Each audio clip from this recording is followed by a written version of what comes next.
Hey everybody, welcome to the vlog. It's another fantastical standardized vlog. It is April 21st, 2005 when I'm filming this. It is 8:17 p.m. These get very long, and I got to mention something about that in a second. So we time code things. There are gaps in the red play bar down here, or open up the description. You see a big list of blue numbers. Watch what you want. Don't watch what you don't. Skip around. Whatever you want to do. I will give you a heads up. The cooking segment goes extra long due to a user error. So buckle in for 2.5 hours, but probably an hour of that you can skip unless you just want to hear me like cursing for an hour. Actually, it's not that bad, but just be aware of that. We're gonna make a cream of asparagus soup that I used for Easter dinner. We are going to make an interesting cocktail, another variation on a Bloody Mary. And we might talk about Wrestlemania. We didn't really see any movies, so that might replace the movie reviews. I got a tiny, teeny vacation-ish update. It's really more about merch. I should say travel update. It's not entirely vacation. We have a junk food taste test with some interesting things, and we're gonna unbox something and do some Disney pins. So let's get going. Hey everybody, welcome to another cooking segment where today I'm gonna make, it's a Friday, it is April 18th, 2024, and of course Easter's coming up, which, you know, I don't really, not the religion or anything. Mary's family isn't super religious or anything, but they still follow a couple of traditions, and for the years I've known Mary, we always do Easter dinner, and always try to make something to take. I've usually been doing some killer soups lately. Last year we did that. I don't think I did it on camera, but we did or maybe it was for Thanksgiving, butternut squash soup that turned out phenomenal. This time we are trying out of the Food Network magazine, Cream of Asparagus. This is not everybody's jam, but I like it. I'm sorry I've got this fan rolling. I'm also working on making a hot sauce for myself for my dinner later. And hopefully I have what I need to make the soup. I know I've got the ingredients, I mean cookware, because I'm doubling the recipe. I almost tripled their recipe. But their single recipe serves 4 and takes 2 pounds of asparagus. This is approximately 4.5 pounds of asparagus. Hopefully I have a pot big enough without getting the massive boy that's way too large. This is kind of young, nice asparagus. I do need to wash it down, and I'm gonna kind of weigh it out just to get close, but we are gonna need to take off some of the stems. For the most part, it looks really good, but that's the plan. So now I'm thinking I should bring the camera over there because you don't want to look at my back the whole time, I guess. So that's what I'm going to do. We got garlic, we got onions. We'll come back to all of that. Let me get my asparagus prepped, and then we'll do the rest of the stuff. Does that sound fair? All right, let me, excuse me, my dear. I'm going to move this camera. Might get a little shaky here. And I do believe, yes, I think I have all the addresses covered. I know over here I'm okay. Would you mind popping over there and just making sure on the stand-up that I don't have anything since I'm actually moving this around? I think we're good. All right, cool. Does that work? That works. All right, so, let's see, because I'm also going to need to jump over here. I don't have a plan for this. I already thought this through poorly. I guess we'll just wash off a bundle. I'll set them over there, take the bottoms off, and then weigh them from there. I don't know though. No, I need to rinse them all off first because my scale will probably keep turning off on me. Words good. I'm a wordsmith. So, almost get this bundle in my hand. Would I be better off doing this in a colander? Probably. I'm looking to Mary for advice. I've never tried doing that much at once, so maybe? Yeah. We just have to run 2 dish loads tonight. Oh crap. Take one and separate that for me. Thank you.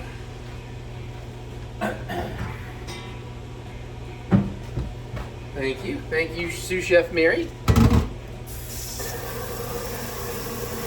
Yeah, this will make life a little more interesting.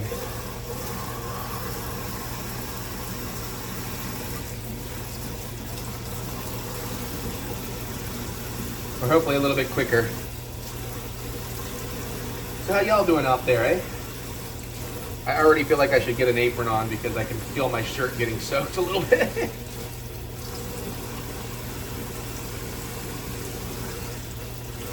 Except material dries fast. Yeah, it is moisture wicking, baby.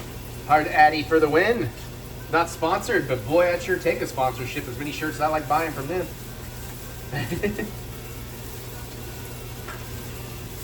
Although I'm pretty sure they're a Chinese company, so I'm kind of wondering how that's going to turn out.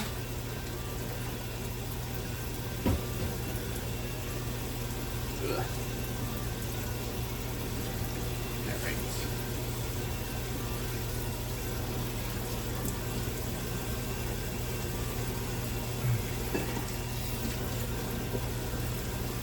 Yeah, ultimately this is all going to get pureed down after it gets cooked and tendered, cooked to tender. So we are not going to have to be too specific.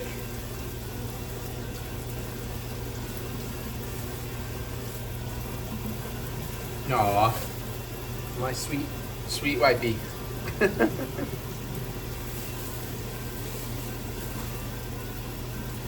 You are so nice to me. When nobody else is. No. Nope. That's why we're rinsing them off. Filthy? Yep, thank you so much. You're the best assist. You're the best assist, sis. Ha ha ha! See, we lied all along. We are brother and sister. Ha ha! But it's Kentucky, so no one cares. Just kidding. Your stuff smells interesting. Oh yeah. Some of those. Oh shit. I'm so sorry to bother you. Yeah, will you take that down to about a medium? I just wanted to get the water boiling, and now I want to get it down to more of a simmer. I just don't want to take it down too fast.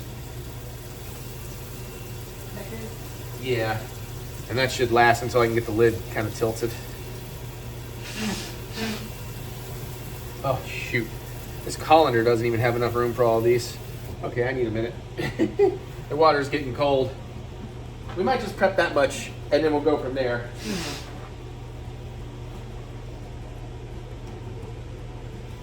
Yeah, this hot sauce has got like 4 habaneros, most of maybe a small Red onion. Half apple cider vinegar, half white vinegar with my cilantro. It's my cilantro vinegar is what that is. A little bit of water.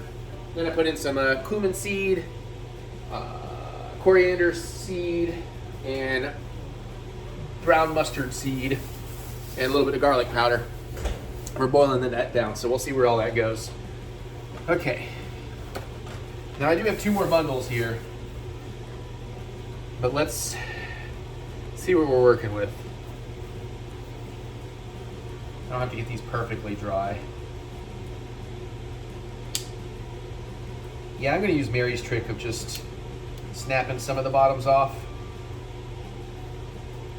There's parts you don't want to get too woody with. So I'm really looking more at the thick boys.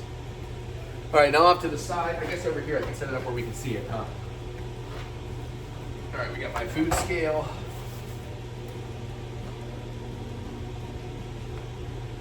All right, bowl goes on. Zero it out. And we'll start adding asparagus.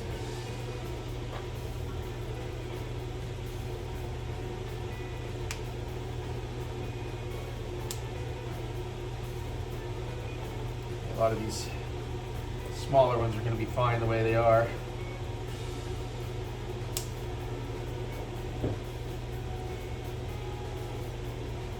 This guy probably needs to go off.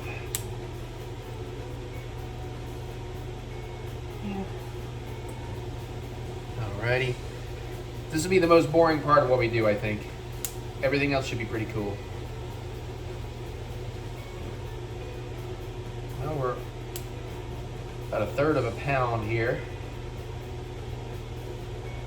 Yeah, that's probably fine. Oh yeah, some of these we definitely have some very white, woody bits, so we're gonna get rid of that. So Mary's trick, which actually seems to work pretty well, is you find the snapping point, and if it'll snap, then that will get tender. I think that one's okay.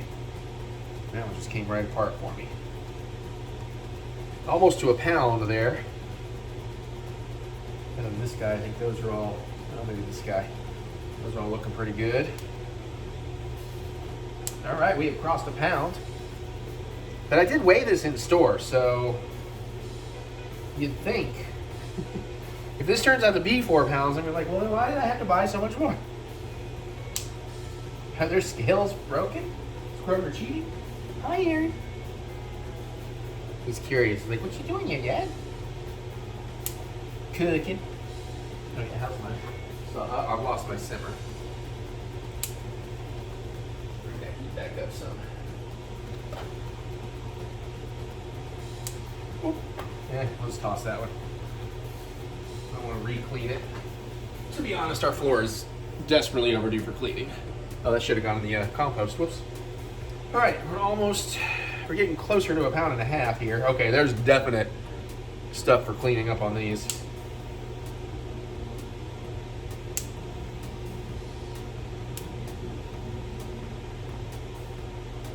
Good.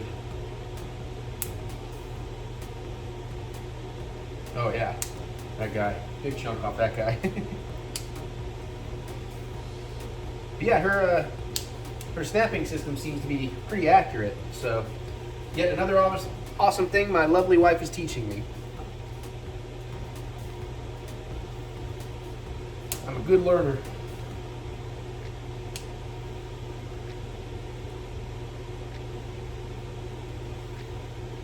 But as I was afraid, my bowl is not quite large enough for what I want to do here. We got about 1/3 here. I think all those are good except for maybe that guy. Check these 3.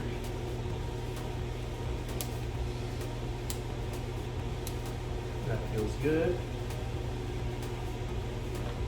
Oh, just shy of 2 pounds there, which would be enough for a single batch. But you know what? I also, in hindsight, although I already bought everything for it, probably should just prepare a single batch, because it is meant to be part of a feast, so everybody should just have a bowl, like a cup, instead of a bowl. But we are now committed to making enough of this. And I'm not sure I've ever had, oh, my back. I'm not sure I've ever had cream of asparagus soup. I like the idea. And as we get into this recipe, I think you'll see that if you like asparagus, it sounds pretty good. All right, we've definitely crossed 2 pounds.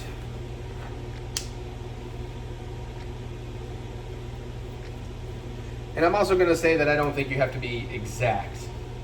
You know, you're a little under, you're a little over. I'm sure that's fine. This one's not so much that it's thick as much as just poorly broken down. We're definitely going to be rinsing off more, of course. Well, we may be at a place where I've got to figure out a different storage solution here, or get another bowl out to add to, because you can see this bowl is running out of room.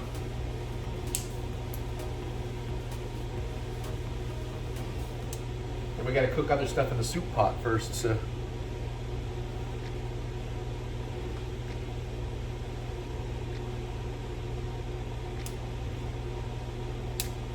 I don't know. All right. So that is just shy of 2.5 pounds there. So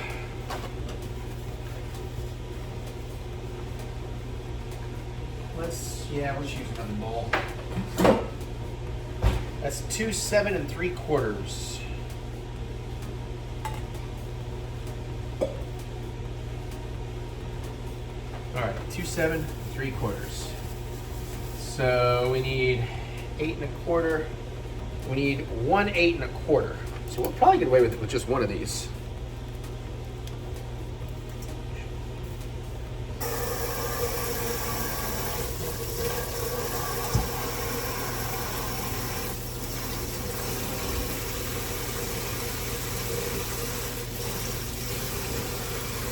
Which is good. That'll leave me some to play with in other recipes.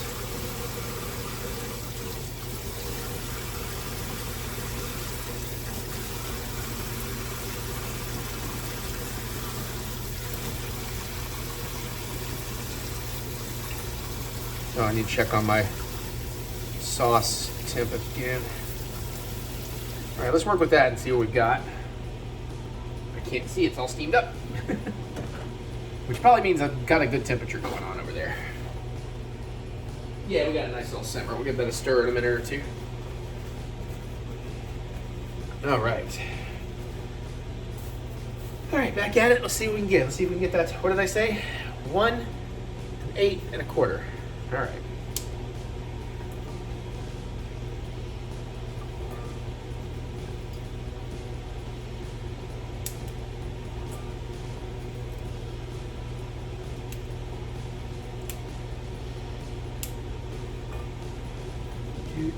Do.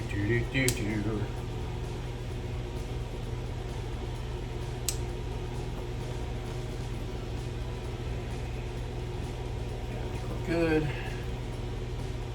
Just got maybe a little off this one, a little off this guy. A little off, oh yeah, that one. There we go.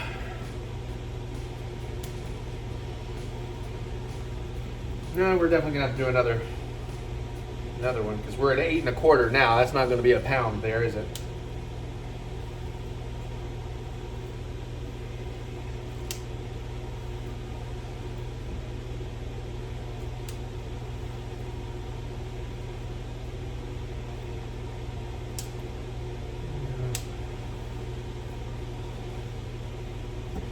Maybe getting a pound out of this one?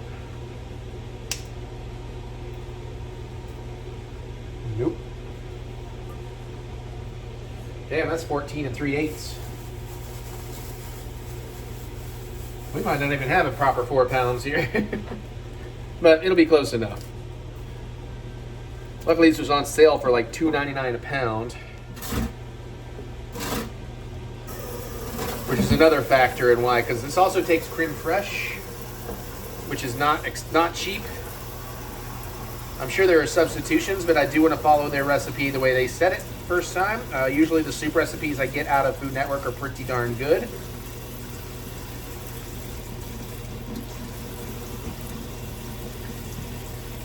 And just know that once we get through this batch of asparagus, we're definitely done because I don't have any more. Then we basically just got to rough chop a couple of onions, mince some garlic, and then we can get to cooking.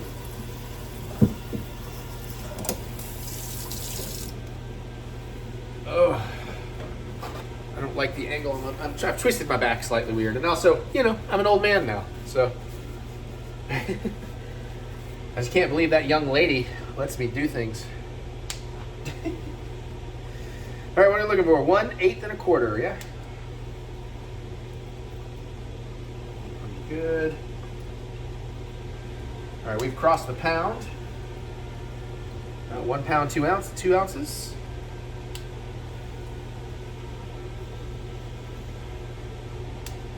Oh, he's going fast. Hold up. 1 pound, 4 3/4.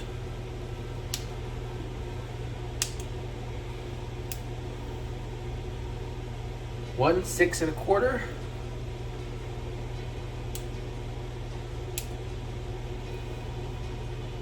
Oh, 1 7 3/8. Oh. 1 8 1/2. 1 8 1/8. Fuck it, I'll put that back in there. And this is my leftover asparagus. Let's just go with all of it. That's not that much more.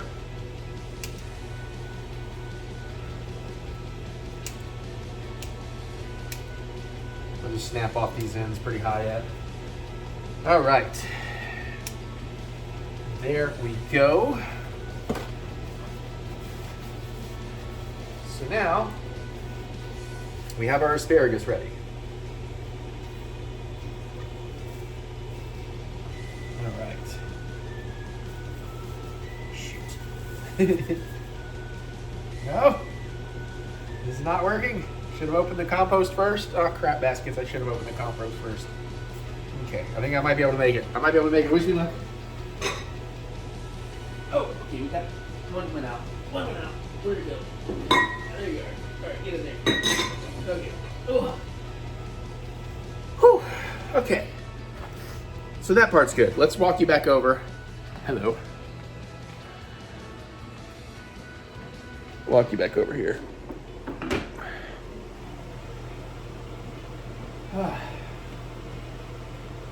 All right. Let's bring you in and down so you can see what I'm doing. Give the sauce a little bit of a stir up here. Just getting there. Just need to be everything kind of blended down. Probably take that heat up a little. Okay. I guess I want one more small mise en place bowl.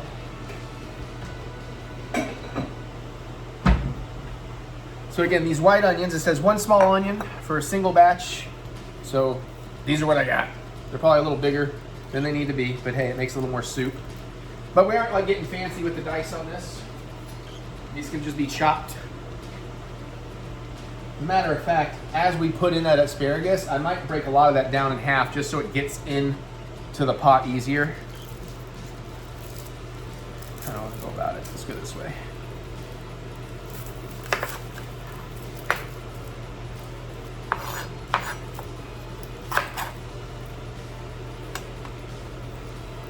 Don't know why I closed the compost now that I think about it.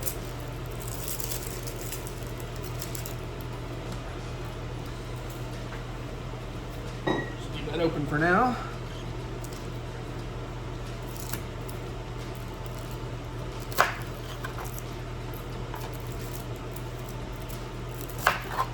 My roots off.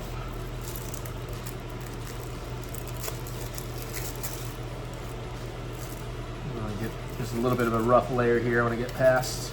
Good, there we go. I need to get a little more root off the top of that.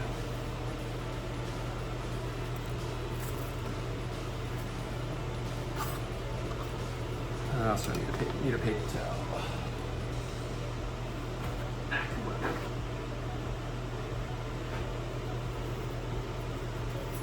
So don't keep bringing the paper in.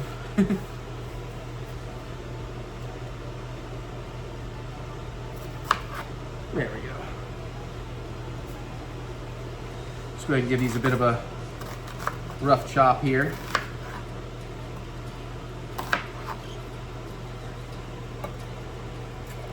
Break them up with my hand a little bit.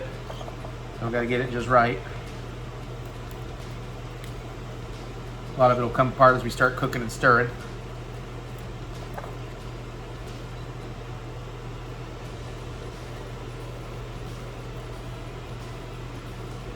Mostly just trying to make some room.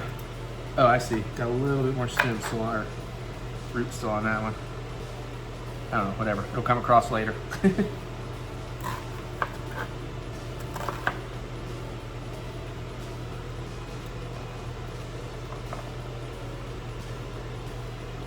Or come undone, I should say.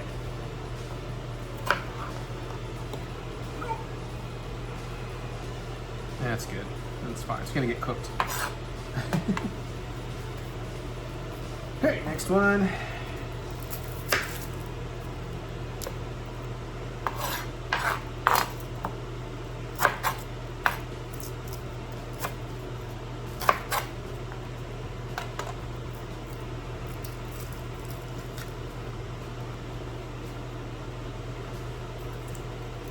Almost there. We just got to prep some garlic in a little bit of time, and we should be doing fine.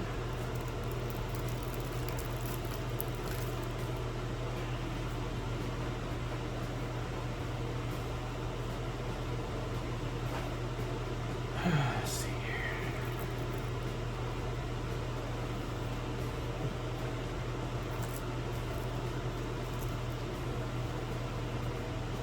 And I'm going to try something I've been needing to try with the garlic forever. That should make mincing go a little bit easier than usual. It's a trick I've heard many times, but I was reminded of this trick. I've got the wrong cutting board out here. This is the warped one. I was watching a Chef Reacts video. Chef Reactions video, whatever. And I was reminded about this trick, and I've been meaning to try it forever, so we're gonna today. Paper hiding out there. All right, again, just more rough chop. Into the bowl. Let's get it out of our way.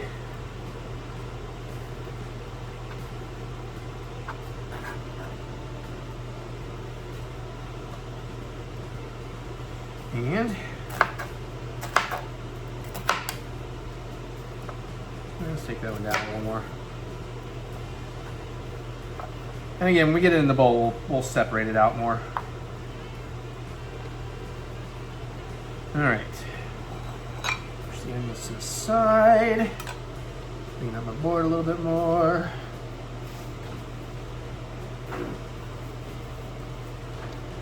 Now, a single recipe calls for 2 cloves of garlic. So I've got 5 fairly beefy boys here that have sprouted. Now, these green sprouts you're gonna see, I'll bring it close, hold on. They are perfectly edible. It is a slightly different flavor though, and it can be bitter, so I am going to be getting rid of those. These peeled incredibly easily, so I can't complain. Take the roots off. And still a little of the green garlic's gonna get in there anyways, but I just figure we definitely wanna, I would try it, but I wanna avoid extra bitterness since asparagus is already a little bit bitter.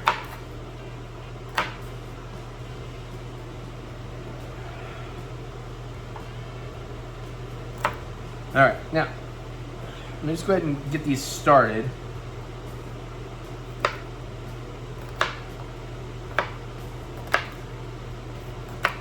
Take down some of the big chunks here.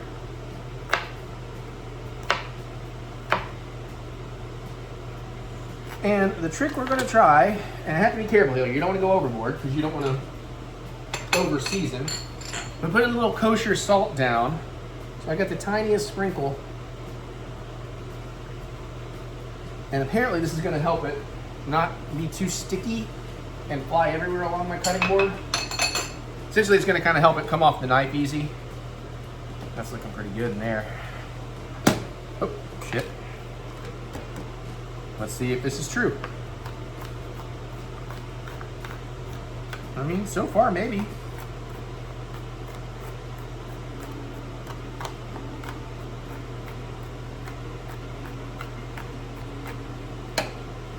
Yeah, I think I'm having a better time with this than I normally do.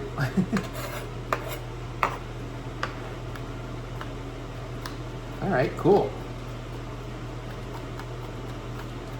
Now this will also get pureed, but it did say to mince it, so I'm gonna get it down somewhat small here. Oh yeah, I feel like this is, I mean, it's still a little wonky, like it still definitely wants to get going, but not like it used to.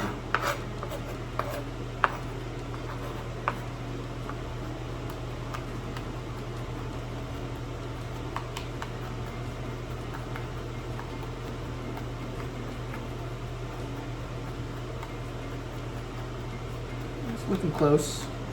We might gather it and run through it one more time.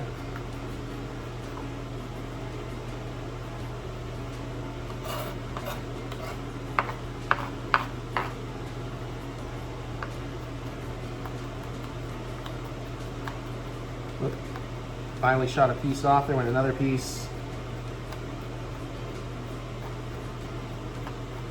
Just looking for where I see even bigger chunks and trying to get those worked down a little bit.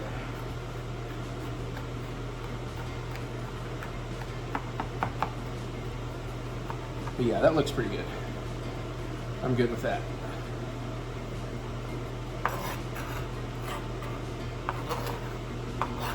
Just gonna move that to the side of the cutting board.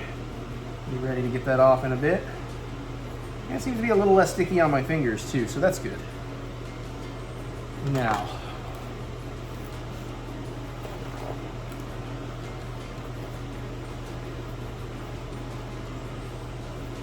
okay, next up we're going to work with some fresh thyme. I believe this is pre-washed. Nope. Great. Cool. Oh wait, maybe? What'd you say? Wash before using. Alright, how much do I need? Not that much. Teaspoon. Teaspoon? So we need 2 teaspoons. So I'm going to get teaspoon out for reference. Oops.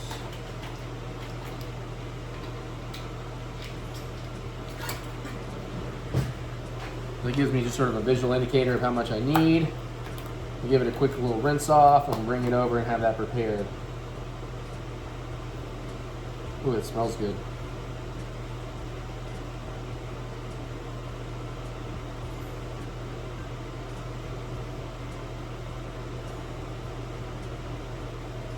Let's start there and see if that's enough.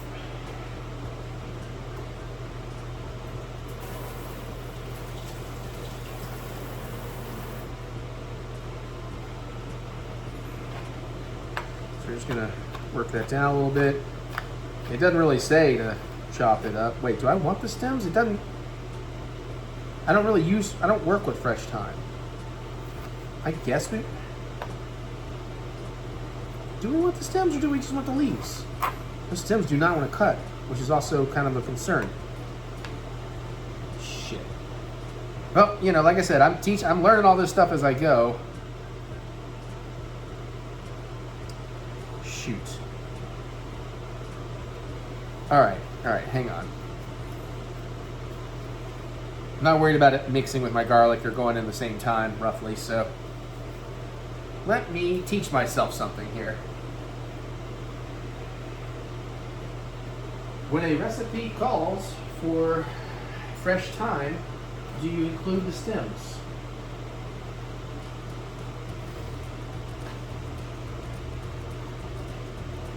Oh, no. Oh, man.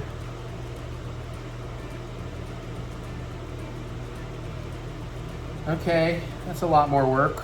That's a lot more work. Oh my goodness. I don't want to do this. This is why I don't like working with thyme. Like, really? Jeez, oh man. I guess it's going to leave some stems in there.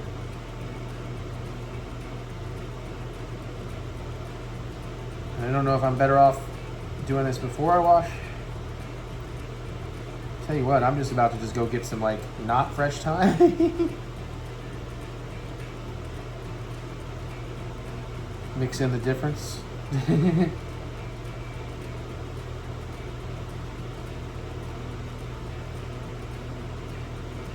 Yeah, this is going to take, like, all my time.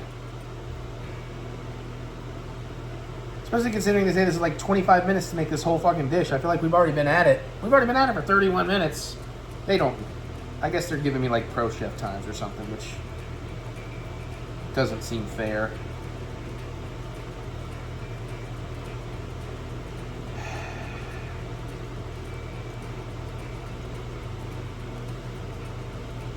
So I'm thinking I may just use whatever this is and then use some jarred thyme for the rest of it.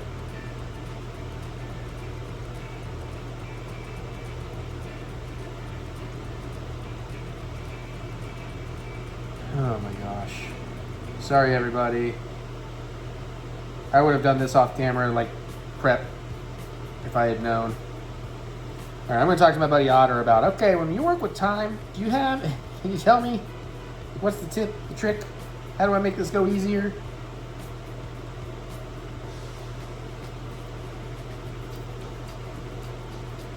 I also feel like this would have gone a lot easier if I hadn't washed it yet. Everything being so wet is making it not want to come off as easy.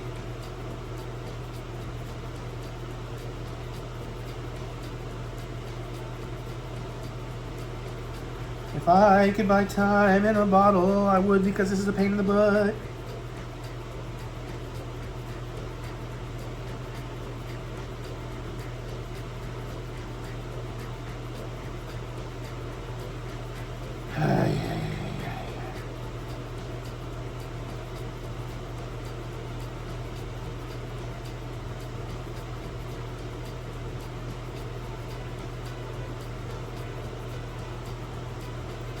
Alright.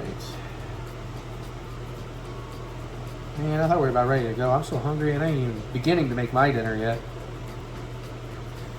I mean, I would just have this soup as my dinner, but since it's meant to be, you know, I'm going to have a cup. We're going to put together a cup for presentation and the thumbnail and all that, but I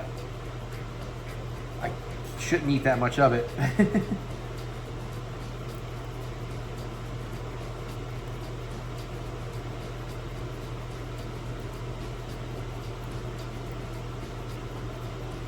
And it seems to be like it's starting to get a little bit easier here.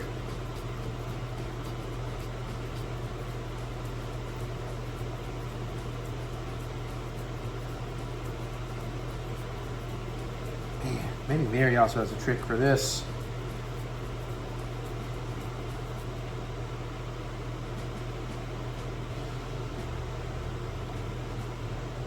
Oh boy. Now this, I gotta say, I am not having fun. I was having fun, mostly. Cooking should be fun.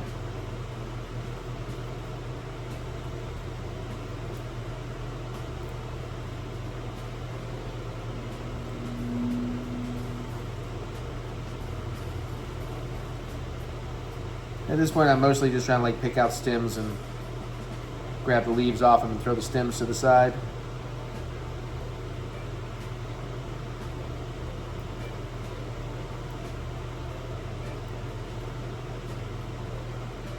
And some of these like super softer stems I'm just leaving in, man. So, okay, we're getting there. We're getting there. I'm seeing a light at the end of the tunnel on this.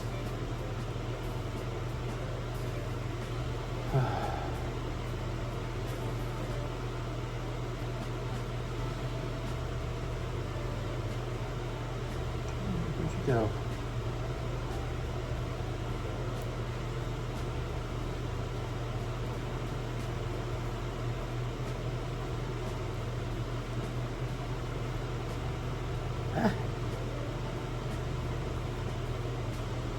Trying to get rid of those more woody, fibrous stems more than anything.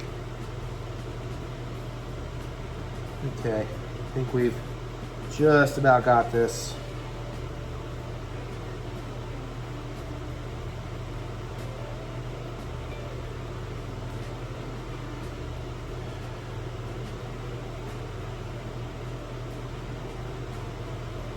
Yeah, I'm calling it there.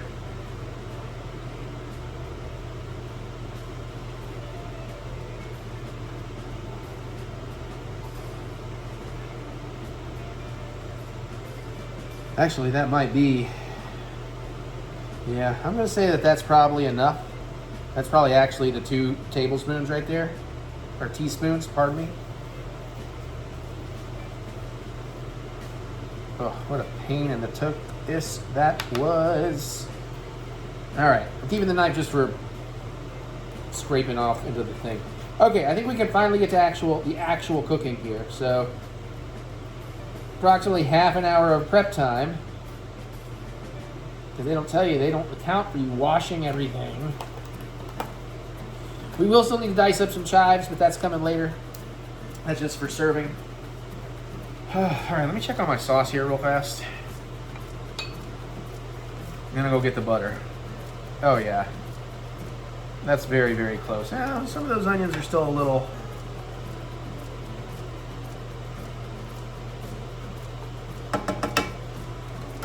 And that's still going to be pretty liquidy, so we want to let that go a little longer for sure. All right, we got our big soup kettle here. Let's see if I can get you a better angle on it. That should work.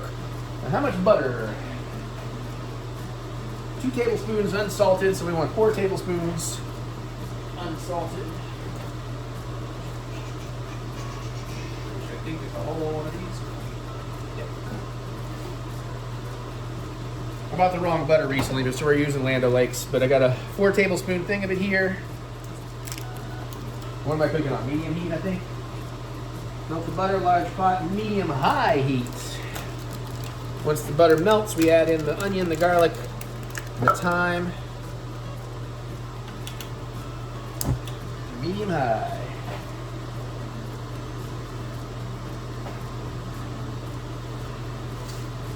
Alrighty. Turn my recipe where I can see it better. I want to soften that about 5 minutes. Then the asparagus chicken broth, the water goes in. All right, we'll get there. We've got this close enough now. So, get this butter melting in. Get whatever I'm going to use to work it. I don't really have. I guess we'll go with one of these. And I can use metal utensils, but I don't have anything great for this. Probably could also stand to break that butter down so that it melts in a little faster. I'm gonna keep it moving, so hopefully I don't burn any butter. Because I don't know if you can see, but it's sizzling right over in here. Oh, jeez. Gotta be careful too, I just splattered butter out.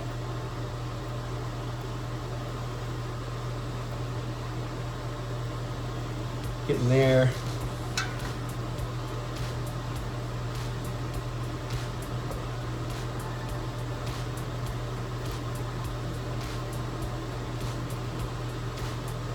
All right, we also got a bunch of creme fraiche, which is what we're gonna creamify this with later.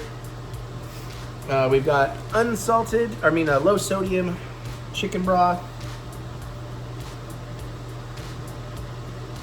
And we're gonna use maybe some salt, maybe some pepper. I don't know. I don't know if we use pepper or not. Almost got this butter melted.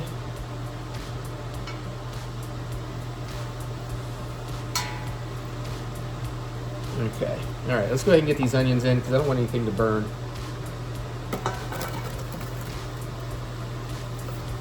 Start working those in. Toss them in the butter, breaking up the onions chunks where we can.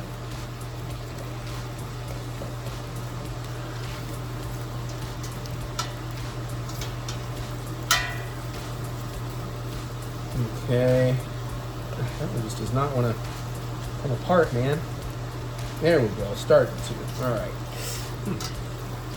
Hand cramped. All right, let's get this other stuff in. Thyme and garlic. Oh, Jesus. That would have been disastrous.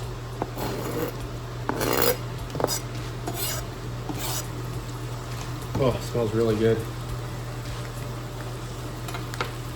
All right, keep that moving. Echo, set timer for 5 minutes. She did hear me, so we're okay. Still trying to break these onions up.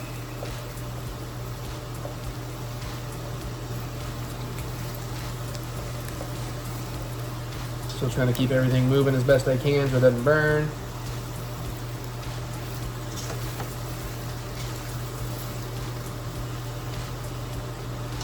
All right, I'm going to want to get 3 cups of water going here in just a second. So I can slow the cooking while I measure out the chicken broth and everything else.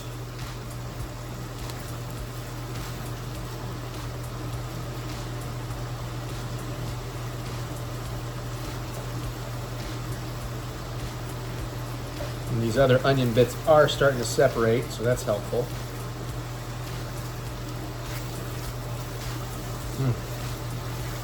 Smells very good.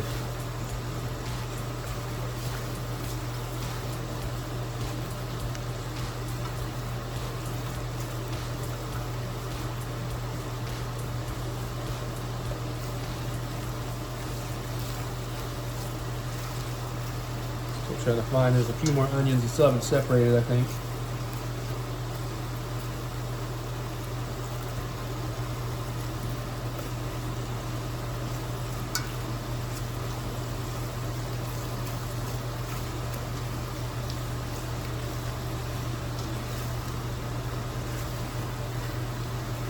Yeah, okay, that's looking pretty good now. Okay. I think I can walk away for just a second here to pour some water without too much concern.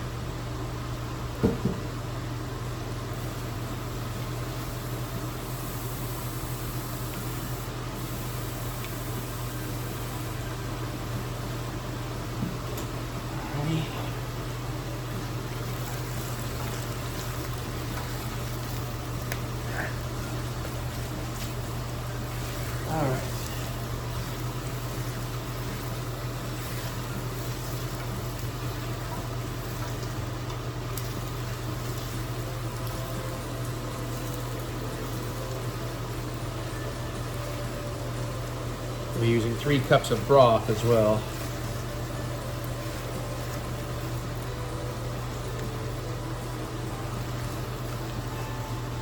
Man, I sure hope this pot's big enough for this. It would have been fine for a single order. Definitely would not work for a triple order.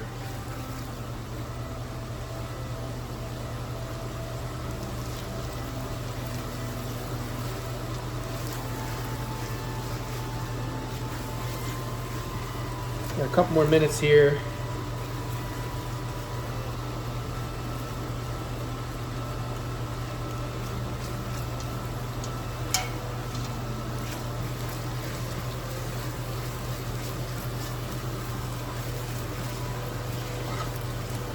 I'm gonna have a hot spot in this pot, so I'm gonna try and move around a little bit.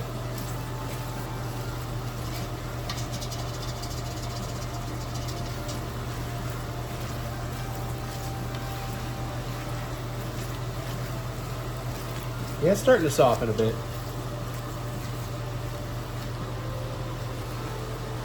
Some more than others.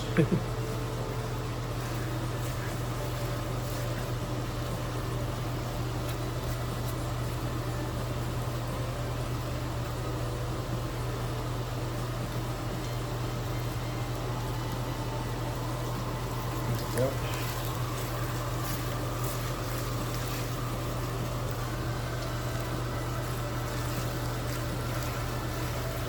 Yeah, I'd say right about the 5-minute mark should be just about perfect.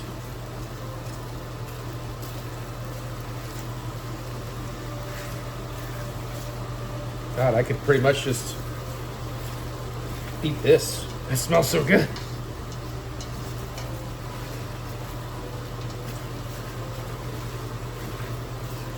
Got about 30 seconds.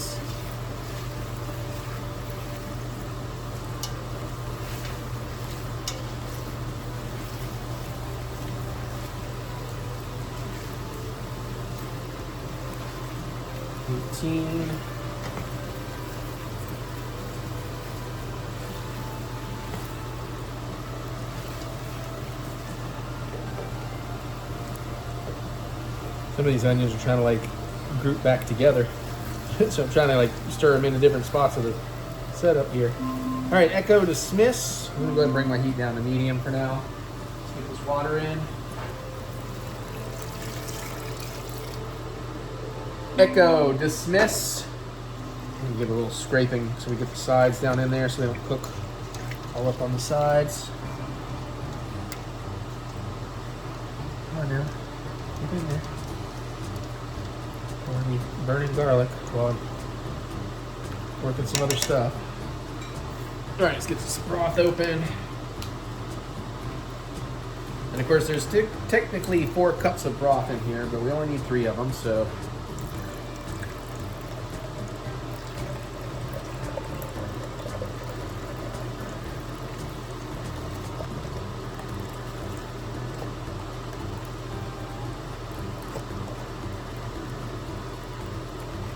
Go.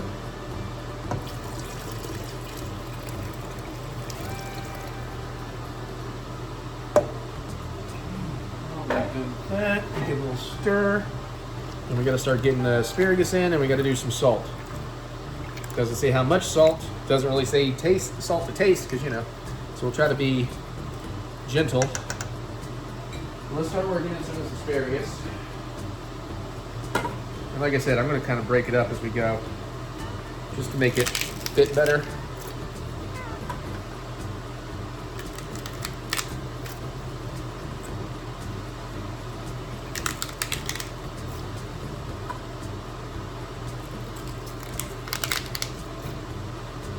Hopefully there's enough liquid to do this in here.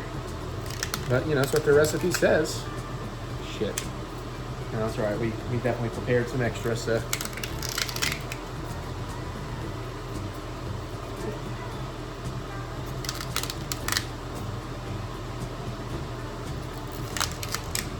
Oh, getting worried. Because that was the small bowl.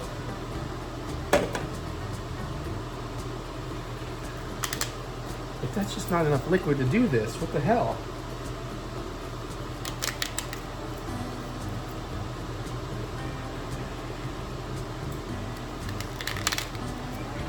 Yeah, this is going to be a problem.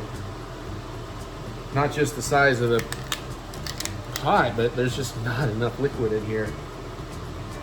Because it's not like this, it may soften, but it's not going to shrink up.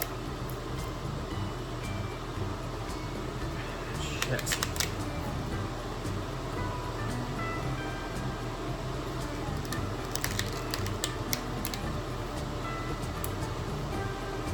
Oh my god, we still have so much more to fit in here. It's barely going to fit.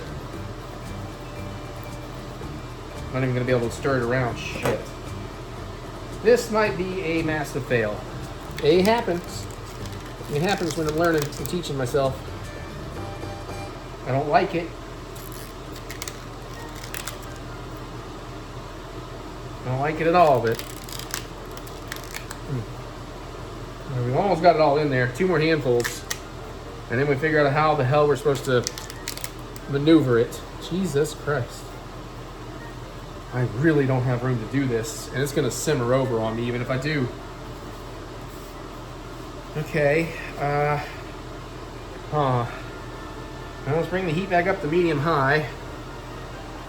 Shit, dude, I don't...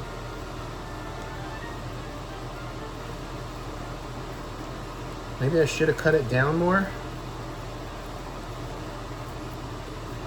We might need to transfer this all into another pot.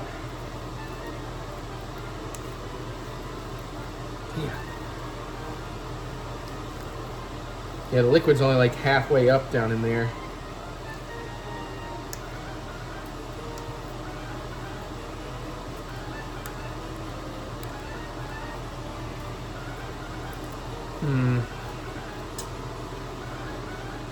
Fudge.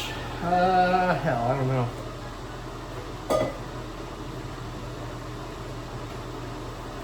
Well, real quick, let me check on my stuff back here. Okay, that's ready to go. Now, take the heat off of that.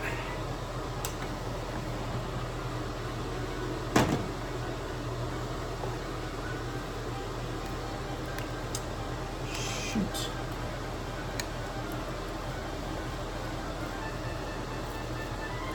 Yeah, maybe if I cut this down into more pieces, because it doesn't make sense.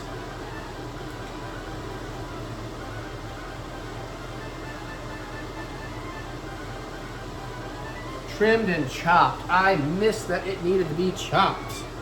So that's cool. Let's see what we can do here.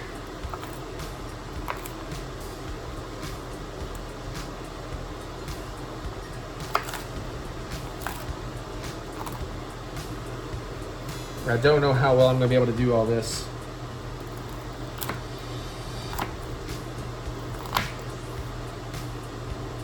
Because I'm only going to be able to get so deep in here.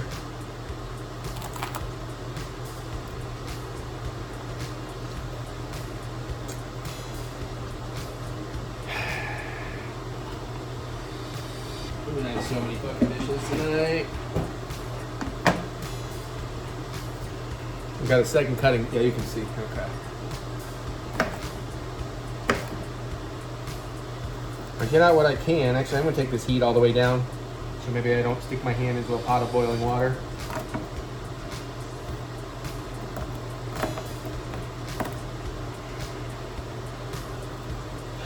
Shit.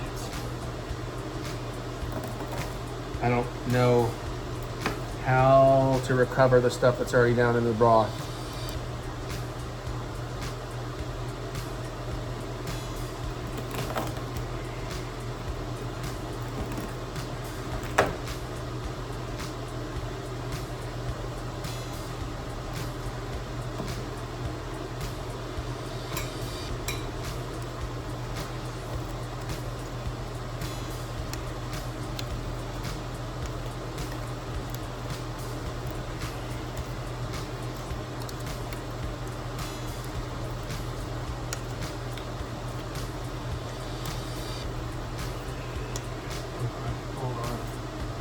Damn it, how did I miss that it was supposed to be chopped?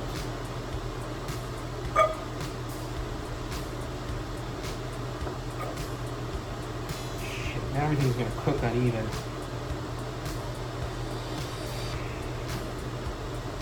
I am not happy. I was happy. I'm not mad. Just disappointed.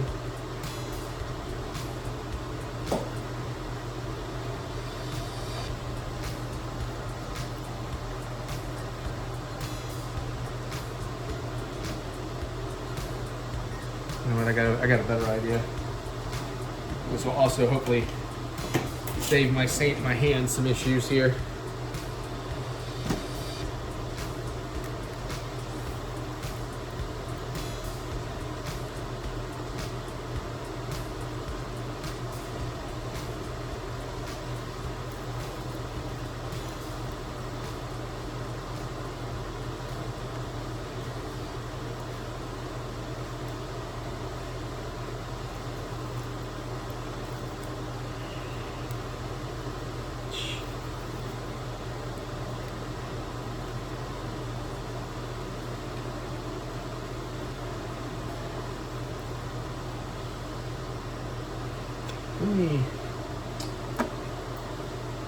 chop these up a little more, the ones I got over here.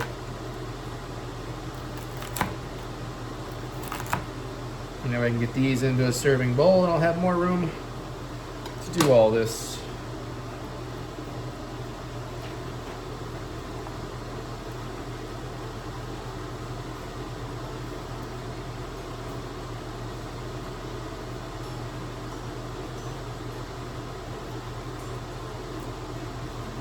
All right, well, this is definitely user error happening here.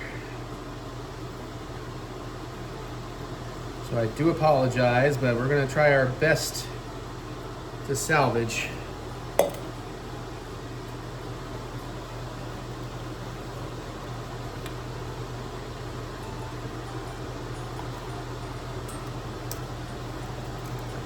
Hopefully I didn't get it too mixed up when I was trying to mix it in. So I don't have to pull some onions and stuff back out.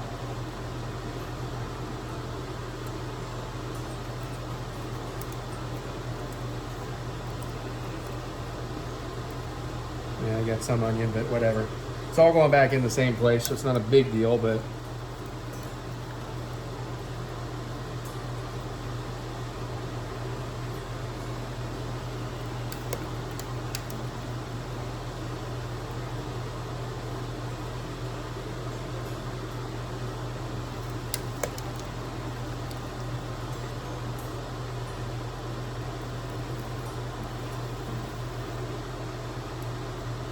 all right, let me work on chopping some of that up so I got somewhere to put it and work with it. Shit. Oh, come on. Just losing stuff everywhere too. This is... Ah!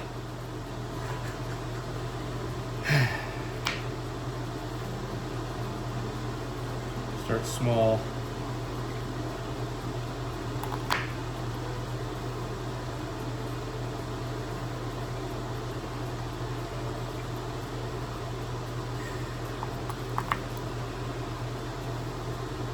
The good thing is I was planning on having some tequila. I'm glad I have not done that yet.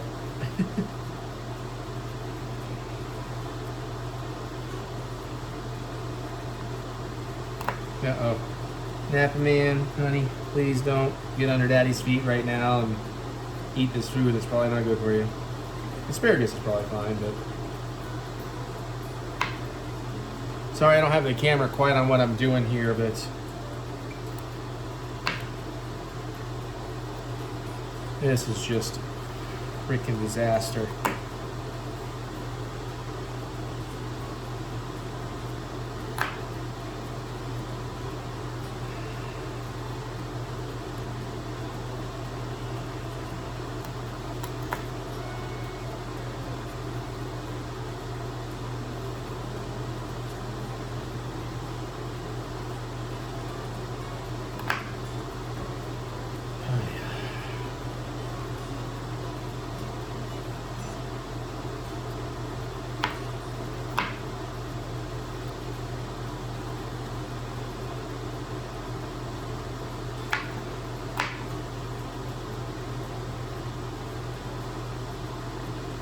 Yeah, I don't know what the hell I was thinking, y'all. I'm so sorry about not chopping this. I mean, that should have just made perfect sense.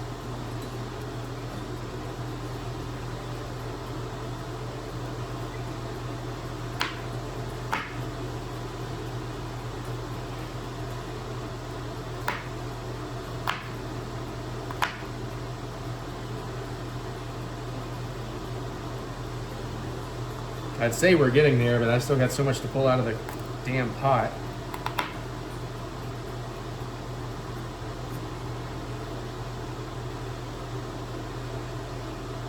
Oh, Mary's gonna give me so much rifle guff for this one.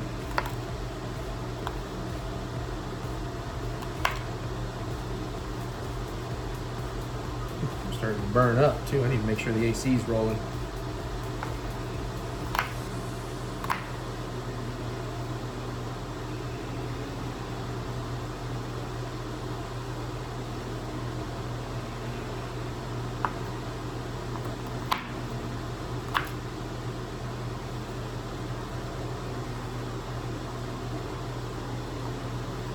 Ay, ay, ay, ay, ay.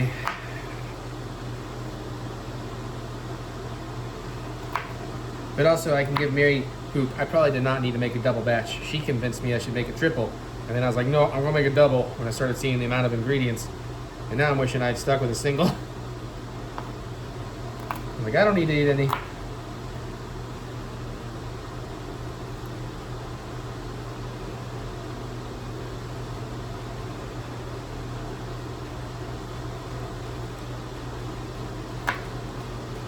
That's a good thing we had some extra asparagus in there, since we've definitely lost some to the floor now.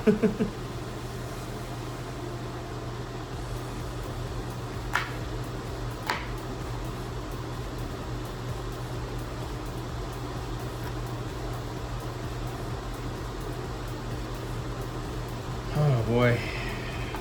I'm definitely gonna earn some tequila. Shit.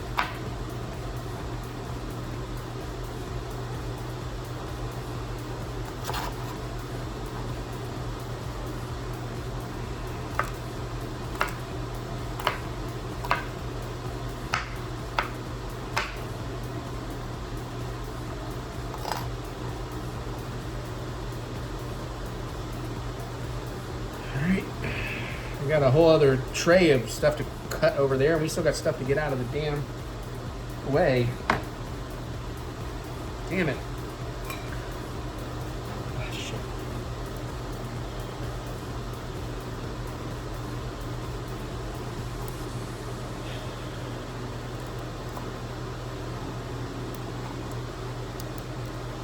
But I do think we've just about retrieved as much as we can.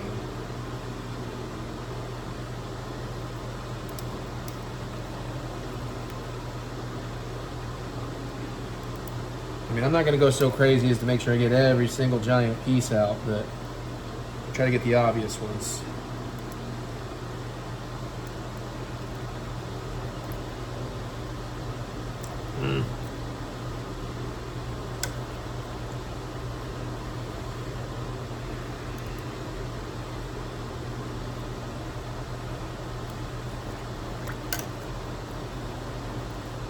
Okay.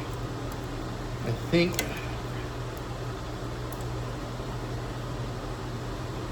Alright, if I can cut this down, we might be back in business. And again, where I'm doing so much and it's like extra wet and slippery now, I'm sorry it's taken longer for me to chop down.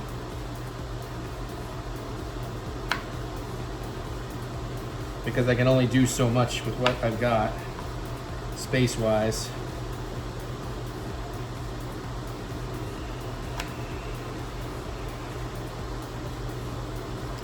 But we learn, we adjust, we move on. We forgive ourselves, we pour double tequila.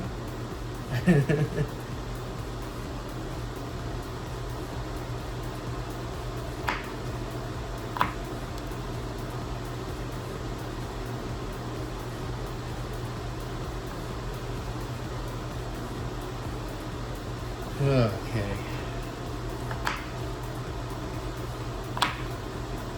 This is also why I time code these things, so for those of you that find this part incredibly boring, you can skip right ahead.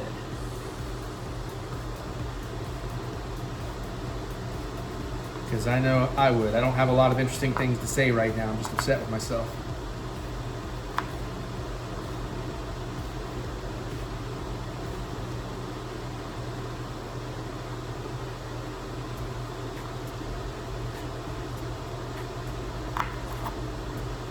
And even just logically, I should have figured out, hey, you know, it'll take a lot less space if you chop this down into smaller pieces.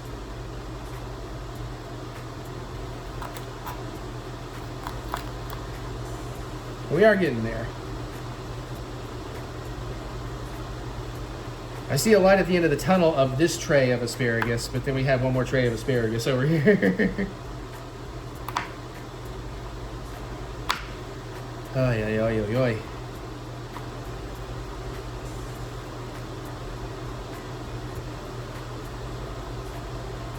Alright, but at least I'm starting to get some room to work here so I can do slightly larger batches.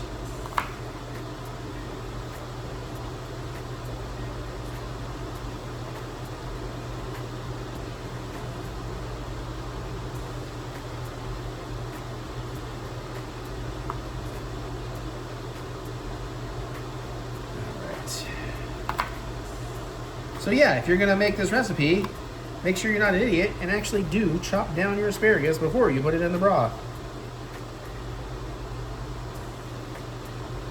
I might throw a dash of broth back in there too, because I think we're losing a touch to everything.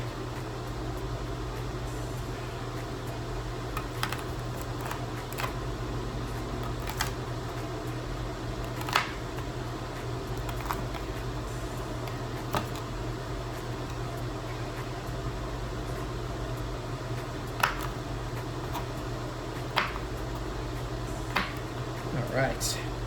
Just gotta get all these pieces in the thing here, in the bowl.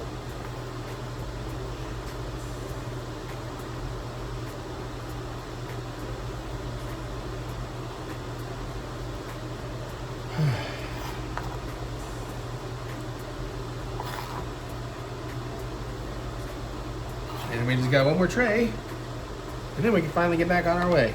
Oh. Let's see here. Let me put you there for the moment. Let me remove this out of the way. And then let me show you that we have this much asparagus to go. I'll even try to move the camera over. You can at least watch me work. And again, we're going to go a little slow on the start. And when we get to a proper space, then we can go a little faster on chopping this up.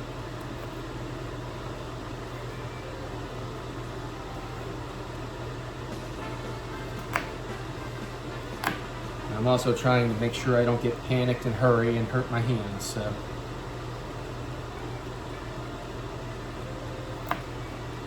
Shit. And also trying to stop dropping shit on the floor.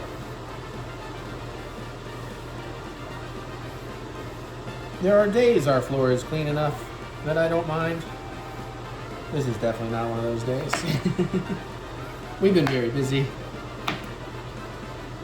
We keep meaning to like look into a house cleaning service for like at least once a month. Just kind of hit a big run at it. You know, we just take care of some maintenance here and there. We just never get around to doing it. But also, I don't even know.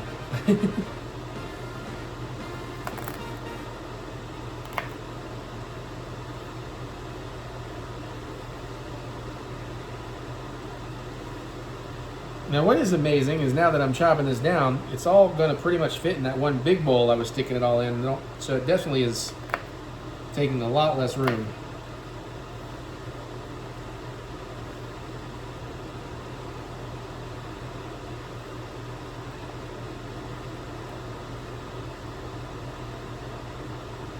Stop trying to escape. There is no escape, you're all getting eaten. One way out. It's true. There's one way out for you to escape, and you are not gonna like it. It's a pretty dirty path. Well, good. At least I can still laugh. The magic's not completely gone. All right, starting to see a little light at the end of the tunnel on this. And I'm definitely going to have earned some tequila. Plus, I do need to get over there and get my hot sauce blending. I haven't made a hot sauce in quite a while, actually. Kind of excited to check it out, see how it turned out.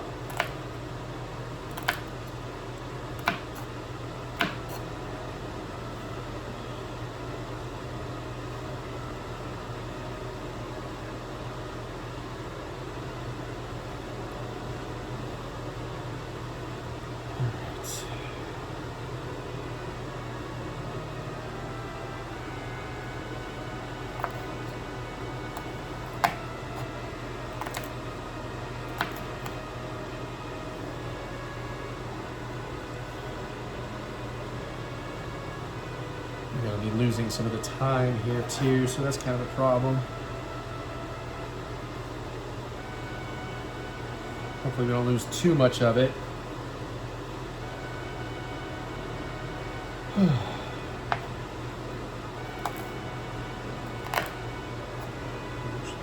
That piece on purpose. That looked like I missed a little bit of a woody chunk.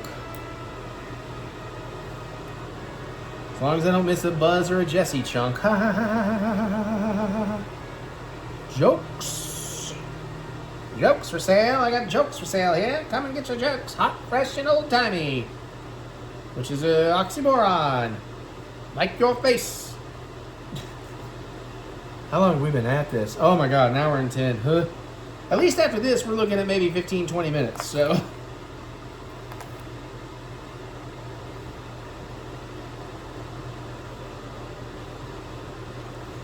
But as you can see, we are absolutely starting to truly get there now.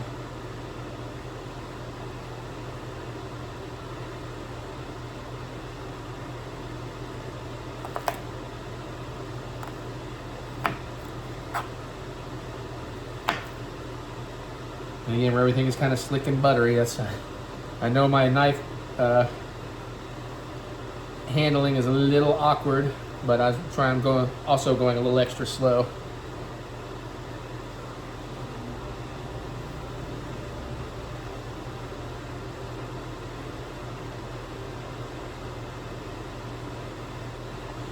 Okay, 1 or 2 more rounds.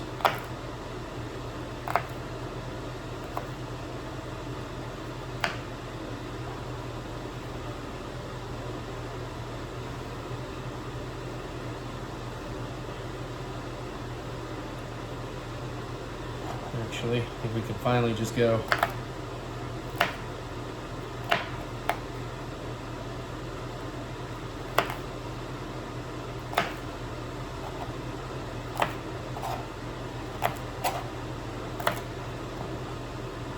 Okay. Okay, now real quick. What are we doing? We're gonna get this in, the salt in, we're gonna bring it to a simmer. So I'm gonna bring that heat back up to like a little over medium. And let's just start putting the asparagus in.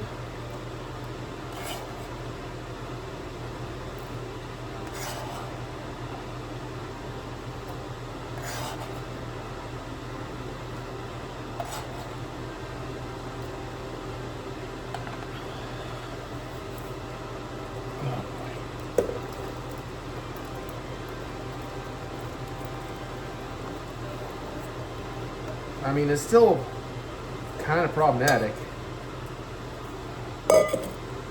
but maybe more doable. Yeah, it's gonna work a little better, but it definitely needs more broth. Or I should have really just chopped this down even more. This should have been like diced.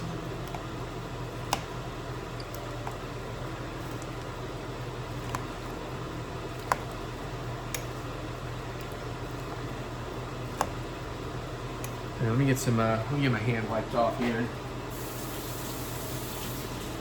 We'll throw a little more broth, which may actually help. I'm just gonna put the rest of this fucking broth in and more water.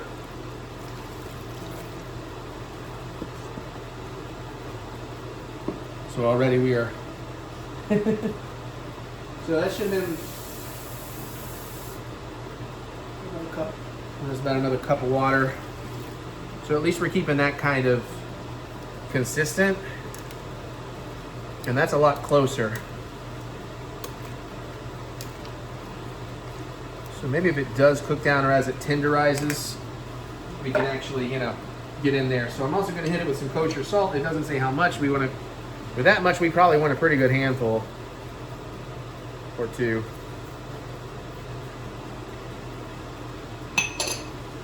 Work that in.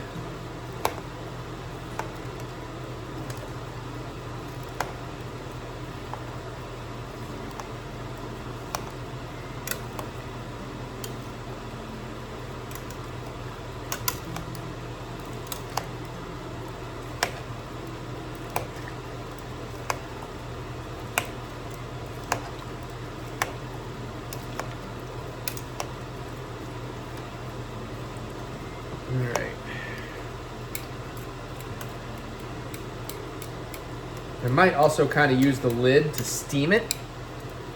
So that'll help tenderize the stuff that's not quite in the broth. Although that extra couple of cups of liquid helped, but I still should have probably cut this down a bit more than I did. But hey, I think we're doing a decent job of salvaging here. Maybe not perfect, but luckily it's not baking either, so we'll be able to kind of, you know, adjust. And luckily I have a bit more creme fraiche than was required. But I definitely have a whole big old mess. Let's bring the heat way up. Let's get it boiling so we can actually get it simmering. Yeah, it's almost covered too, so.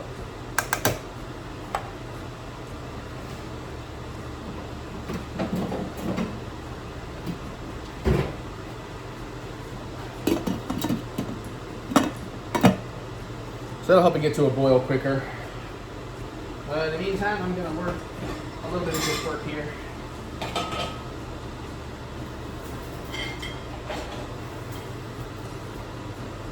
Because I'm running out of space to work with.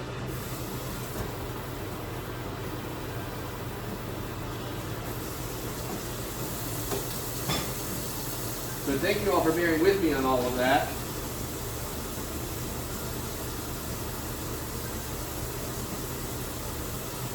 Also, I can probably turn the ventilation off here in a second.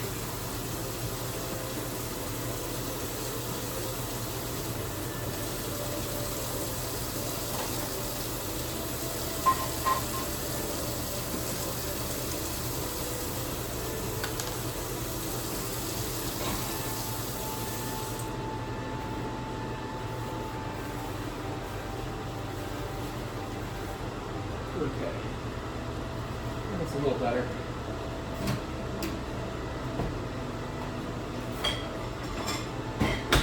All right, let me work on my sauce.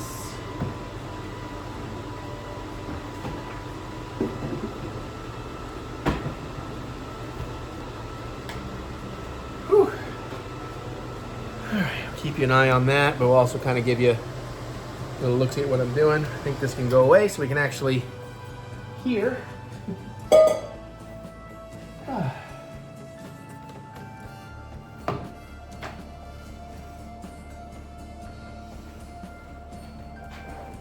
I'm gonna take this off to like a little over medium high. Okay.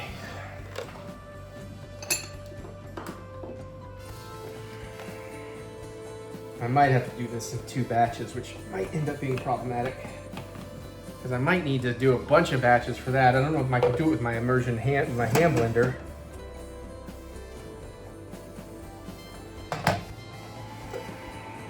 I'm gonna pour this over the sink so I don't have a problem. Hopefully.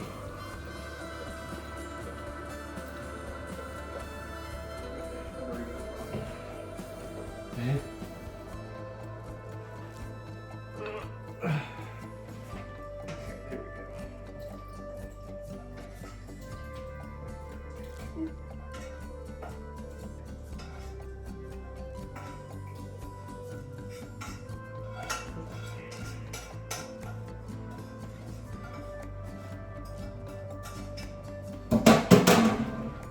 Sorry, I'm just going to scrape a bunch of stuff out of this thing. But it's all going to fit in this, no problem at all.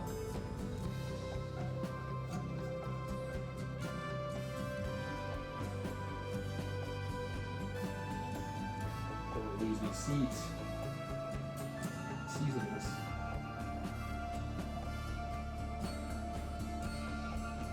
Well, at least it had some time to cool.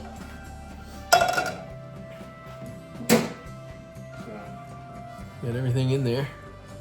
How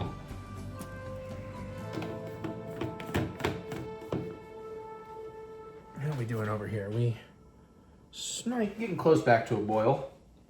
Good and sealed. All right. Loud noise.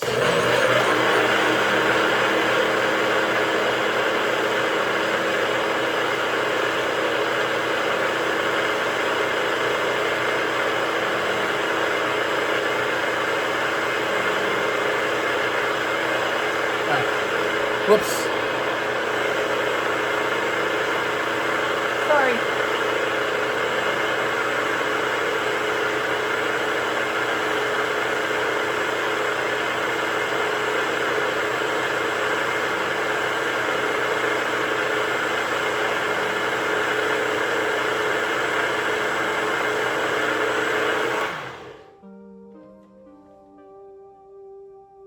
Okay. Let me give it one more quick.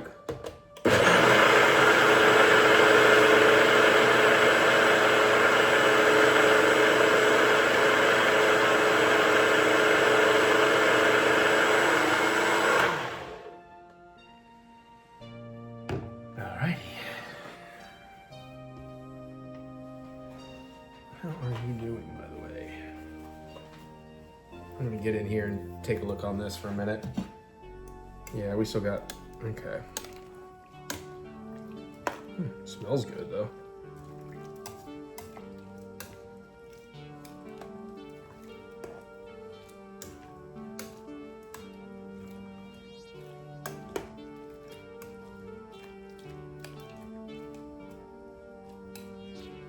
Okay, well actually, we got most of this fairly submerged, so it is, as it softens a bit, I think it will actually handle itself. All right, let's try this sauce.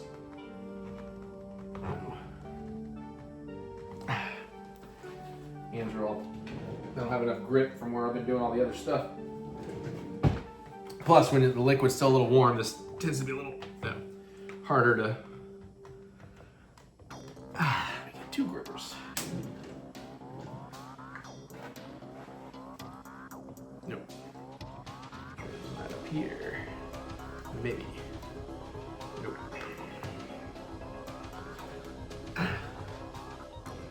I might have oversealed this. That's great.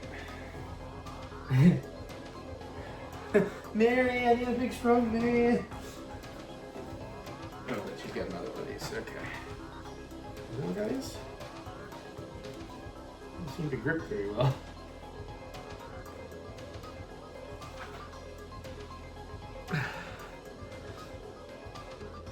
Okay.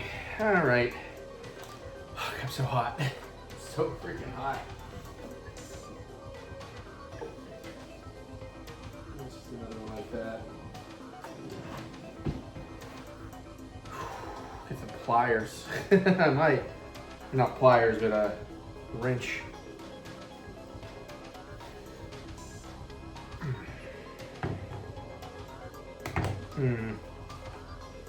Oh my goodness. All right, how's this coming? We got a simmer hap. We can get close to a boil now. I definitely have earned a drink. Once I taste this hot sauce, I'm having a freaking drink. Hoy. What's 8:30 already? I'm still supposed to do some Star Wars gaming. Oh my god. Oh my god. I have to cook my dinner. Oh my. Okay. All right. I don't know. Maybe I won't make a burger. I can make chili late tomorrow or something. Okay. Well. Hold on. I'll be right back.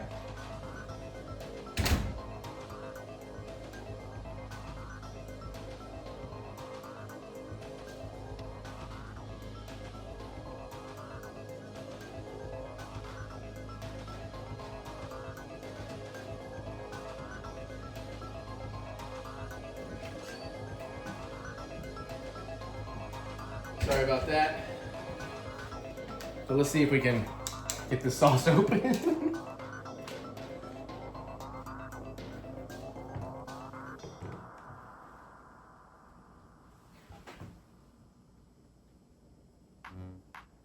God damn. I don't want to break my fucking thing though. Shit. I don't know what to do here.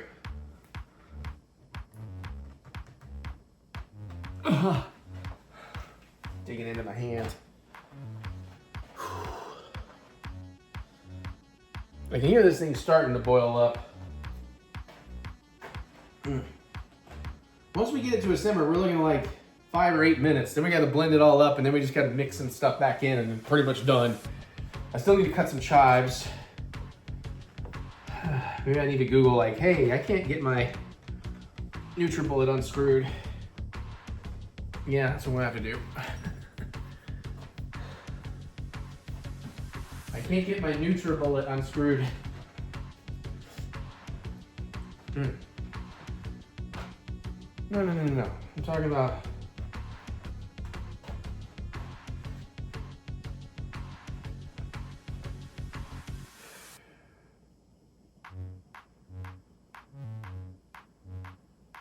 But I'm not talking about the thing from. Okay, hold on.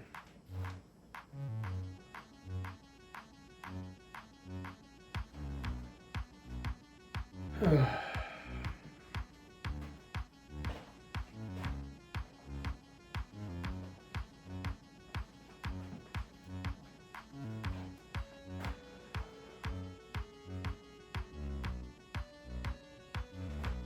right, I don't know, tap it gently.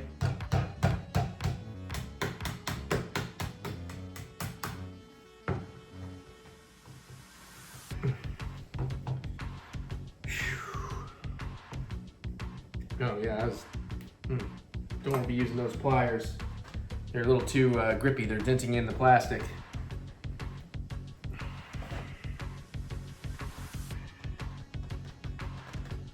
Oh, it's starting to move. Oh, we did it, yay. I guess maybe the tapping worked. Okay, that is I guess a little foamy on top. It's like, it's not quite the color I was expecting. But we will definitely give this a taste test. Smells good. Oh, and we're just about to start simmering over here. That's much more watery than I anticipated. I thought it might be a little bit thicker. But I did use a couple of pretty good amount of stuff. But I was also gonna mix it into an aioli, but it's gonna make it kind of a runny aioli. Yeah, let's see.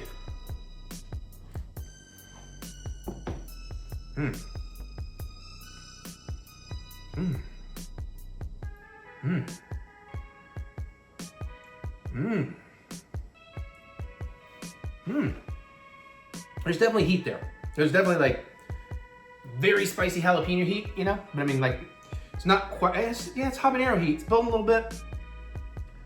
Yeah, vinegar, the seasoning I put in there. Ooh. Yeah, I'm pretty happy with that. That turned out pretty nice. Pretty nice.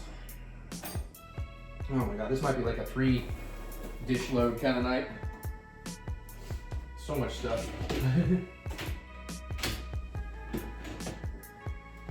I hope I don't have to run it 3 times, but I might. I just might. All right, well, I'm gonna, that right there. I'm gonna leave that out because we probably need it. I might as well run that, just make sure I don't have anything else, like little tiny something I can throw out in there. I guess my chef knife, which, again, I really need to get a proper chef knife. I need to keep these more sharpened and not run them in the dishwasher. I know that's not good for it, but that's a cheap ass knife, so. This should be getting closer and closer, but I am gonna give it a bit of a mix up. Ooh, yeah, that's got some, that sauce got a nice little punch to it.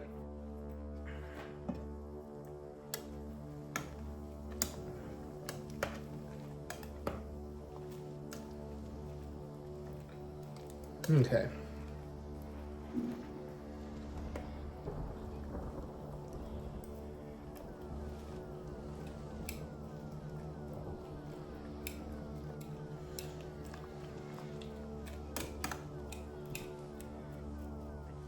Yeah, everything's submerged just enough too in here, so I think we're kind of okay. So I'm gonna do that and keep an eye on it. We're gonna try and let that simmer out.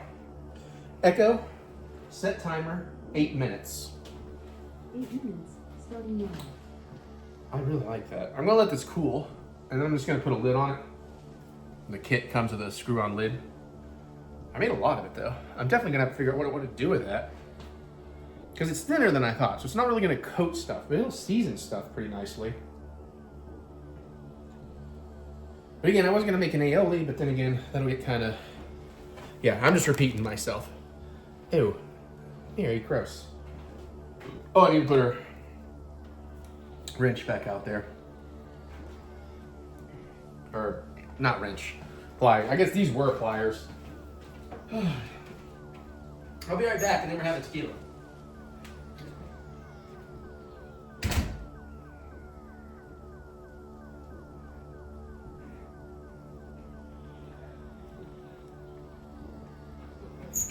Go back if they can hear me. You coming in for a second? Okay, yeah, so Mary just caught me in the garage after things are not going well. I was like, well, had a huge setback, but I thought I'll tell her on camera. So I somehow stupidly missed. Oh, that's boil. Okay, we need to bring that heat down for sure. Stupidly missed that it said chop the. Oh, that's me. No, that's you playing. Okay, it said chop down the asparagus. I broke them in half as I was putting it in there because I thought I should do something, and then I realized how like the broth was here and the asparagus was up to there. I was like, what? So I went and looked, like somehow I mischopped. Oh, I'm sorry. So I had to very carefully over 2 cutting boards use these to pull it all out in batches and chop it down very carefully because now it's in like a buttery wet broth, some of it. Oh, no. And then finally get it back in here. But then I'm like, but also it still wasn't quite enough liquid. So I put, it was like equal parts water and broth. So I had a cup of the broth left and put another cup of the water in, and then that's about right. So probably salvaged. Oh, I'm so sorry, honey. Yeah, and then I had to go get tools, as you can see, and like multiples of these to try and get my hot sauce opened. Finally managed to work it out. Yeah, so just for future reference, anytime that you're going to have to puree something, chances are you're going to need to make it smaller to begin with before you even get to that step. Yeah, and like I said, I told them Mary would come in and give me guff about it. But I said, it's like, I don't know why I did not think about that. Like, that should have been so obvious to me, you know, and I just... Have you eaten yet? No. That's why. That's probably why. I also have not had tequila, which I have said now I've earned. I do need to chop up some chives still. Also, rosemary. I hate fucking rosemary because I washed it, and then I was like, oh, you don't put the stems in. I'm supposed to peel all the leaves off. I was like, oh, this is extra fun now that it's all wet. There is a tool that you can get, and I do not have one, but it has like little holes of various sizes, and it's meant for taking parts through this day. Yeah, you can also do that with paper clips. You can twist paper clips to do that. But, you know, it was a little late. But luckily I was like, you know what, I kind of got it. Plus, you can do it with your fingers pretty easy. You can. The only thing is with fresh rosemary is that it tends to be sticky. Yeah, well, at least I did the kosher salt in the garlic for mincing, and it's like, oh yeah. It didn't actually go flying 1,000 billion places, so. We may have to run 3 loads of dishes tonight, by the way. Especially because I've ended up needing so many more things. Yeah, and things, just like even the bowls. Like, because when I cleaned up the asparagus, I ended up having to put it in 2 of these bowls. But of course, after chopping, it all fit in this one. I was like, why did that not click? That being said, my sauce is a little thinner than I was expecting. I think but it's you very got so good. hung up on the clean and trim. That's what I was suggesting. That you figured that was all you had to do. Yeah, I was like, I'm ready to move on and do the other stuff. Exactly. I do believe that's exactly what my problem was. Well, thank you for letting me recount the story. We've only been at this for 1 hour and 34 minutes. The magazine says the whole thing, prep and all, should take 25. I find that prep times on recipes are dirty lives. Yeah, absolutely.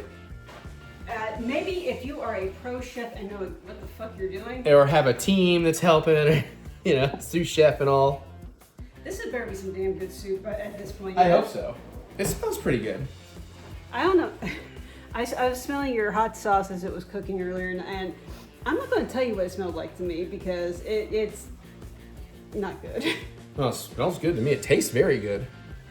It may be better now, but while it was cooking, I'm sitting here going, did Kat send me a present somewhere? Oh. Uh, That must have been something else too. Do not take a huge whiff though. Go gentle just in case. Ooh, that is tangy. Yeah. The real fun is I have to puree this soup all down. It's like, I don't think I can do it in one of these cups. So hopefully my immersion It's gonna take some work, but my immersion hand It's too bad I blender. don't have a full-size blender anymore. Well, yeah. It's really that would be the ideal thing for something like this. Yeah. All right, so we're doing that till it's tender. And then we gotta puree everything. And then we can whisk in the cream fresh and heat without boiling. Try to help me remember that when I have to reheat it Sunday. Well, okay, so best way to do that, put it in a crock pot. Well, try to remember to do that whenever we heat it up Sunday, or I don't know. Okay, so if I'm not gonna store it in the I- crock pot overnight. No. So I've made a promise. I've got to go over to Mom's at like 1:30, I think, to help her prep everything. Right. So what I can do is take the soup with me and put it in the crock pot there and just keep it on warm, basically. That sounds like a plan. You know what else sounds like a plan? I have earned this. You're almost out of birthday tequila. Well, that's why I already bought another one. I went hard on the birthday one because it was the birthday one. I was like, it tastes better when it's from Mary. Actually, I probably should have. I wanted the jalapeno though. I was like, I probably should have poured a glass of my super fancy one right now. Okay. Well, I'm gonna clean up, Okay, and then I'm gonna make my dinner if you don't mind. We're just gonna use the air fryer. that's fine because I'm not. Well, yeah, that's fine. Part of me is now thinking since the meat was used by today, it's probably got a couple more days in it. It's like, do I just want to try making a chili late in the next couple of nights? Because at this point, I was like, do I really want to like now have to prep like tomato and all this other stuff and make burgers and? I can make my super basic chili. Yeah, there's always that too. Which I like your chili, which is great over cheesy scrambled eggs. So that's what I'm thinking at this point. I'm like, yeah, I think I'm just gonna make something easier tonight. It doesn't have to be air fried though. Of course, I don't know what, but peanut butter sandwich and chicken noodle soup. Oh. But yeah, you have what you want to have because you're on more restrictions today than I am. I'm just happy. It's like, yay, my weight went down. Also gonna say this recipe also lies. Of course, I am doing a double batch, so that might be part of the problem. I'll slide it on that at some point. But there's no way this is gonna be down to tender in this 8 minutes. It's tenderer, but it is not. Yeah, it's gonna take longer than that. I know steaming it would have taken probably about 10 minutes. Well, that's what. Like in the microwave. Oh, okay. Well, that's also why I'm echo Of course, dismiss. we would have had problems finding a steaming container big enough to put in the microwave to contain all that. Yeah, well, that's also partially why I'm doing the lid on here too. I thought that might help with some of the stuff that's sticking out of the liquid, so it at least Oh, kind of yeah, steams yeah. and tenderizes. Since that's the whole point right now, we're just tenderizing. All right. So we're just gonna keep an eye on it while it tenderizes while I drink more tequila. I forgot. I left my gum over here. Yeah, I noticed that like a Sorry. few minutes ago. I was like, ew. But you were helping me, so I wasn't gonna complain. I started some gum and went, oh wait a minute, I want to take some pills because I feel a headache coming on. And then I was like, so I put my gum back in its wrapper, and then I meant to put it back in, and then I think I was struck by you. Yeah, I have that effect. All right, well, while we're waiting on that, and now that I'm a little more calm because I'm having tequila, I am gonna work on dicing up chives for the presentation. That's like, there's a word. What's the word I'm looking for? And then we're just gonna keep an eye on that till it gets really tender, and then we'll try to immersion blend it. Hopefully that goes well. Then we gotta whisk in some cream.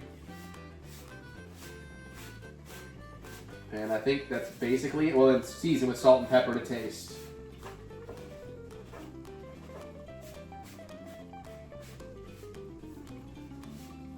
But we are actually almost there. So I probably have to wash these too, huh? Rinse before using. Yep, cool. I'm just gonna do all these chives because sometimes chives are fun just to have around for reasons, so. And this is not that difficult, and I just realized I've already put my knife away, but that's okay. It can come back out and get rinsed off. It'll be fine.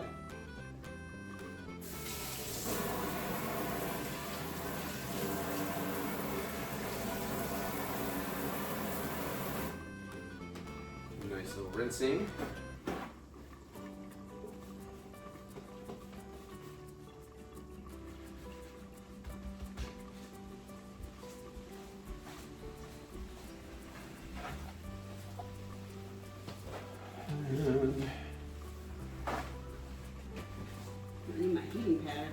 so much time bent over.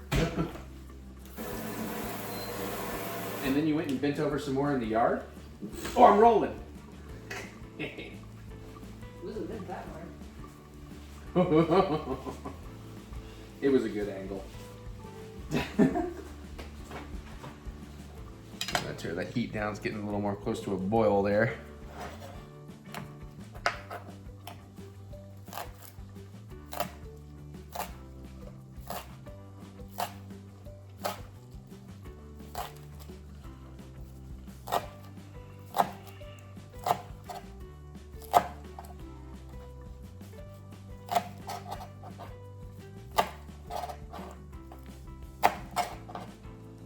I'm being extra careful because this is like the last thing I have to cut today.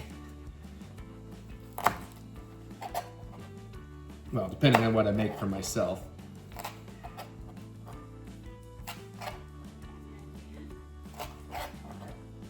Oh, that was close. I was lining up though, I wasn't going for the cut. That's why I could feel it and be okay.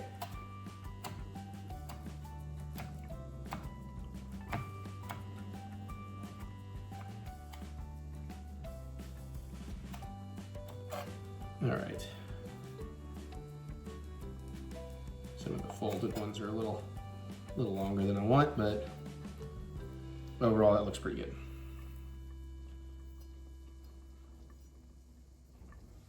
All right, let me get these in a thing. Now let's take a look at our stuff here.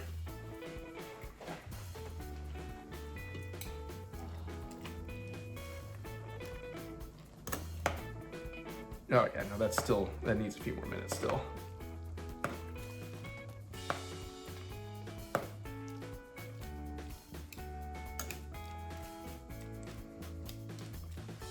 But it's definitely, shrinking down into the broth.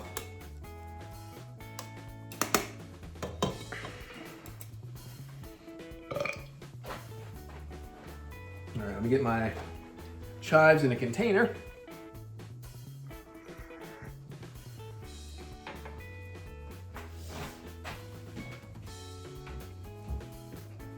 Yeah, that'll work.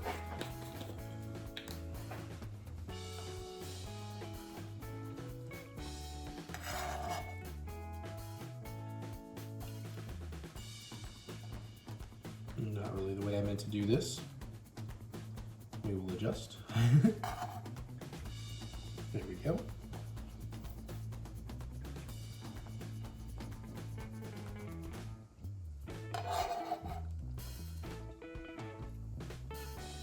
Next cooking section, I could change my mind, but in the 2 weeks from now, the next time we do a cooking in the vlog, I'm pretty sure I'm going to try making a traditional fettuccine alfredo.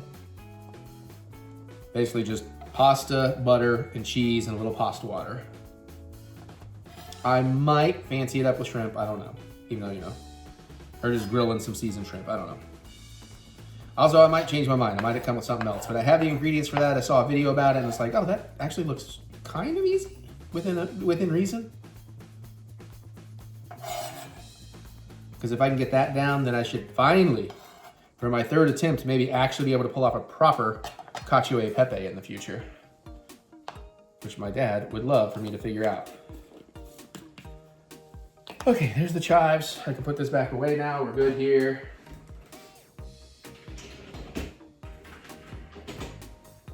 Should be good with this too.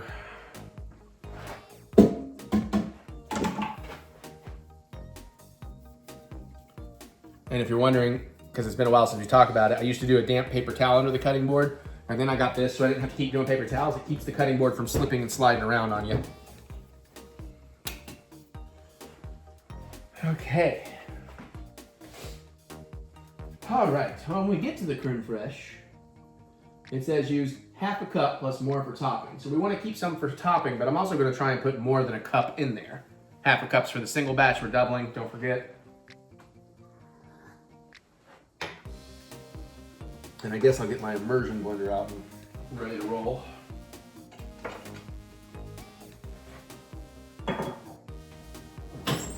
Haven't used this sucker in a while either.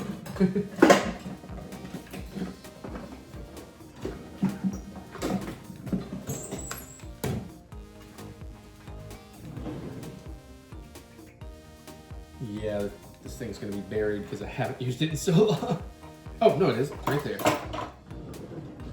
Beautiful.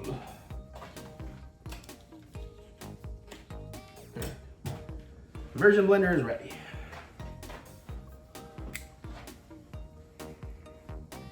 Yeah. Should probably go ahead and run these dishes, get them running. Okay, that's starting to get pretty tender. We'll give this maybe another minute or two, just for some of the thicker stalks. Oh, that smells really good, actually. Come take a whiff of that if you can over the gum.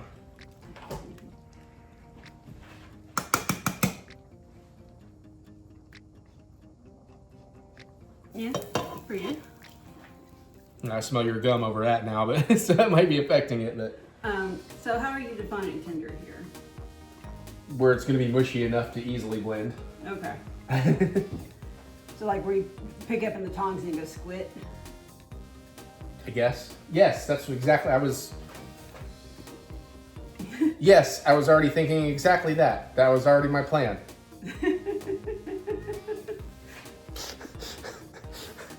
Whoops. Yeah, the onions and the butter and the chicken broth is what I'm really smelling. Okay. Oh my back. And I just took ibuprofen so I can't take more. Aw. Oh. Oh, well, let's see. Depending on where you're cooking, I kind of need both sides of the island here, though. I'm cooking in the air cooker. I know, but I mean, like, you know, just in terms of you eating and all that, too. I will probably eat at the couch. I guess what I'm getting at is just understand I'm going to need both sides of the island.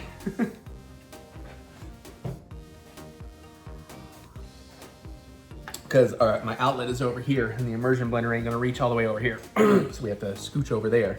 Oh, let me get these dishes running, too. No, I guess I can get this in here, too. If you're a Costco member, Oh. these are pretty good. I wasn't sure what she was doing back there. I just providing content. Yeah, no, I appreciate it. You are the greatest. Wayne Gretzky ain't got nothing on you. Am I the best? Around. Oh, man, all right. Too bad you're still doing this. You can't watch SmackDown later on camera. Oh, yeah, that's a good point. Shit. I was supposed to go play Star Wars. Oh shit, yeah. I guess I can do one when you show. Oh, I can play some late night Star Wars. The problem is, the weather's so nice. I want to go hang out on the deck, but I put on a sweet Star Wars shirt. I need to... Yeah, I need to do at least one. Plus, I love that game. I'm loving Star Wars Outlaws so I much. don't know how it got so late. I got in the zone with leaving, although you couldn't tell much. There's so much that needs to get done. I'll tell you this, I'm glad I emptied a bunch of old vlog footage off this camera earlier today. Because I did not anticipate this cooking segment to run this long. Oh my God. Oh, I'm gonna have to build like a whole extra music bed, I think. Because this vlog's gonna run forever. Oh, and I'm still thinking about making the cocktail tonight, which I might. It's an easier one than last time. Was Thank that the the maker. cucumber one? Yeah, the one where I had to blend, like literally prep like more veggie work than I did for the cooking segment.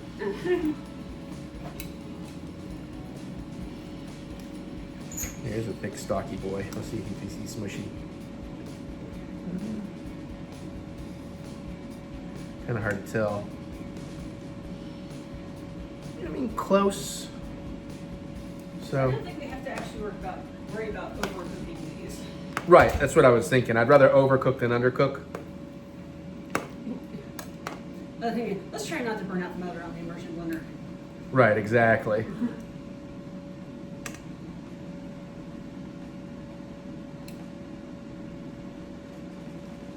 Yeah, just give it a couple more minutes, just to be safe. If worst comes to worst, if you've got another NutriBullet container thingy, you just do it in small batches. I do, but Jesus Christ, that much soup is going to take like 8 batches.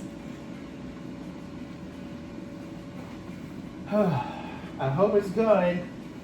I'm sure it's good. You're making it. Aw. Wait, it's your birthday. Why are you being nice to me? Because she's always nice to me. I joke, but she's very sweet. And I'm a very lucky man. Because she puts up with all of this.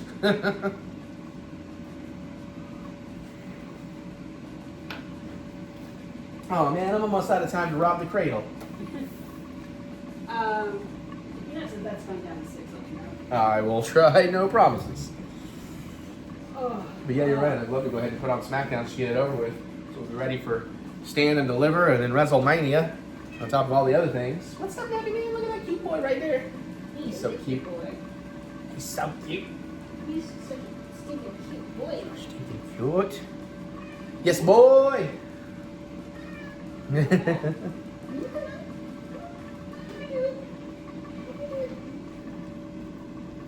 I can put my ring back on now. It's no more dirty hands.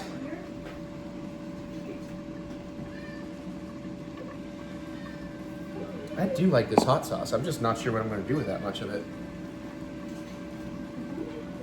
Good job. Good job, Maureen.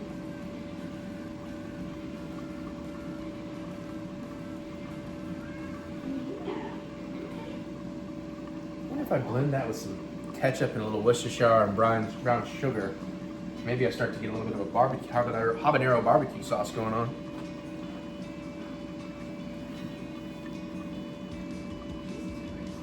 Yes, my child? Remember just looking at all the bullshit that has accumulated in the last 24 hours in my mouth. Ah. Oh, I should tell you though, your air fryer, it's not down to 6, but it is down to 9. Okay. So we're halfway to noise. God. I know, that was bad. I'm tired. I'm hungry. Thank God we did a taste test. Thank God we already filmed the taste test you see after this. So I have some food in my stomach. I can tell you, I'm still tempted to just throw some chicken nuggets in there afterwards. I don't like using the air fryer with different foods, but at this point I'm like, I am so just cooked out. We got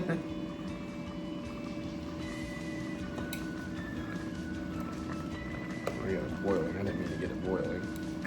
Whew. I just see a real thick piece here. I want to see how it's.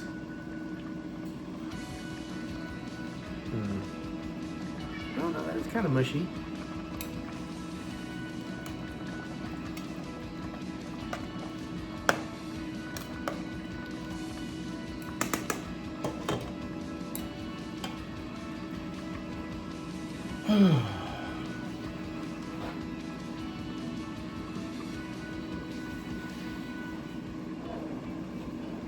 I'm sorry, everybody. I'm a little silent because I'm trying to think about what I'm actually going to have for dinner now.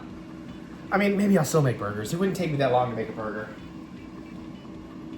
What, like another 10 minutes? That's something I actually know how to do. Well, also then toasting the bun. Okay, I don't have to toast the bun. I better toast the bun, though. My burgers are greasy. Even when I let them rest. I was going to make up a sauce. I can still make up a sauce. Wouldn't be that hard to mix some mayo and this hot sauce together real quick.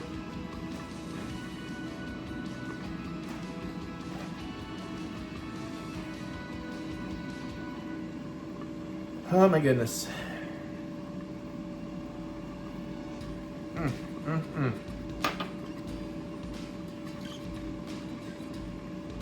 Salud. Well, I should have said that before I drank, I guess. All right. I'm going to pour another shot of tequila. And then I think maybe we'll get to the blending. We'll see how it goes. I guess if it doesn't blend out just right, we can always throw it back on heat and blend it down some more for a bit. It's gonna work. Oh, so close. There's literally like a drop left in here, but I got a full shot glass, so screw it. Let's salud. You drinking from the bottle. You drinking from the bottle. And going in. There was literally like a drip left. 6 minutes. Thank you. I can't pick that shot glass up yet, though. All right, let's see what I'm thinking here, because I'm thinking it is time to blend this bad boy.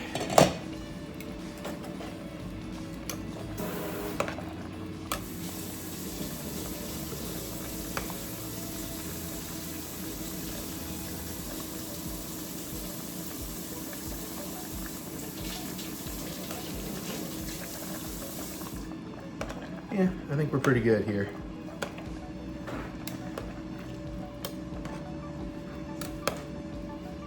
Behind. Heard? Yeah, these are pretty squishy.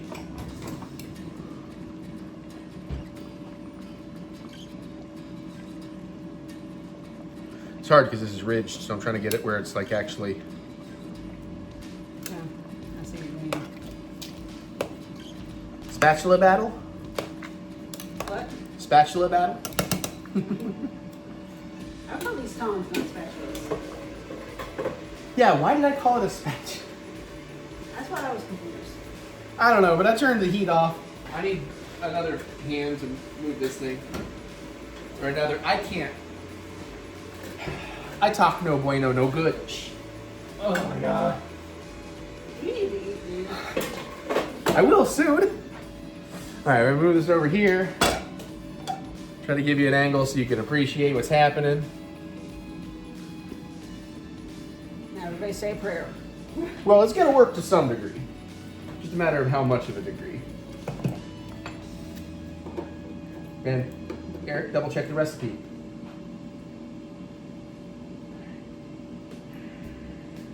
Puree.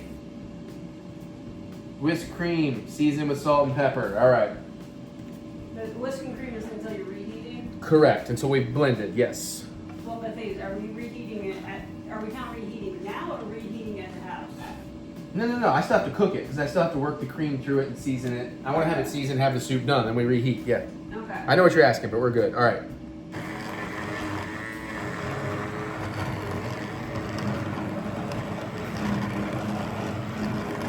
I mean, it seems like it's going pretty good, but we'll see.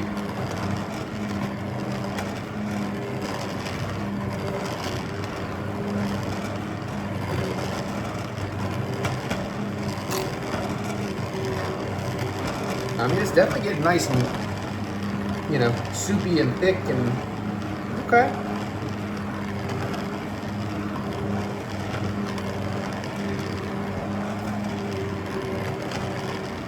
So far, so good.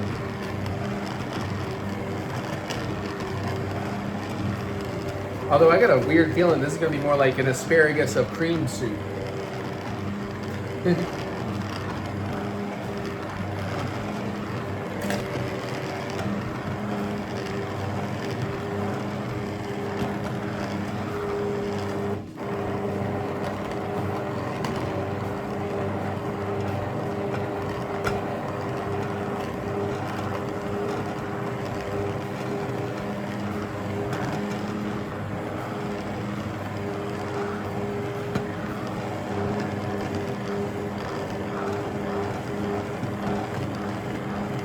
Well, I will say this is going better than I anticipated. Oh, I gotta rest my fingers. Holding that button in is a lot. I'm gonna sip some tequila. Oh my god, I'm burning up. Come on. You can do it. Oh, I can definitely do it. You know that. You need me to step in for a minute? No, you're alright. You're alright. Alright. Honestly, right now I'm just checking to see is like, what's the temperature? No, it's alright. 71, I guess. So we could probably get the windows back open now.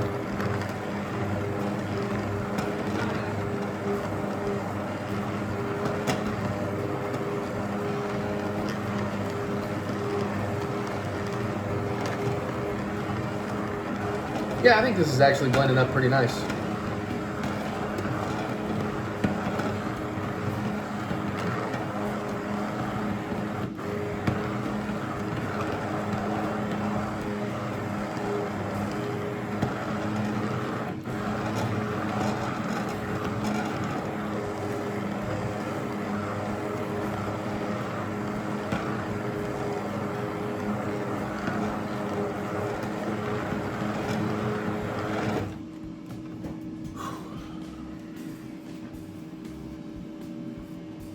We'll give it one or two more runs here. Oh, Jesus. Open up the window and just slow down halfway. Oh yeah, those. Sometimes you gotta get them in just the right spot. Yeah. Sometimes the ones we open and close regularly, anyways. We still lost some windows. We still love those windows. Do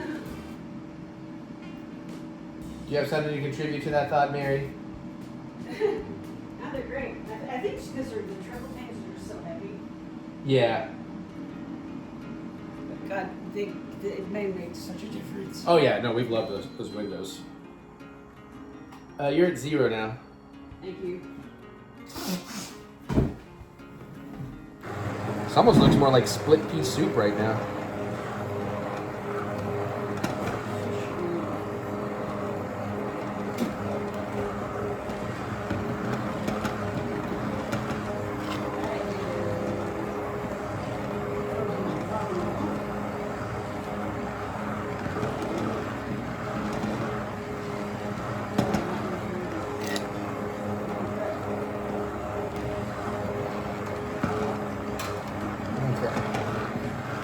I'm thinking we have done it well here.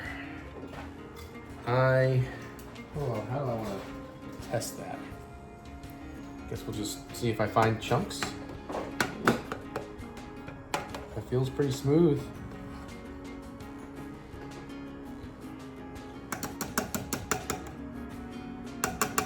What do you think? Pre-cream texture, nice. That's not bad. I'm not finding any clumps. I'm not feeling any anyways. Oh, that one better than I expected, to be honest. Yeah, same. So I should be done with these. Heading to the sink, fly boy. All right. Okay, I need some of this like that. Some towel. Heard. Well, I don't know. That's kind of chunky on the edges. Maybe that's the stuff that's stuck on there. I need to get it off there, and then we can reblend that. Kind of fibrous.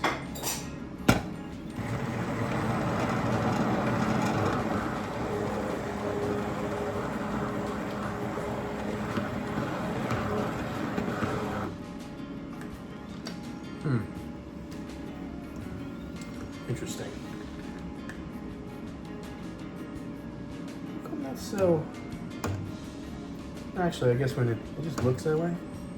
Is it okay?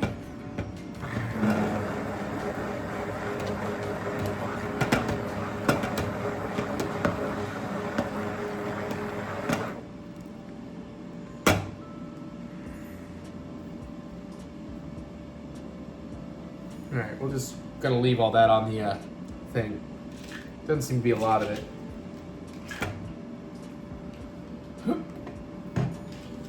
Okay. Now, let's bring it back over here. The burner I like to work on. Where's the other one? And now let's pour all our habanero spice into this. No! All right, we're gonna want to whisk. Where's my good whisk? I don't want the French whisk. Well, the French whisk is a good whisk. That's the one. One has a handle. The bulbous handle is the one I really like.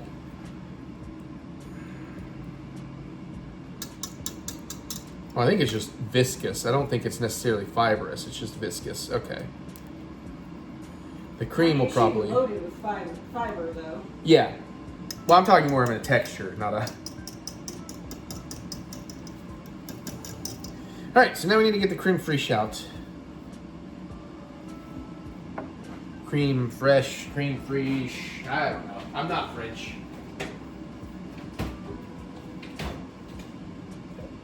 Now, I do believe there's something you can substitute for cream fraiche, but I don't know. This was the only option my Kroger had. 5 ounces, $8. A little bit pricey. It's French cultured cream. Technically, we need a cup, but we probably want a little more since I did do extra broth. So before I do it, we puree. Now we're going to whisk in the cream and heat through. Do not boil. And we season. So let's get a low heat going. Maybe like a medium low. And since this is 5 ounces, I'm just going to go ahead and put a whole one thing in here. Let me get you a better angle. There you go. I mean, that does basically look like a cup by volume. But it's 5 ounces, so it's probably I need it to be more because I have to save some fruit, and I need to add extra.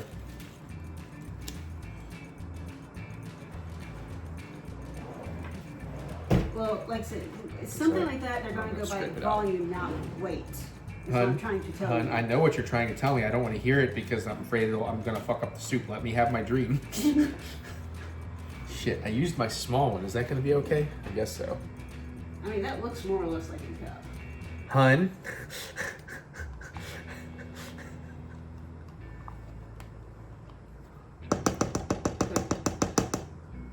Because volume over weight Hun. benefits you at this point. Okay, all right. I love you. I love you too, but goddamn. Oh, I was making. Oh, come on. I was being more as a joke there. Were you? Yeah. Well, I mean, sort of. Okay, just don't breathe the gum in my face because I like the smell of it. You can. No, I'm saying you can stand over my shoulder and just try to breathe to this side.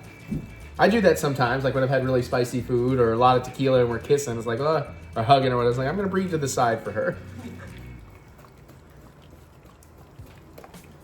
So that should be a little more than half what we're supposed to whisk in here. It is thickening up.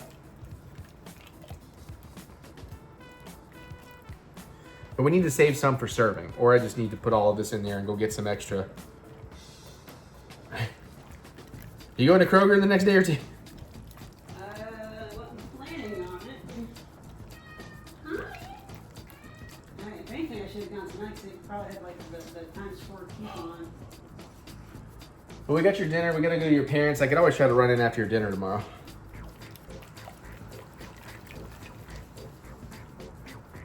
Oh, jeez. Also, try not to slosh it all the way out of the thing. Oh. All right, let's get some more in there. You know what? That's what I'm going to do. I'm going to save just a little bit for my plating presentation for the thumbnail. But I'm just going to put all this in there. Especially because, like I said, where I actually did use quite a bit more liquid.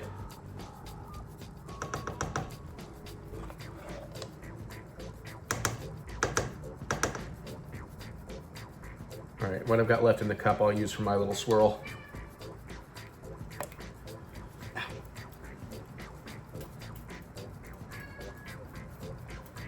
Now we're just trying to warm it through at this point. Once we whisk. Watch me whisk. Now watch me nay-nay.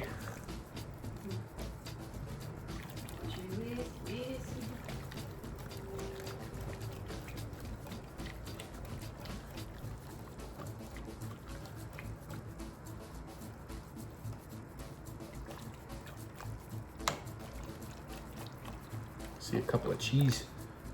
Cream chunks.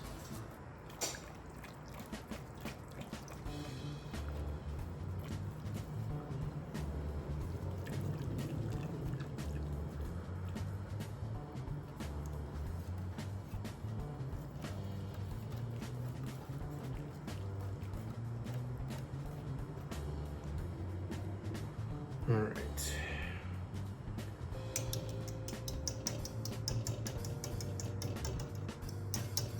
So at this point, I'm sure it's going to need some seasoning, but I would like to taste where it's at.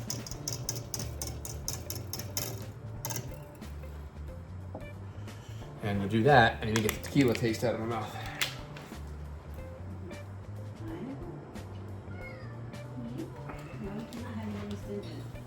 Luckily, it's not a very strong aftertaste on that tequila. Let's see what we're working with here.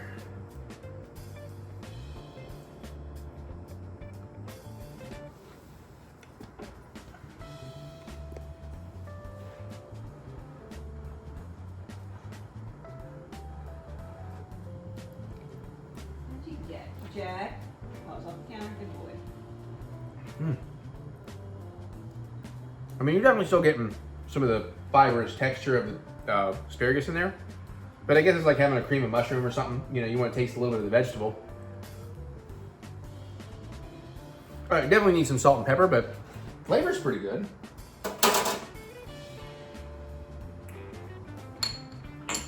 Salt. Big pinch because it's a big batch. Another big pinch, honestly. I can tell it needs quite a bit of salt to bring out the flavor. Salt is the secret. Almost wonder if I should put one of those Saison flavor packets in here. Ground black pepper.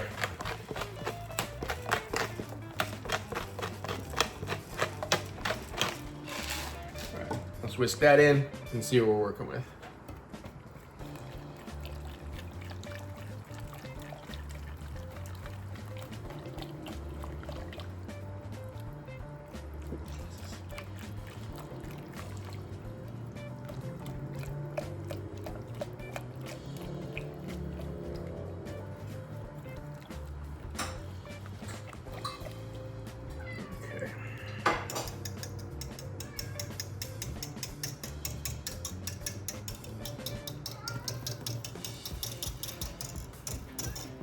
Napoleon, you have the cutest, saddest meows.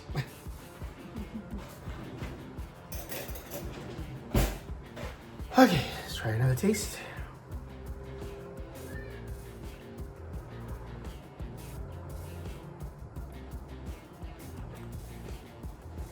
I think it still needs a little bit more salt, definitely more black pepper, but that was definitely an improvement. I think I'm gonna do basically double what I just did. Or I mean, another same amount as what I just did. Big pinch, another big pinch. Recipe gives me no indication where to start from. So we're just literally going to taste. Plus, you know, where I already kind of changed it up. All right, let's get that whisked in. I probably personally, I think this could use more cream. Could be a little creamier, but that's because I'm thinking of a different style of this soup, honestly. I like what we're doing here.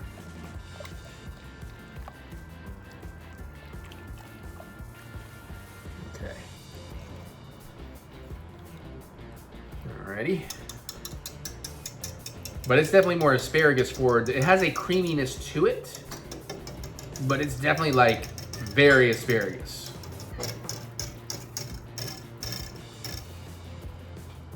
Almost kind of makes me wonder if in a presentation, if it would be better with a drizzle of balsamic instead of a creme fraiche swirl.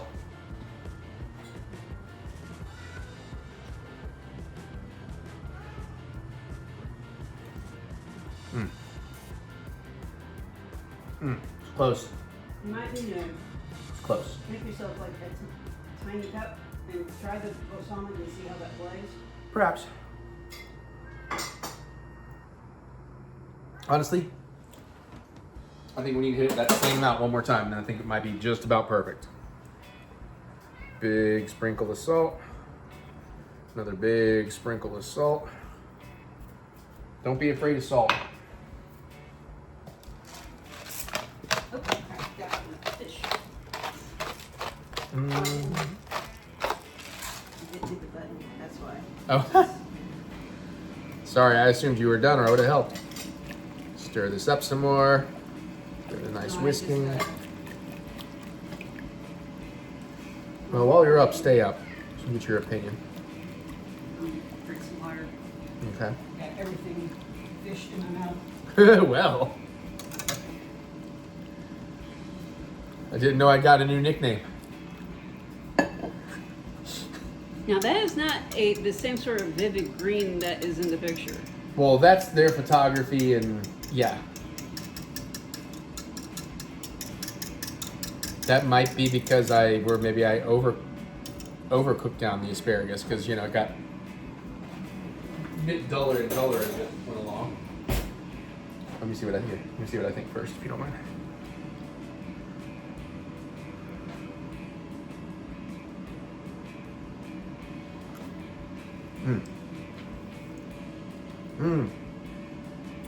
It's either right there or it's very close.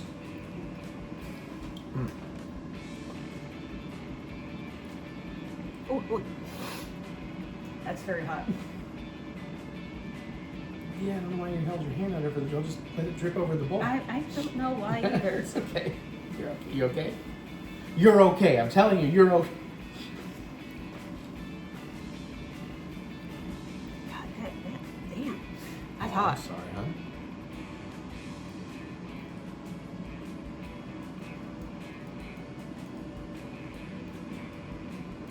Pretty good. I feel like it might need a little more salt. Not a lot. It's there's something. It's missing something.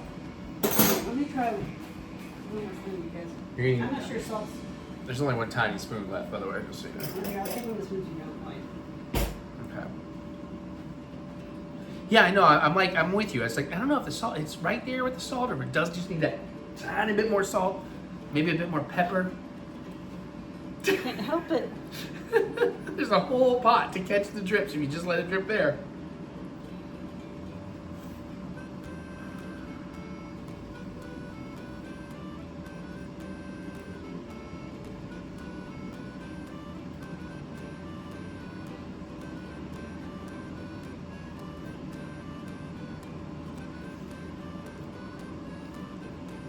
Maybe a little more salt, but very, very. Yeah, I wasn't saying a lot. I think it's like right there. Maybe a bit more pepper too. Yeah, that too. I'm gonna do like half of. Instead of 2 pinches like that, we'll just do 1.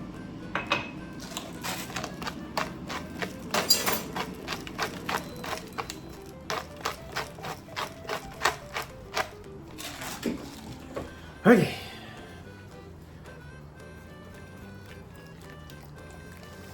Oh, that might be it. The smell just changed with all that pepper. That might be it. I have to get it finally heated all the way through. That's the bad thing about this fish is the flatter pieces cook fine. The big chunky pieces take a long time.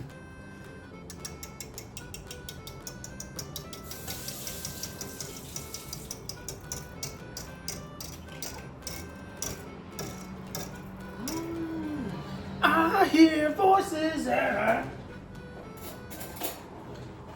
I hear voices in my head. They talk to me. They understand.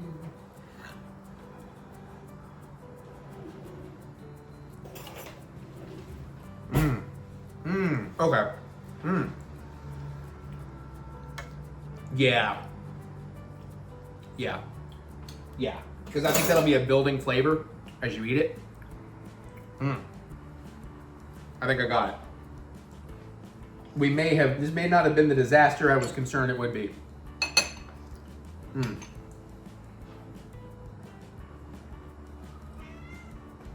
Aww. Hi, sleepy Jack. It's your boys. Mm-hmm. Yeah? Yeah. Still, I don't think that's gonna be a problem though. What?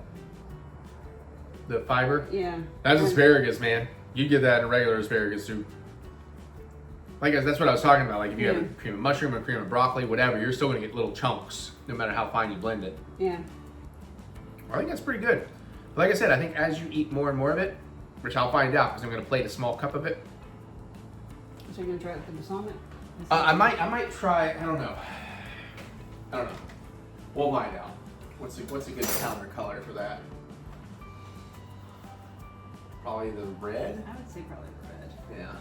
Possibly yellow. I think the yellow would be too similar in the green. Yeah, that is a yellow and green, isn't it? Yeah. All right, let's plate one here because we're gonna need the thumbnail. 2 scoops. We'll get 2 scoops.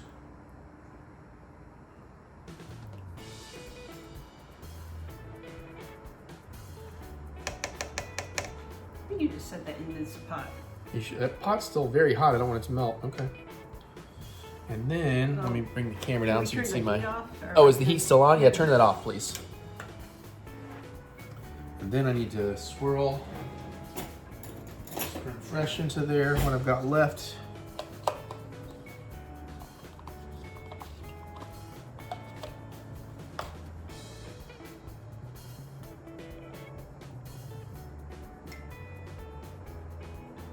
Make it pretty if I can.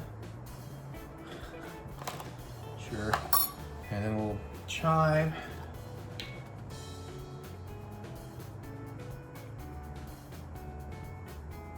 Maybe not my prettiest plating, but it'll have to do.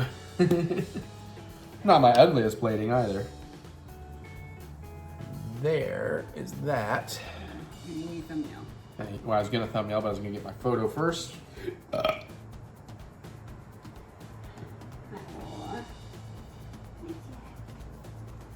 Right. Let me bring this in so I can.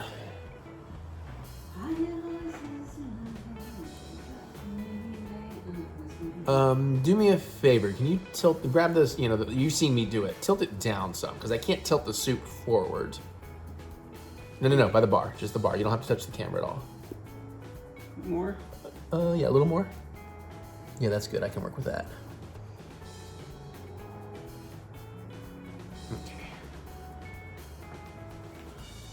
Okay. Earthquake. Hi there. No. And let's eat through some of this and see if we think that, if the flavor really does come through. Oh, now that the creme fraiche melted in, it looks a little better. Oh, yeah. Get a little chive, a little cream. Yes, Aaron, I see you.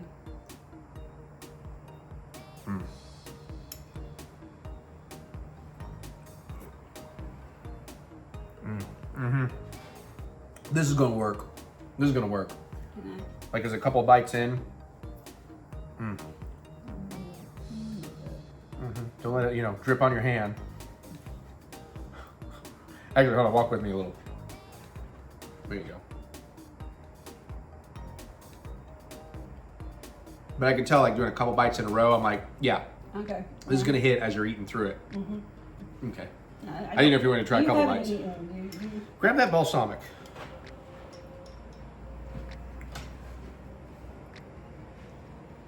See if you can give me just a tiny bit on this spoon. Yeah, have it ready. Just a little bit. A couple drops. Who make a smiley face? Okay, that's probably good. We got like 5 little drips of balsamic. Let's see what that does.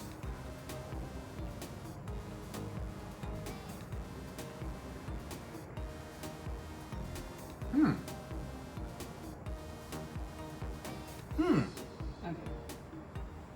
You get a spoon. I'll try the drip. I like it. I don't know how much I like it.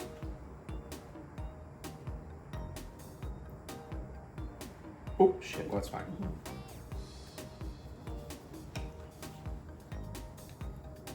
It's interesting when you do that. Because it's its own flavor layer. It's sort of, it gives a contrasting flavor in there. That tartness kind of comes over the earthy and creaminess. Because we use at my parents' house, and we'll steam asparagus, and then Mom and I like to just cover it in balsamic glut. Well, it's like the prosciutto Parmesan wrapped asparagus that's Yeah. grilled or baked or whatever. And now Mom does have stuff at her house, so we can make that an option. Yeah, I'd say let me present it the way it should be presented. And then if you're feeling adventurous or you're not loving it, try it this way. Ooh, I got apparently a big old piece of pepper like in the back corner of my mouth. By the way, I am wondering if I really could have gotten away with a single serving, because that's a lot of fucking soup. Even for 9 of us, that's a lot of fucking soup. Well, it said 1 serving served 4, so we were basing it off of that. Yeah, but also I think that's meant to be like a dinner serving. Well, leftovers are not the worst thing. No, especially because this is pretty fucking good. It's not the best soup I've ever made, but it's pretty fucking good. What would I do different? More garlic. A lot more garlic. I'd do my damn asparagus right in the beginning. That would help. Yeah. I probably wouldn't bother with low sodium broth. I'd use regular. I had to put so much salt in here anyways. Might as well get it starting early. I don't know. I think that's really about it. There's not really a lot more you could do to this. More cream? Maybe more cream. If I had another whole one of those creams, I'd probably put a whole another one of those in there. Make it extra creamy, a little thicker. But not bad, not bad. Actually, like I said, as I'm eating it, I'm liking this more and more. The flavor really kind of builds as you're going through it. All right, there you go. There's 2.5 hours. I'm so sorry. We'll try to make the rest of the vlog. Well, no, some people don't like the cooking stuff, so the rest of the vlog will be the rest of the vlog. I'm gonna finish eating this. See y'all later. Bye. Enjoy the junk food taste test. Hey everybody, welcome back. Here's my beautiful wife. I'm Hello. celebrating her fake birthday today, so I get to rob the cradle for one more day. Don't you believe that it's her birthday? It's not. It's tomorrow. Get a fancy. Anyways, we're here for a taste test. Yeah, they have no idea what today is. That's right. I'm not even telling you. If you know, you know. We got 4 more items. Actually, we have a total of 5 items left we're sitting on. So we're almost out of stuff, but maybe I'll find some stuff by the next vlog. Not that we have to, because we don't always have to do these. And one of the things I found we bought a while back and I kept forgetting. I assume we'd like to start with this one. Over the Where's my other option? that one. Yeah, I'd Okay. say so. These are fairly new. These are still findable in stores. We have Cheetos Puffs Cheese Pizza, which is weird. So I guess they've basically just given them a tiny bit of like a marinara flavor. Because I mean, Cheetos Puffs are already cheese. I don't think Yeah. they changed the cheese flavor. Okay. Well, These are a little more than 10 calories a puff. Is that right? That's right. Wow. I had no idea Cheetos Puffs were that heavy. it's a light, airy fat. Carbs and fat. Yeah. I don't really get much of a smell out of it, honestly.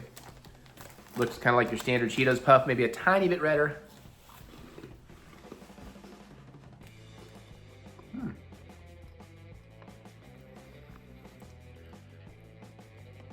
Yeah, I think I kind of called Okay. it. Oh, It tastes good initially. The back end taste, I don't think I'm. yeah.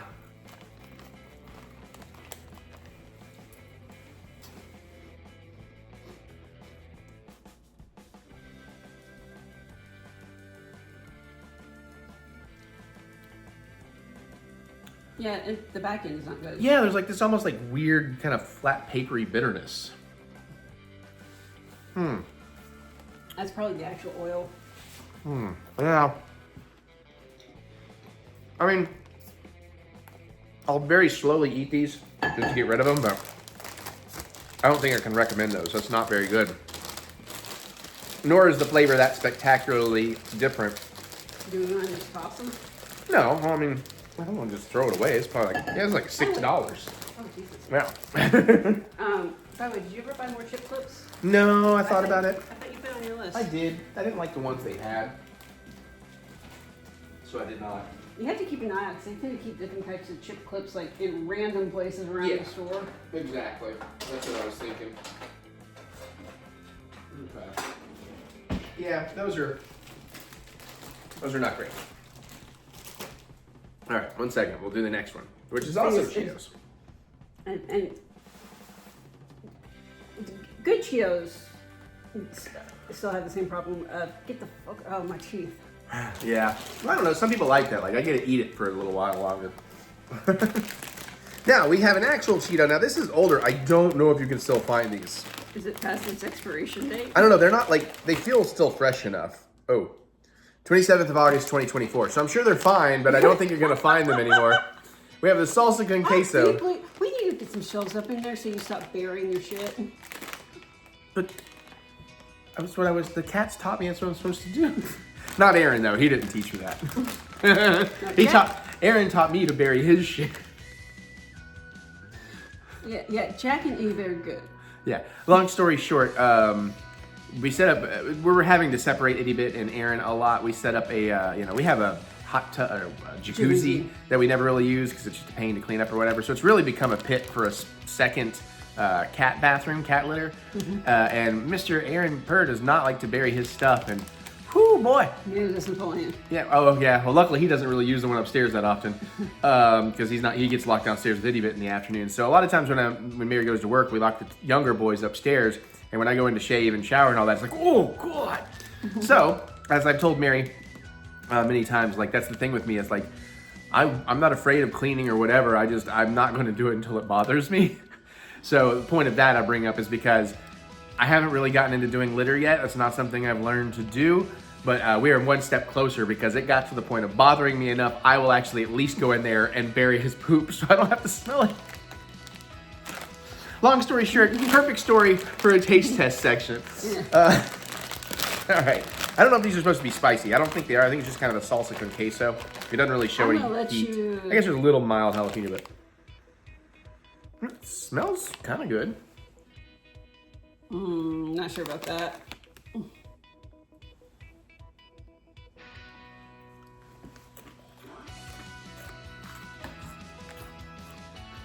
They're still edible. So I'm waiting. I'm ready to get to the flavor. It's starting.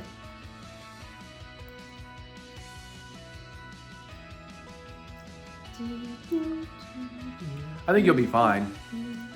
I'm not really getting much heat, if anything. These might be okay. They're not knocking my socks off. They're not the flaming hot dill pickle ones that I wish they'd bring back.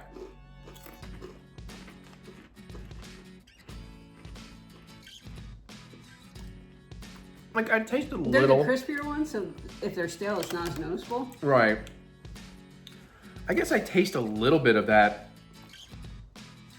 There's the tiniest bit of heat at the back end. I'm getting a little hint of a sort of a bell peppery, tomatoey thing, but very subtle. I'd say they're much better than the pizza puffs. Yeah.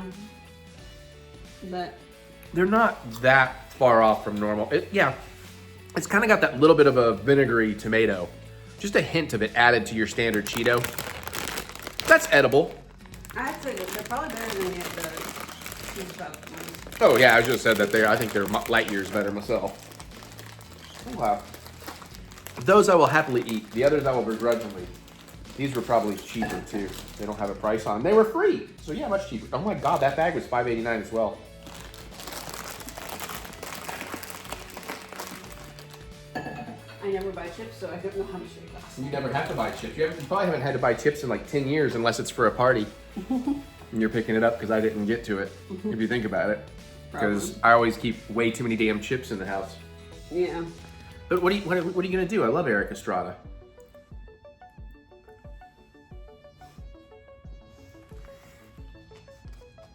He says shit like that just to make me make the face. I love the face. I love all her faces. These are still available. I saw them in Kroger. Now I did not find them individually, so we've got more of these than we need. Even if they're not great, they can't be bad. It's a matter of how good will they be.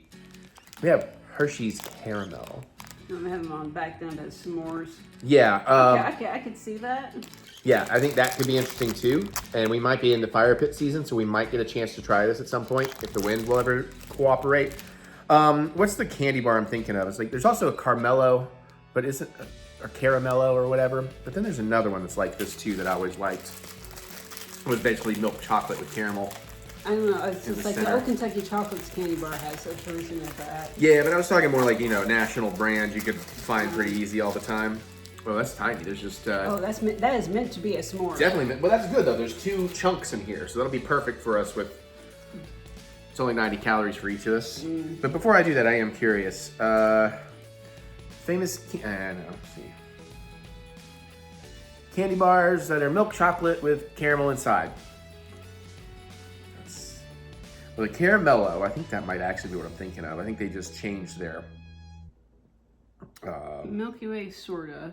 Yeah, but I wasn't counting Milky Way, even the Milky Way caramel. I just feel like there was another one that had a different...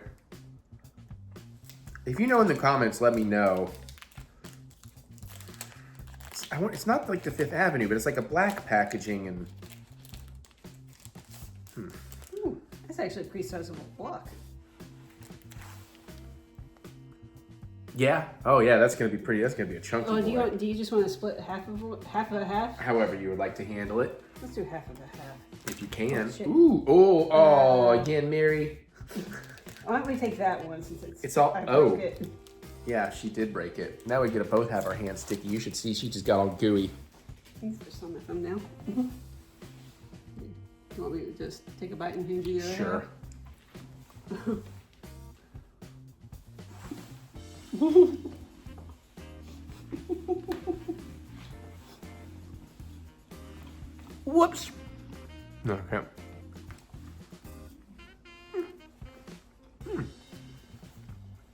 I think it's really about the balance of the caramel and the chocolate. I think it does look pretty good. It's not bad, but I don't know if I go out of my way to get it. Same. I think I'd rather just have a caramello. Caramello, however you pronounce it. But it's good. I would like to try that on the s'more. I've got mushrooms. Mushrooms? What the fuck kind of s'mores are you making? Marshmallows. You're making- I don't think I have any graham crackers, so. We'll try to get some and keep them on standby so when we get a good fire pit night, we can do it. Now these I think are still around, and I'm so excited about this. I've been wanting to try this forever though. We've been sitting on it a while. I do have another one. But you know my favorite candy, hands down, is Snickers. And now we got Snickers pecan. There's so many Snicker flavors we need to try. Like, we don't get a lot of them here.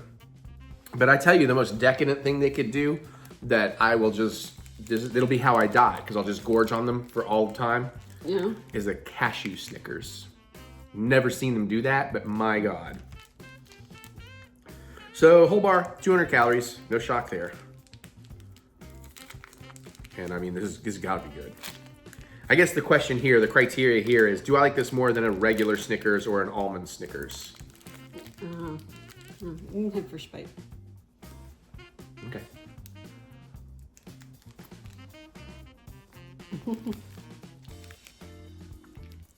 That's the caramel. Yeah, so far. I'm not sure I got any pecan. Is it like a pecan nougat, or is there actual pecan in No, there? there's actual pecan in Oh, there. I didn't get any. Oh no, I have to have another bite. It does have that. The nougat is a little different than a Snickers almond, I think. It's definitely reminding me more of that, which I really like.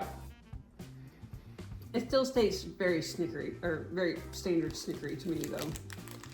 Yeah, but I'm telling you, if you had this next to an actual Snickers, you'd tell a big difference. Not a big difference, but you would definitely tell a difference in that nougat. I'm going in again because I want some pecan.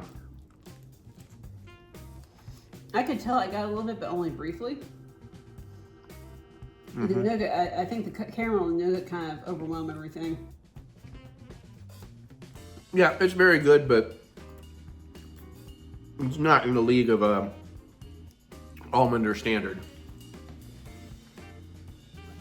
But it's still very edible, especially because I have not had dinner yet.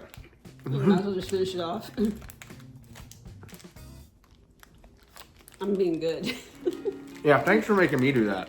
You're supposed to encourage me not to eat more. Well, we could stop doing taste tests. That didn't take me much encouragement, though, did it? Well, sometimes we do.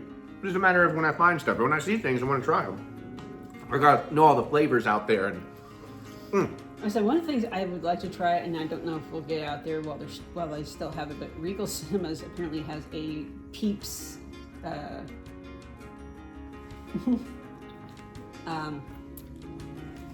Peeps icy, which intrigues me. It's just like either it's going to be really good or it's going to be really nasty. yeah, how do you do a marshmallow flavored icy? That's like, I can see ice cream, sure.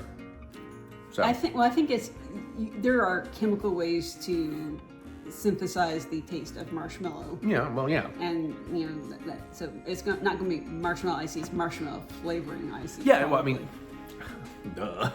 Well, the way you phrased it. But yeah, if we can get out there, and I'd like to try that too. Maybe we should go see Centers since we didn't get to. I'm hearing nothing but rave reviews about that. Yeah, I don't know when though, because commercials do look intriguing. what, today's Friday. trailers. I gotta cook. We gotta watch SmackDown. Hey, we're actually current with wrestling at the moment. And then tomorrow's your actual birthday, and we're going to. This is gonna give away the dates, but we're going to Bellanote, her favorite place locally. I'm looking forward to that. And then doing WrestleMania Day 1, and Sunday we got Easter dinner, folks, and then WrestleMania Day 2, and then Monday will be a work day for me to catch up. Tuesday we got to play in Louisville. I was like, all right. And then is it that Friday next week that you're leaving, or the week after? I leave the 2nd, the day after we see Thunderbolts on the 1st. Is that next week though? Yeah, no, we have another weekend because we got karaoke night on Sunday. Oh, that's right. Her actual birthday party, so. Yeah, I decided not to try to do anything on Easter weekend. Seemed Probably- like a bad idea. Probably wise, which is Also shocking that they put Wrestlemania and 420 all on Easter. What? Yeah, I do wonder if anyone, if the people who run WWE went, it's like, oh, that weekend's Easter weekend. It's like, don't worry, they're a bunch of godless heathens. Nobody's gonna care. Well, without getting too political here, I'm not making any judgments. I'm just, in general, so many of the folks in WWE are very right-leaning, which in general tends to be more Christian. So, no, I don't think that's a. I don't think that's the thinking. No, I know. I know. I'm making jokes. And again, I'm not making any judgments there. I'm just you know. Yeah. So, anyways, that was the taste test. Now I got to go make the soup you already saw me make because I'm making that for Easter dinner, and I won't have time on Saturday. And then I can finally make my dinner, which is going to be some kind of cheeseburger or something. I'm working on a habanero hot sauce right now that I might make an aioli out of. Bye. Okay, so quick little travel update for the May Disney trip.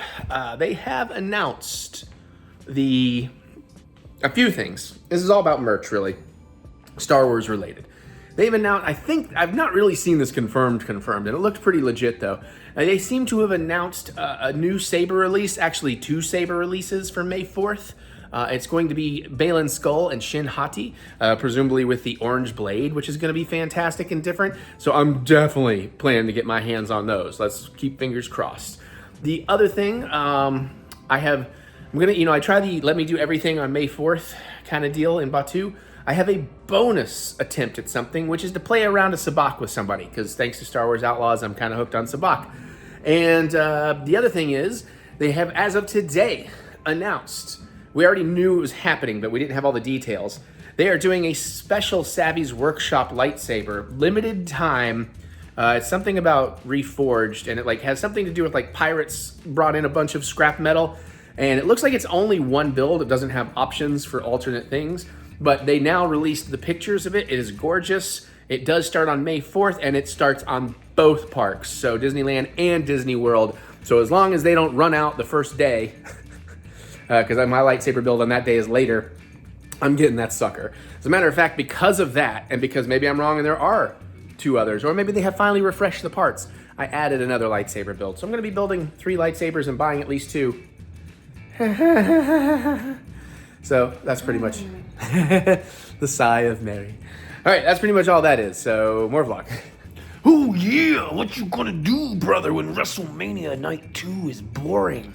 Welcome to our Wrestle... Drench yourself in beer? I don't know. And hit a bystander on an ATV. We'll get to that. Welcome to our spoilers, because, it's happened. WrestleMania 41... whatever. Actually, should we start with Stand and Deliver? Yeah, we can go back to Stand and Deliver. But we should also talk about, real quick, just for context, we fell off wrestling for a bit because we've been so busy, and then Oscar season really put us behind. But we did manage to get current a couple hours before the final SmackDown aired, and we were able to watch SmackDown. So when wrestling time started... What?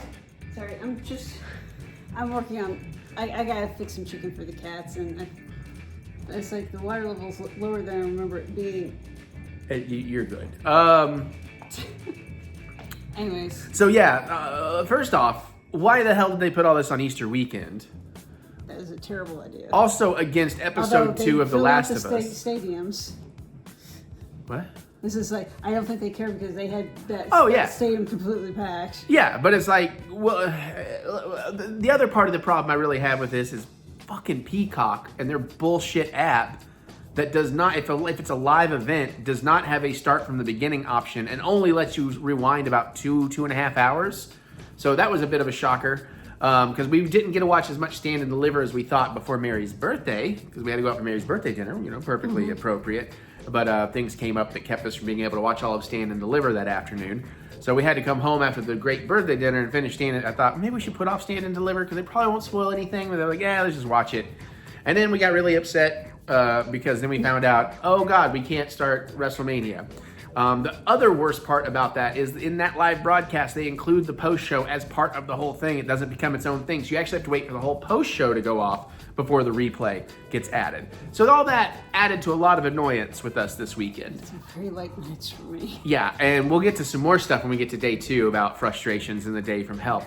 But so we started with Stand and Deliver, and it was really good. Yeah. Matches were really good. I don't even remember what they were, but Well, Hank and Tank versus Fraxium, which was fantastic. The top tier, match, like 10 out of 10 match on that one. ladder match was Yeah, pretty with good. Thea coming in, and then Yes, Saul yes, and her partner lady Zathia? Almost Zathura kissing. or something like that. Yeah.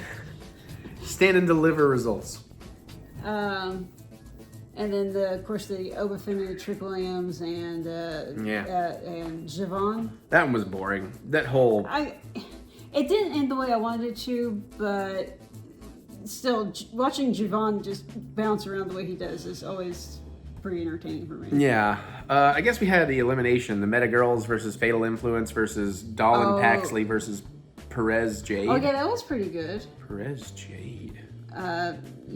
Okay, now I'm kind of vaguely Roxanne remembering. and Cora Jade, I think. Yeah, I see how the way they have it written, there's no commas or anything, so it's like that's a name. Like it's like that's not a name. But honestly, I don't remember anything about that except the Meta Girls didn't win, and I'm still a Lash Lachey lover. No, the Creepy Girls one. Okay, yeah. Oh, that's right, Tatum Paxley and all them. Yeah, so. Yeah, that one was that's pretty okay. Interesting. That was okay. All Ego, Ethan Page, Ricky Saints. I think that one was It's okay. fine. It's a good match. I mean, it's Yeah. well done, entertaining. I just don't care that much about either of those guys. I don't care a lot about a lot of people in NXT right now. I find a lot of them are rather boring because of the writing, not them specifically. But Hank and Tank, man. Hank and Tank and Fraxium, that was fantastic, and that's just been such a great storyline with them trying to try all these different approaches, and then had to just be themselves, and then won that gauntlet match, and then And then the good sportsmanship at the end. especially when Axiom kicks the hand away, but immediately goes into a hug. That was adorably cool. Yeah. So I'm hoping Fraxium actually stays as a team, because the only reason why I didn't want them to lose is because I was afraid that they'd break up. Yeah, that'd be annoying. Wow, this Bleacher Report gave the ladies' ladder match a C+. That was a great match. But we already talked about it, right? Like, we love that. We love Thea Hale. We're glad she's back. Yeah. She's a grown ass. She's a grown ass Muppet. We love her Muppet energy. We had the D'Angelo family versus Dark State. Oh yes. Oh yes. Yes. And the betrayal. Okay, yeah, that was pretty good. Yeah. I do like the D'Angelo family a lot of the time, but I do find 50-50 their stories get boring and stale, but right now it's in a really good place. Yeah. And I have not been sold on Dark State at all. I don't care. I just don't. None of them have standout personalities to me yet. Like, I don't. They're very generic. They have the one guy that I call Gohan because he goes into berserk mode. He's a little bookworm type guy that goes in berserk mode. Well, he used to be, and that I liked him when he was that character. This version, I'm like, it's just so generic and forgettable. Yeah. So, but yeah, so that was, and then the Obafemi, Trick Williams, Javon Evans. I mean, bouncy dudes. Javon's pretty dope. I was hoping Javon would win because Trick Williams and Oba were too busy fighting each other to really pay attention to him, and yeah, he just sneaks in and takes it. But yeah, Oba's impressive, but I'm kind of tired of his shtick. And Trick, I liked way better as a babyface. I don't care about he's not quite a heel, I guess, but I don't like this angry, aggressive Trick Williams all the time. But that's a constant theme in NXT. Is that you have people who start out as positive baby faces, and then everybody goes, "It is not a good place here. We're gonna take that smile off your face. Stop being so enthusiastic." You get hit in the face here because I smile a lot. But you know what I mean? Yeah? I understand. Yeah. WrestleMania 41 results. But yeah, overall, Stand and Deliver was a really solid show through and through. Yeah, you got a little aggressive there. You okay with me? I'm good. Fine. How? No. I've been eating all the spicy foods. No, all right. So, complete WrestleMania results. It's mostly just so we can remember the matches. So, okay. So then we get to the first thing, and I'm getting really mad that I can't rewind. That's like day 2. That's not. Are they gonna do it in order? That's just a photo. And so finally we just give up and like, you know what? Since we're late on this anyways, we'll just skip all the in-between stuff, try to just focus on the matches and hopefully not get spoiled and like recap. I think it's all day 2. Well, it's photos from day 2. We're not down to the full thing. This is like the first part of the article where they have to bullshit about everything for a while before they get into the individual No, things. all the photos are from day 2. That's because the WWE article sucks. We'll do Bleacher Report. They were doing a better job. All right. Why are you showing me the Sunday card first? Bleacher Report. Did it just say Sunday? Yeah, that's just the night 2. God damn it. Where's the Bleacher Report? All right. Wrestlemania 41, night 1 results. Yeah, apparently everybody was like, fuck night 1. There we go. Night 1 was way better than night 2, though. I agree. I think most people actually agree. All right, let's see if we remember it correctly. Okay, here we go. We got all the. So they're kind of a little backwards.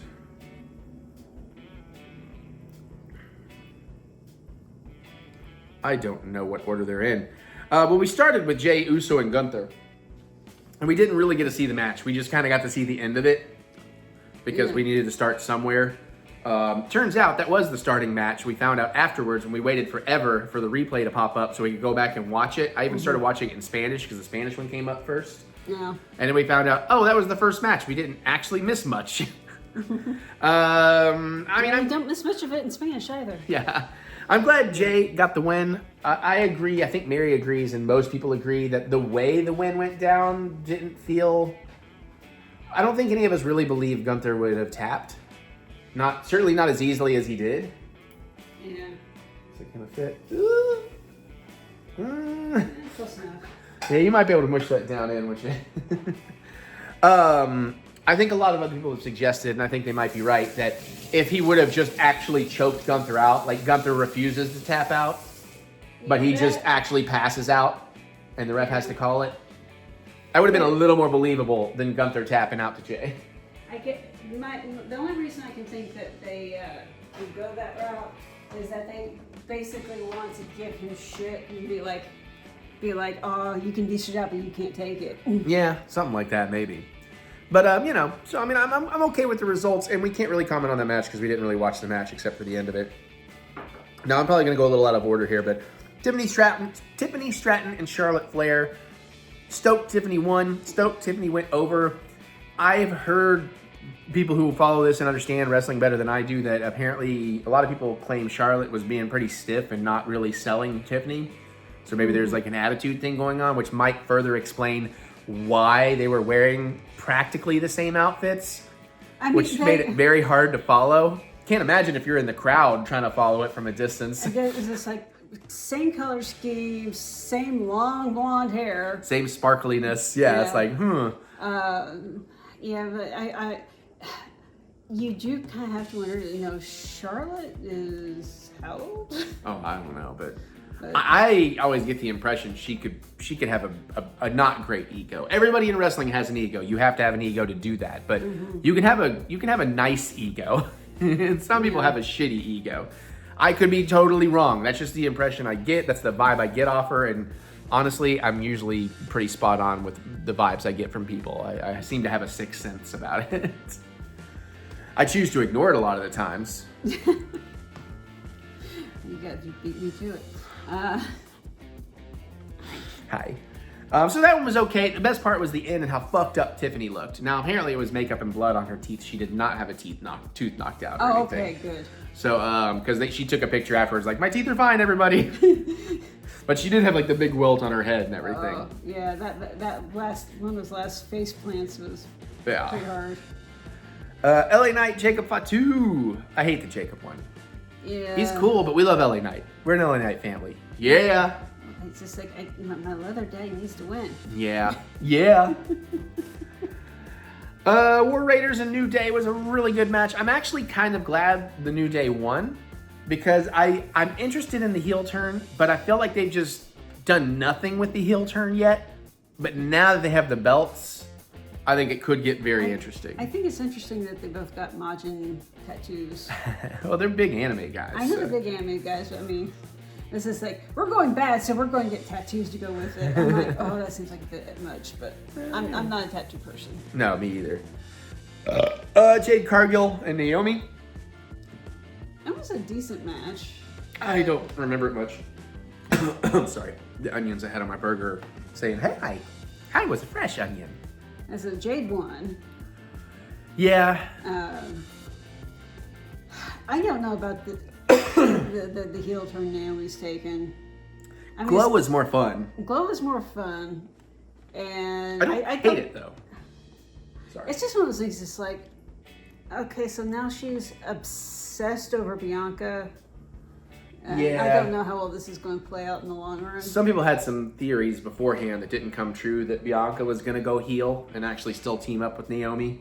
Like she was going to get pissed off about the whole stuff with Rhea and Io can never get, so I don't know.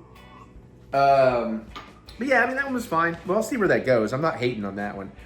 Rey Phoenix versus El Grande Americano, your Starbucks order. This was supposed to be Rey Mysterio, but he got hurt at SmackDown. His leg got jacked up, looks like, when he got yanked out of the ring by his leg, I believe. It must have kind of twisted or pulled weird. I have now seen footage of an unmasked Rey watching WrestleMania from the balcony, so it's a faraway shot, though. You aren't getting a lot of detail. But I thought that was kind of interesting. This was cool, man, because it's really talented wrestlers. And I'm enjoying this El Grande Americano thing, as long as they don't play it too long. It doesn't have long legs, but it's got some legs for me right now. Yeah, because I kind of figured the bit would end at WrestleMania.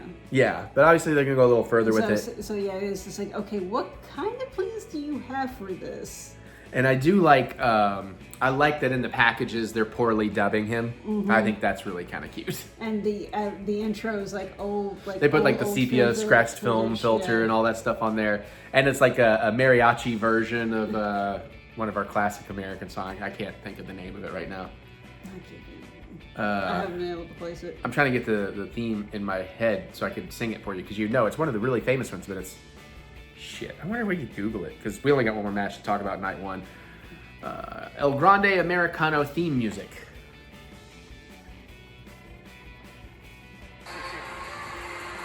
Dragon Lee, a true luchador. Come on. I prefer to venti myself, but you saw Oh the yeah. earlier. Bum ba da bum bum bum bum bum bum ba da dum bum ba da dum bum. That's old American standard.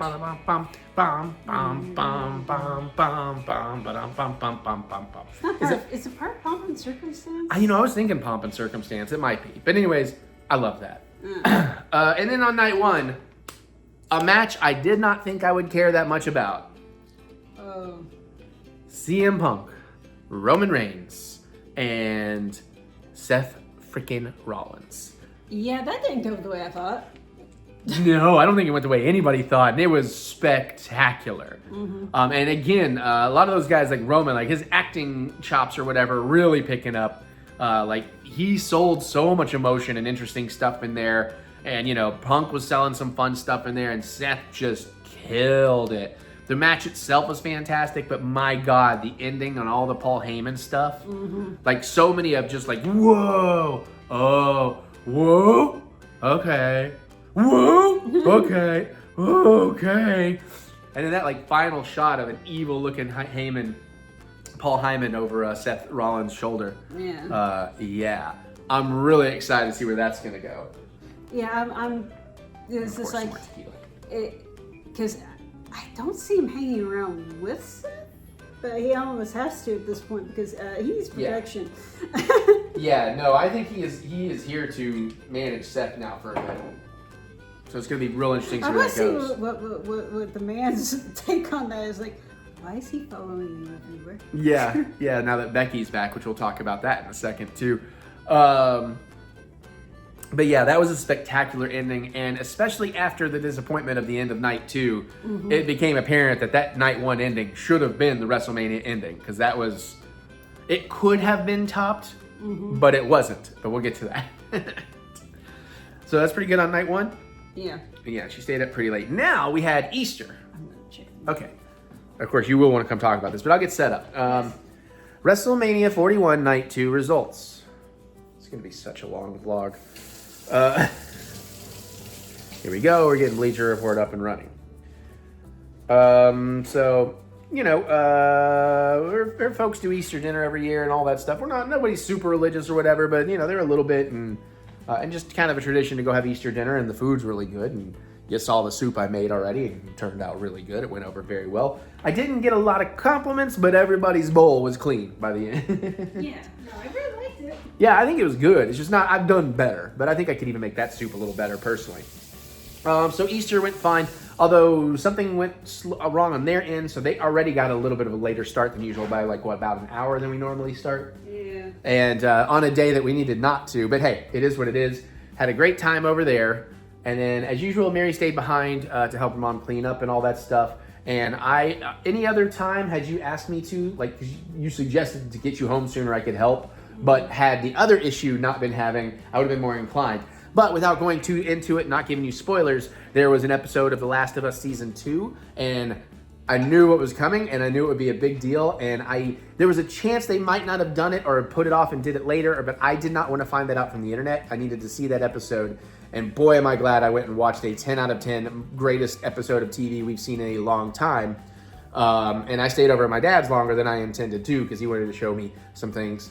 But then I got home and Mary still wasn't quite home because she had been having a disastrous help with her mom. We lost all the bowls. Yeah, do you want to tell that story? So my mom has this antique tea cart that she uses as an extra serving service during dinner, and then we wheel it. It has two flaps that you raise up to make a bigger table, and then to wheel it into the kitchen, you have to take the flaps down. And then put the flaps back up. Well, apparently Mom didn't secure one of the flaps, and just after I'd finished drying the last tiny bowl and stacking it on top. Hand washed the bowls. Hand wash, yes, it's all the hand washing. There was a literal mountain of dishes. That's the most dishes we've ever had, I think. Interesting. 5 crock pots. Well, yeah, there is that. Which can all be washed in the dishwasher. Why are we hand washing everything? Because that's what my parents did. Okay. And my dad was not available to help. Well, yeah, that I understand. Yeah, anyways, it was I set the bowl down, I turned around to get the next thing, and crash! I mean, it was loud. I was like, the fuck? I was on edge for the next several minutes because it scared the crap out of me. Yeah. And of course, it was like, oh my God, Mom, I'm so sorry because I was the one putting the dishes. She's like, I'm the one who put the thing up. And ultimately, the worst part of all of it, as they said, was this couldn't have happened before we washed them. There's that. So Mary's already on edge. I come home, everything's running late. Now I'm frustrated about, oh God damn it, we have to see this. And it's like, I know she has to get up early the next day, and I was like, oh, we should have already been on this. I know I'm late too, so I was kind of frustrated. So yeah, I have to get up early because Napoleon has to go to the vet, and he's getting his teeth cleaned, which means no food after midnight. When we were talking about food, I thought he was going to feed the cats and then go watch his show, because things were stressed and already. And there was miscommunication, and then it seemed I would get home to feed the cats on time if I just went straight to my dad's, which I hardly ever do. But I guess we got a late start. The episode ran longer than usual, and then I got out of his place late. So then I had to come home and feed the cats, and I had to, because I had been drinking plenty of wine, I had to double check with her a couple things about the feeding system since I don't do it that often. And I was like, please get home. I mean, it probably was not that polite. We were both frustrated for our own reasons. And then as we go downstairs, Mary gets home and we get stuff put away real quick, and we go downstairs to finally start SmackDown, even though I know Peacock, I'm already pissed at Peacock because I'm like, ugh, we're not gonna be able to rewind enough. Again, though, it turned out we did. Well, we found a nice little present. Yeah, Napoleon hurled on the couch. All over the couch. Now, luckily, 2 out of 3 of the couch cushions we have blankets on, because they're just our blankets and they like to lay on them. So most of it went on my blanket, but some of it got between some cushions and everywhere. So that was a lovely surprise for her. Now, did they also pee on the litter box, or was that the other night? That was the previous night. Okay, yeah. So it's been a bit of stuff, but then we finally got to sit down and watch Wrestlemania night 2. And again, and that's after getting Napoleon to okay, Napoleon, you need to eat now. And so he's not eating because he's expecting his chickie. So okay, do his medicine, his chickie, and then it was like, oh crap, and then let's throw his soft food down before midnight because it's almost midnight. Yeah. And meanwhile, the other cats are going, what is going on? Yeah, everybody was confused. It was very weird. And I had you up till Everybody. 2 so we could finish WrestleMania. And then we finally, oh, and this was another one where the post show went so late. So like, no, I guess it was the other night we watched John Oliver while we waited. But, so we finally got it started. Because this one we did kind of miss some stuff we had to go back for, I think. Because it kept, so as soon as I turned on the thing, and even though I'm quick on the pause, I saw a graphic that told me John Cena won. So I was like, oh good, just had the match I was most excited for spoiled. Meanwhile, I'm in the laundry room getting the blanket in the wash machine going like, oh God. Yeah, and then so I rewound as far as I could and it paused and it was fine. And I didn't have anything else spoiled yet.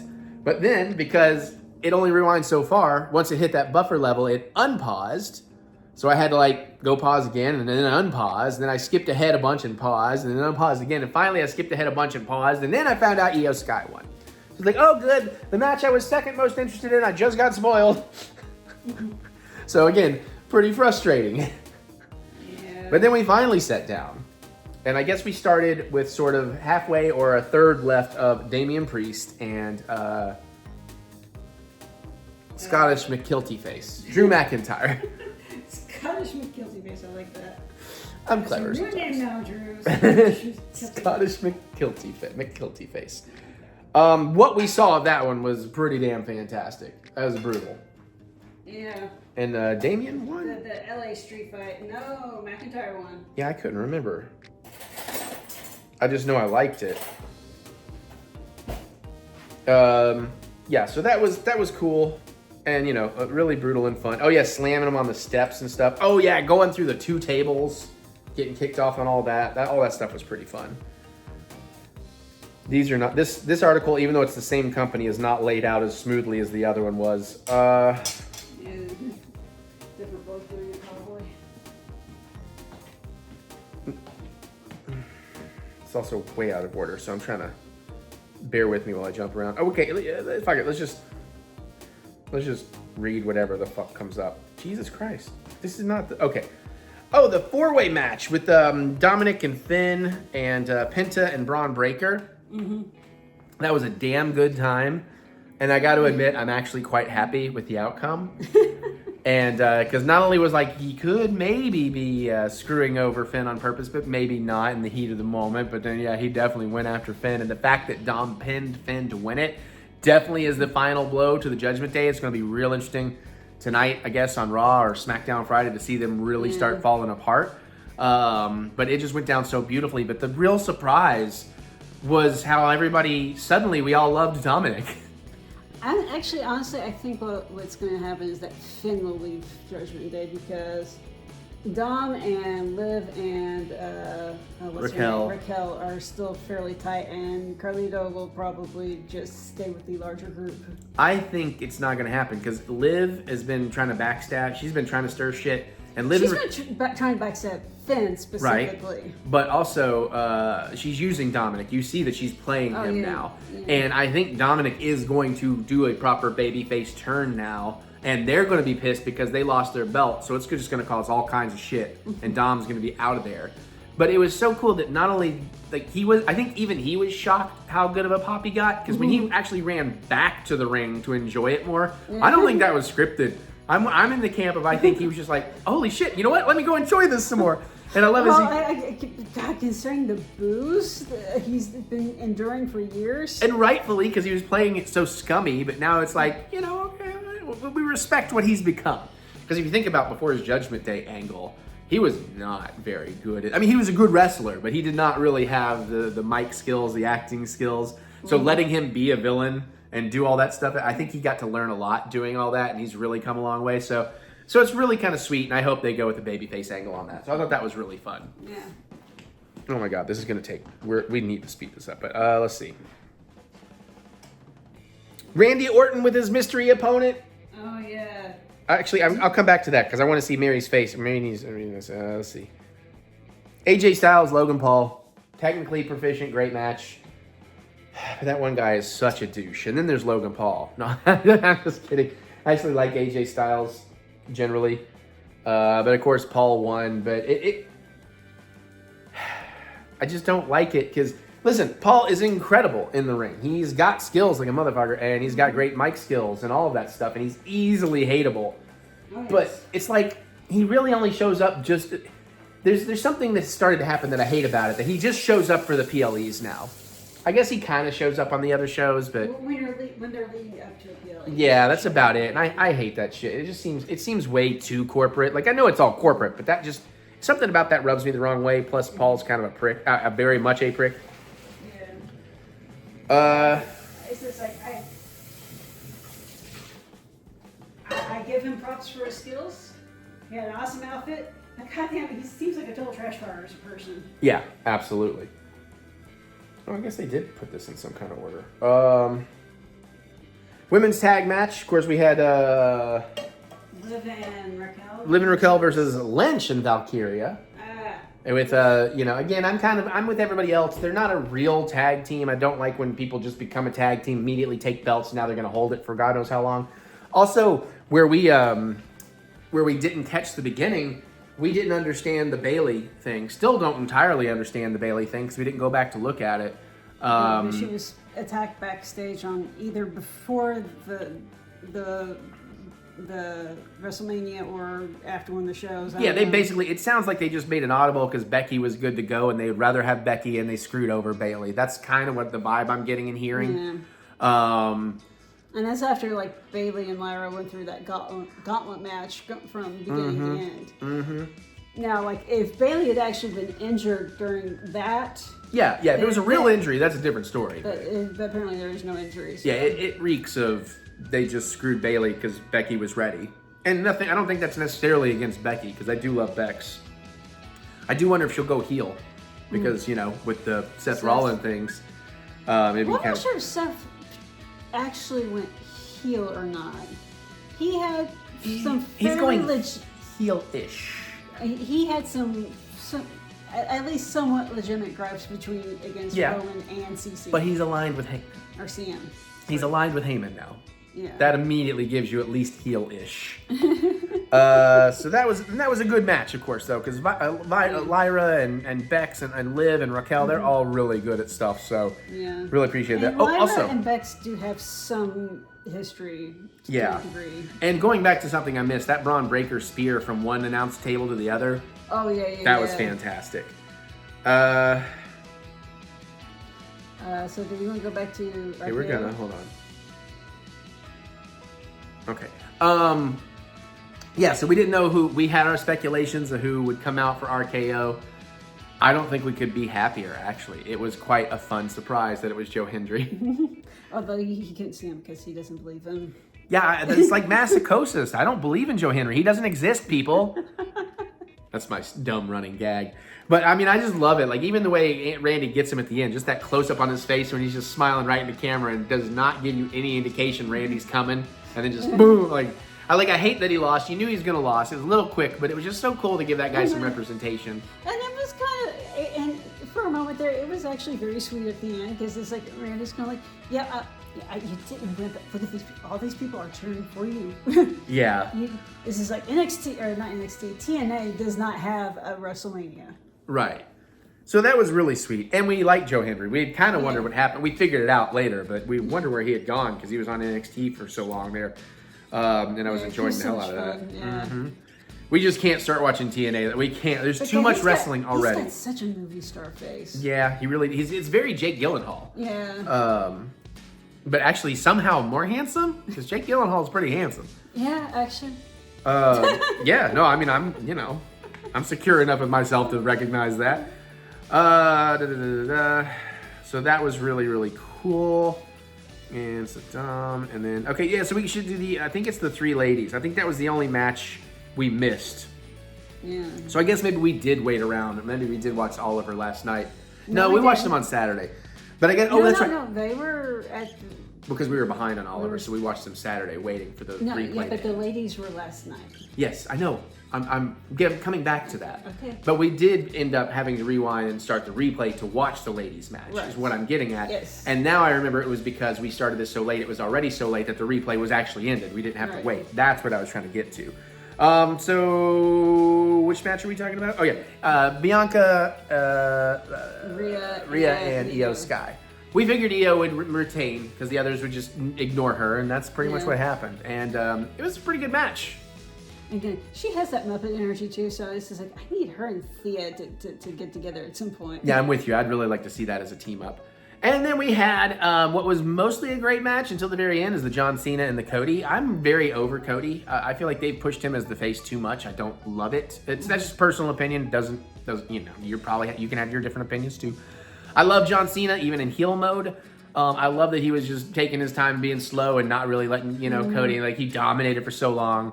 And I love that Cena won. Point, I guess there was a point where I went, it's like, has Cody pinned him at all? Yeah. He, like, even attempted, got a 1 count anything? No. And I loved it. And it really, like, everybody is speculating. I guess The Rock just no-showed or something because there's no way. No disrespect to Travis Scott, but, like, there's no way he's a big enough of a deal within wrestling to be, like, that important to the end of that match just by himself. Yeah. So it really, and again, like people are saying, The Rock has built up this whole turn, this whole story, and then he just doesn't show up for this massive part of it. Like, what's the story there? Yeah, I mean, has anybody said, like, oh, well, shit happened, he couldn't make it out? Or... Yeah, no, nobody just jokes online, speculations, and it may not have even been the case. This may have been the writing, but I can't fathom that because it was such a poor choice. Even just having, like, Heyman and Seth come down and it would have been way cooler, Because honestly, you would think that you'd have The Rock show up at the end and basically tell Cena to dismantle Cody after the fact. Yeah, something like that, yeah. But we're excited because we get to see John Cena June 13th on SmackDown. We are going to be in that front rows that the camera's always pointing at, but beside the ring, we're going to be row 2, although we are going to be all the way, if you're looking at a TV screen, we're going to be all the way to the left. We'll be constantly behind that corner turret. Not constantly. You'll see us because we're like, woohoo! So, do you think John Cena will bring back the spinny belt? That's what she said, and I'm like, I hope so, because that would be very fun. But I don't think so, because he's not having fun with it, right? Like, because that's the heel thing. He's not trying to be fun with it so much. I feel like that's a terrible way to go out. I know. Well, maybe, again, there may be something to this story. Like, maybe it's all like a deep cover operation to overthrow The Rock. I don't know. He is a Toretto, and the Torettos don't have that much love for Hobbs. So, A grudging respect at best. Yeah. Like, how cool would that have been if Vin Diesel came down and chair-womped Cody to save his brother? And Vin Diesel is the guy that you look at and you're like, how are you not a wrestler? Right? The only other thing, because this has gone way longer than I thought. This vlog is already stupid long. The only other thing I do want to talk about is the Stone Cold ATV situation. Oh, Lordy. And I don't know if you've seen a lot of this stuff online. There's all these fan phone, like cell phone videos that maybe you haven't seen. But before, the reason he was late getting out in the first place was they have video of him like coming out the back on the ATV, completely missing the ramp and actually crashing into a wall behind the ramp. So then he finally got up and he does the round. And then he hits the barricade and crashes and can't stop it. And you see the lady delayed fall down, which is like a huge discussion on the internet right now. And some of y'all are being just, probably not some people who watch this for hate watching, but most of my viewers are too cool to do this, but some people are being insanely rude to that lady, what they're saying. Maybe it was a flop. Maybe she's looking for a payday. Maybe that's worth making fun of, but there's some real dark shit people are saying about her out there, which is weird. Mm-hmm. But it's also like the Zapruder film of WWE. Everybody's like doing slow motion, and like Pat McAfee should be on there with his illustrated Tron. But so I've watched a bunch of angles and I've watched a bunch of things, and my best guess right now is what it looks like actually happened and why she seemed to be delayed. I don't think it was the crash that knocked her down. When he crashed, it threw Stone Cold forward, kind of like this. And I think his elbow, because she was leaning over the thing a little bit, I think when he went forward, his elbow caught her in the face. Chin-checked. Yeah, and that's when she's kind of, it dazed her for a second. Now, I don't know the rest of the details. I don't know if we'll ever get to know the rest of the details, but that's just my theory on it. That's the best I can see from the grainy videos I've looked at, Stop and elbow to the chin. Stop and elbow to the chin. Stop and elbow to the chin. Some of you will get that. She's not. Been a while since you've seen Kevin Costner in JFK. I've never seen JFK. But if you know, you know. Okay, listen, that was enough wrestling talk, because Jesus Christ, this vlog's gonna be like 4.5, 5 hours, isn't it? Crap baskets. You're the one who keeps talking. I think you did more talking on this, or at least very even. Actually, I participated for once. Yeah, and you know what participation gets? Stunner! Thank you. I didn't know you were gonna play along with it. All right, we're gonna do more vlog. Bye. Breaking news. New angles have been released of the Stone Cold incident. For more, we take it away, Mary. So yeah, no, literally, like, more angles have come out. We finally got some clearer angles, and my elbow theory is definitely wrong. It has been disproven, I can tell you.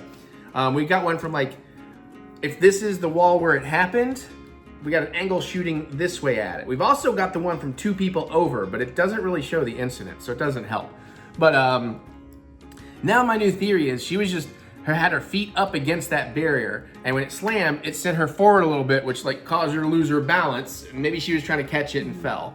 It also looks like possibly Stone Cold went over like, "You good?" She's like, "Yeah," and then he went on.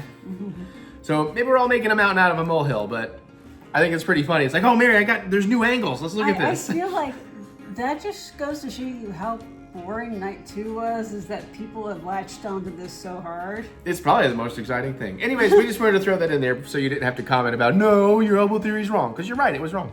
I can admit it when I'm wrong. It's just very rare that I'm ever wrong. Bye. All right, unboxing time.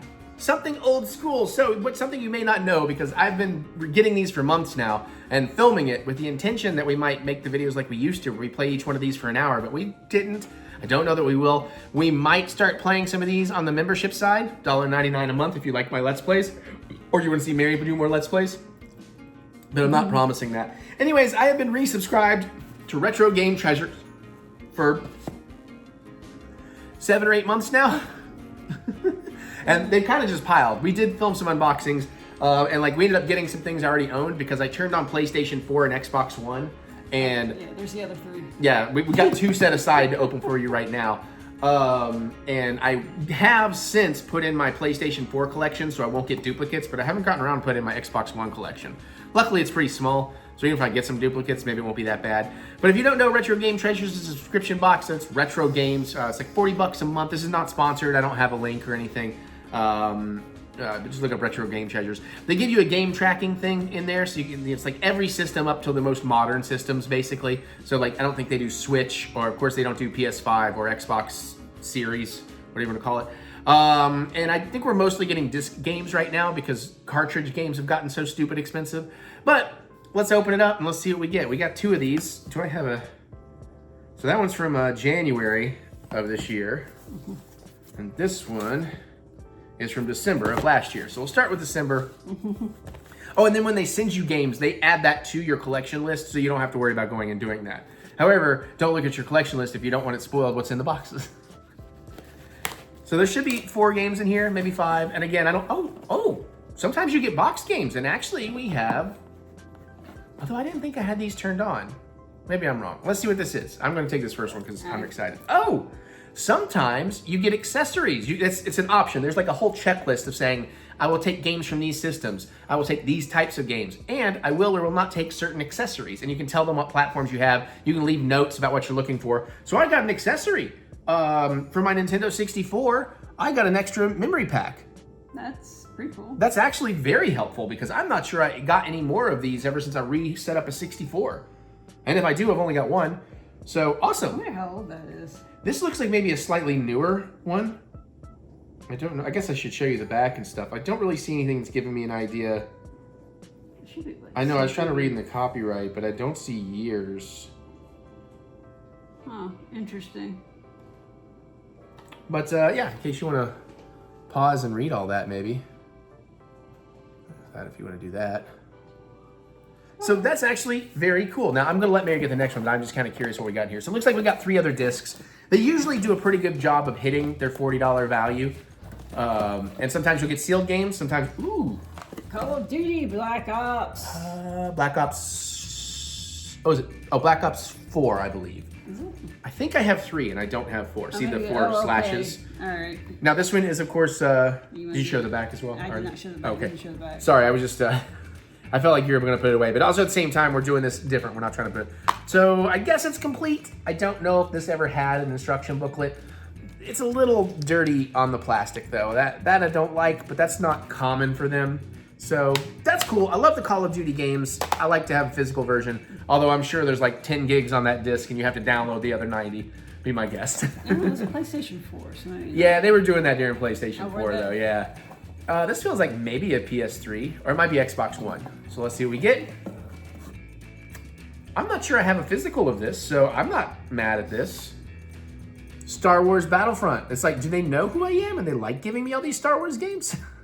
They might. Now, of course, I am a much bigger fan of the original Battlefront games, but these are pretty good. And the first one is pretty darn good too. And look, we have an Xbox Live Gold trial. If you want to try that code, feel free. I'm sure that'll work. But that's nice. It has the season pass.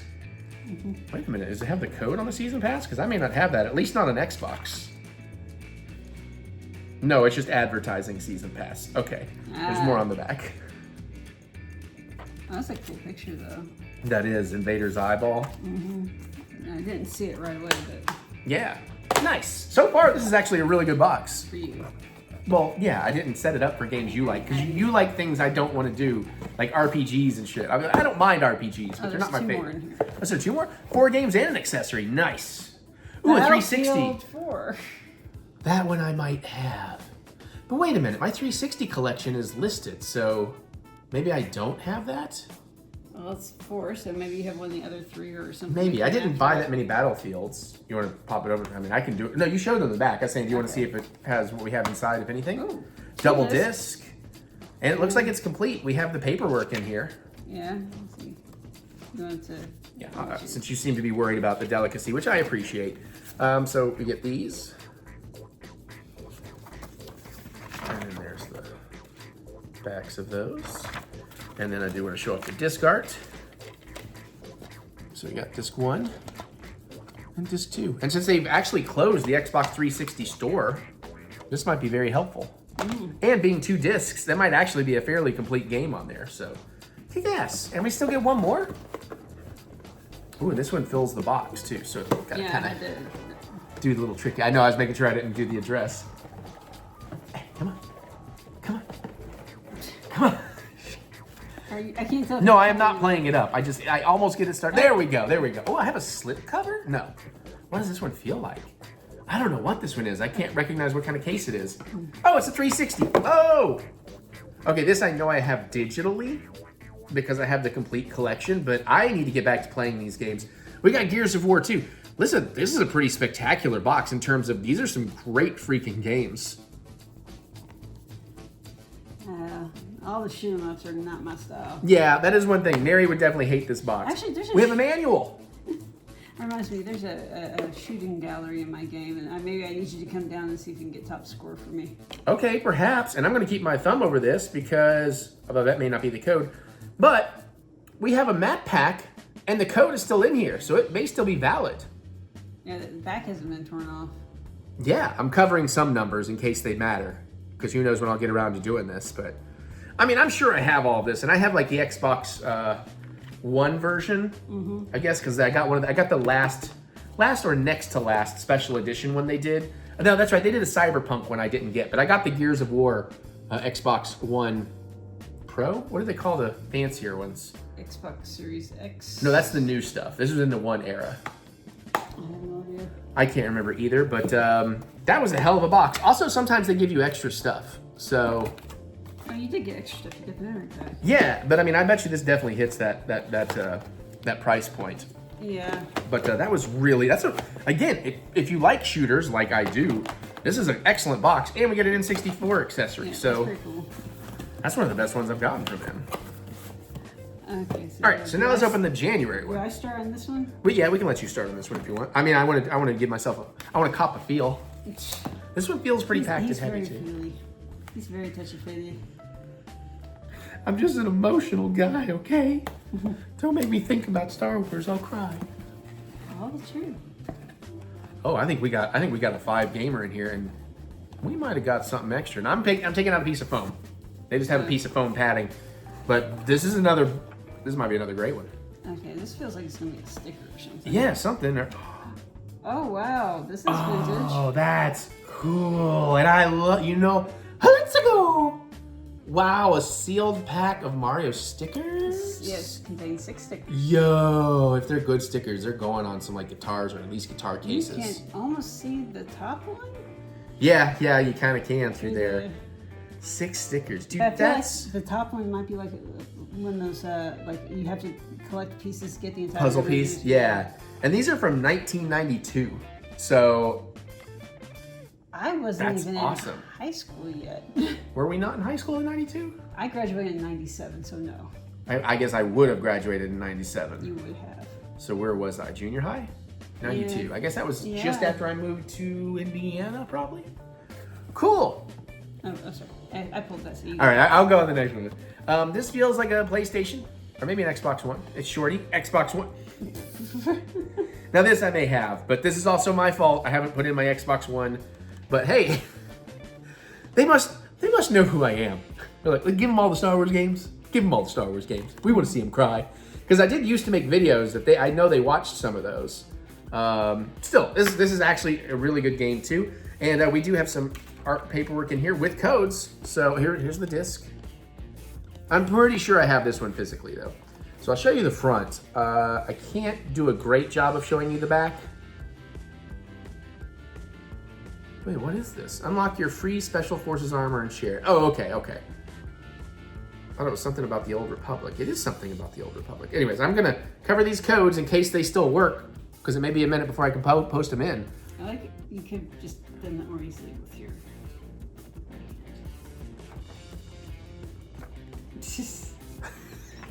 No, I'm just being a jerk. Nice, complete, good quality. The case is in good shape. Excellent. This might be another Xbox One. Okay. Smaller. Yeah. Oh, PS3. PS3. I never had a PS3. Yeah, I went from PS1 to PS4. I was a 1, a 2, and a 4 guy, but we got a 3 now. It's up in our system. But Assassin's Creed. I'm not I like these games, but I've never really gotten into them. They seem too massive to me. Like my perfect game is a good 20, 30 hour single player story based game. But then you can go back and play for another 30, 40 hours if you want 100% collectible. This is the Revolutionary War one. That sounds fun. I do need to give these a proper go at some point. And maybe we will, again, instead of doing like the old school videos, or maybe we'll still do some of the old school videos. I don't know. I just struggled for something to unbox in this tonight, and this sounded fun. Yeah, Are we looking to see on the inside? I know you're excited about that. I'm sorry. No, you're okay. So yeah, we got a complete one. I might enjoy the Assassin's Creed games. It's gonna, for me, I think, depend a lot on the mechanics. Yeah. Because I know it's a lot of parkour and crap, and if the mechanics are wonky, I might be like, nah, not bad.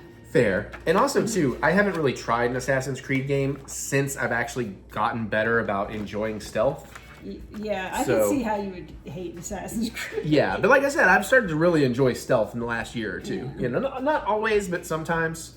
Like, stealth in Silent Hill 2, don't love it because you're stealthing just to be a coward and escape. Stealth where the plan is to secretly kill everybody, now I'm having fun. In video games, too. We also have this passport thing. You play pass? Oh shit! I just showed you the code. Hold on, I'll be right back.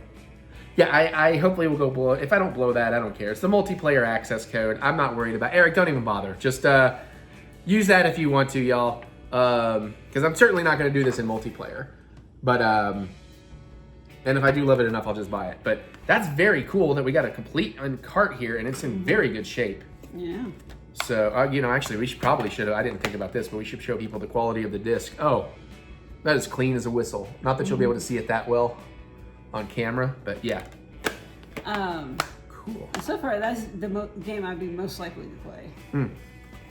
My turn, I believe. Oh, yeah, And if we were still doing it like we used to, I would let you play the hour and I'll commentate, which if we get to that one, we might still do that. All right, now we got a big old fatty boom batty. This may be a PS2 or a PS4. I think the other two are going to be stuck. You know, like the sticky one. You know what I'm saying? They Wedged in there. It's Yeah, like, wedged. They are the size of the box. are 360. Oh, Battlefield 3. I know I don't have this. Again, war shoot 'em ups. None of it. This is the limited edition too. Includes access to Battlefield 3 back to Krakano expansion pack. Krakano? I don't know. Krakano? Karkano. That's a Or is it D. Kraken? Kraken, I think. Ah, I think it's a D Kraken rather 4. than a- Another 2-discer, so it's probably complete. It even has the old safety thing, so that's nice. Disc 1, multiplayer and co-op. Disc 2, single player campaign. Hell yeah, man. Alright, my turn. Yeah, you get the last one. You're gonna have to probably dig it out of there, though. You're a little high up. You're a little high up. I got it. I got Oh, it. there's 2 in here actually. Is there still 2? Yes. Wow, I don't know if you just showed it just now, by the way. Sorry.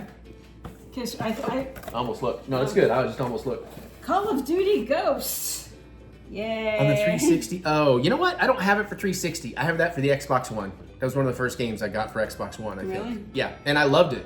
The only complaint I had about this one was when it came time, you didn't get to shoot Kevin Spacey in his big dumb face. Got 2 discs. Yeah, No both discs are in paperwork. there. You want to show them the disc art? Not that it's special. It's pretty basic. And this was the era when manuals and paperwork kind of stopped happening. So I mean, well, you can see that they've got stuff printed on the inside. this is all the legalese, safety BS. They have to, so they don't get Yeah. sued or whatever. Still, that's a cool get because I do not have that on 360. And she's right. There is one more.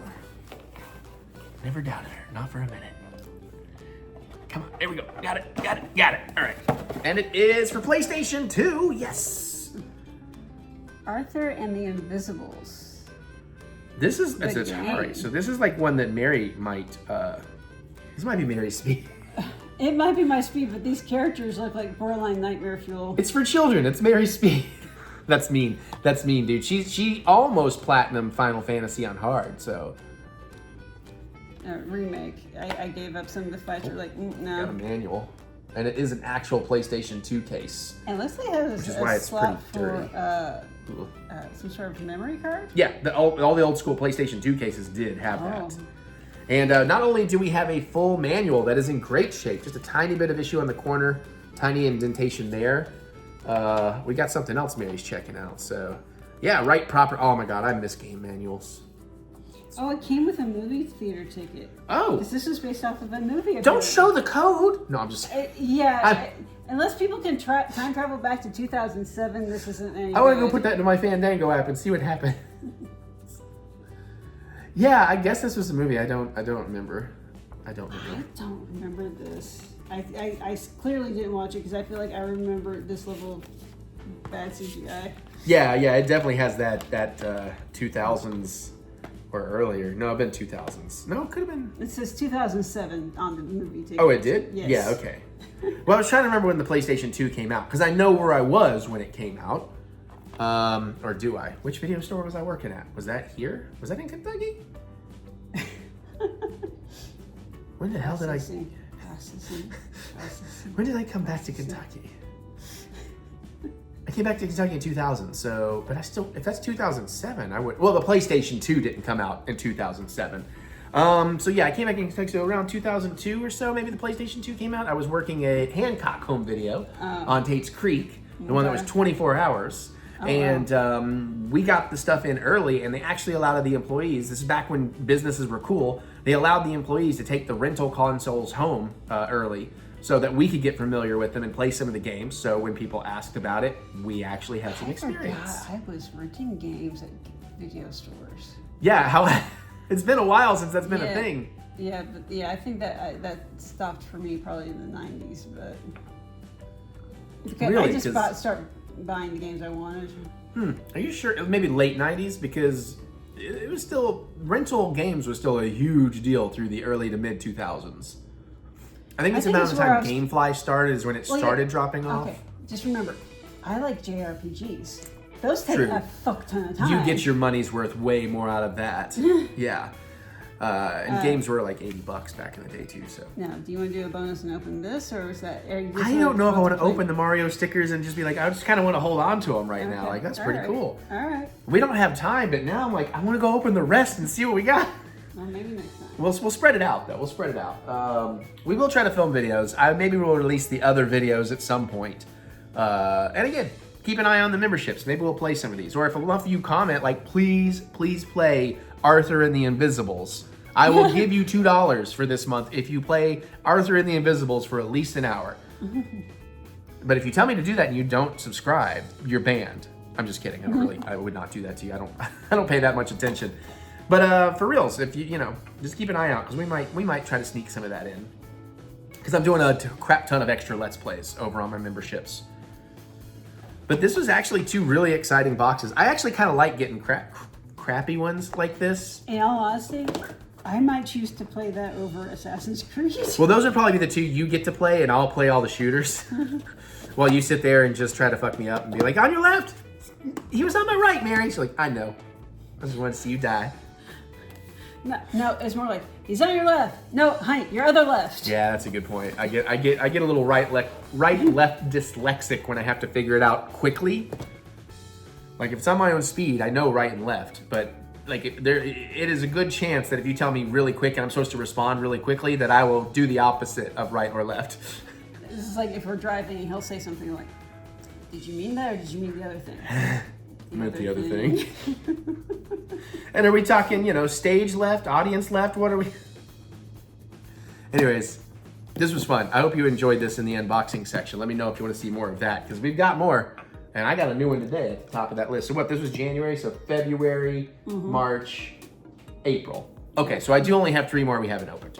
Of course, by the time we get around to it, it might be May and there'll be another one. So I need to cancel vinyl.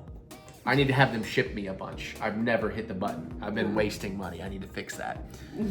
I was hoping that thing was gonna go through where companies had to give you an easy way to cancel, not call on these specific days and these specific hours. Bullshit. But, you know. Bye. Bye. It's still my birthday! This is like weeks later, but we like to film at least 2 unboxing pin sessions.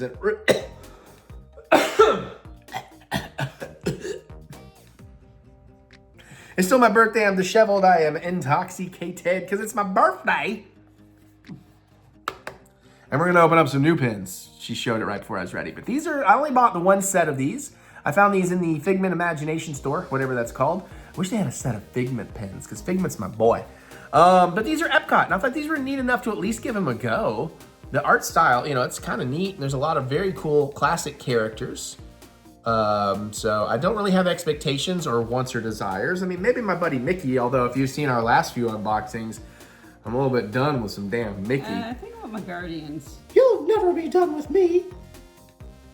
Yeah, until I'm flat broke and living on the street. Well, then that's fine. Then I will forget you forever.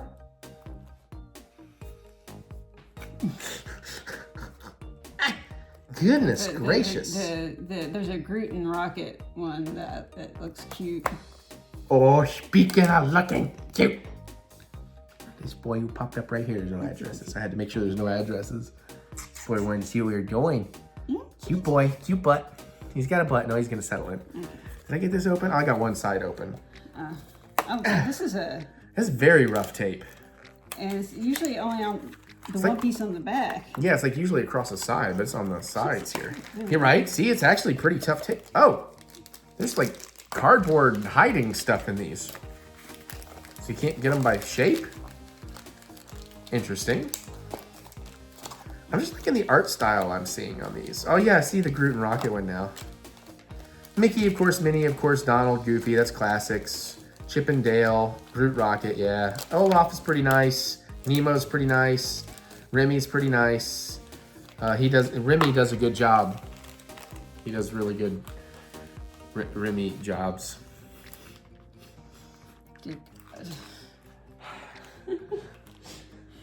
So we got Pluto. You're a very bad boy, Eric. Oh, Mickey, you're so fine. Hey! So, no, I'm not gonna make that joke. Actually, it's pretty cool. It looks a little better on the box, I think, but it's not bad. It's not bad. Wait, I said that's Goofy, but that's Pluto. There's not a Goofy. Pluto. No, there is a Goofy. There's a Goofy and a Pluto. I just neglected to mention Pluto. It's Goofy that looks nice. I've got this one. This is a draw your own pen. Who'd I get? I think I just saw it.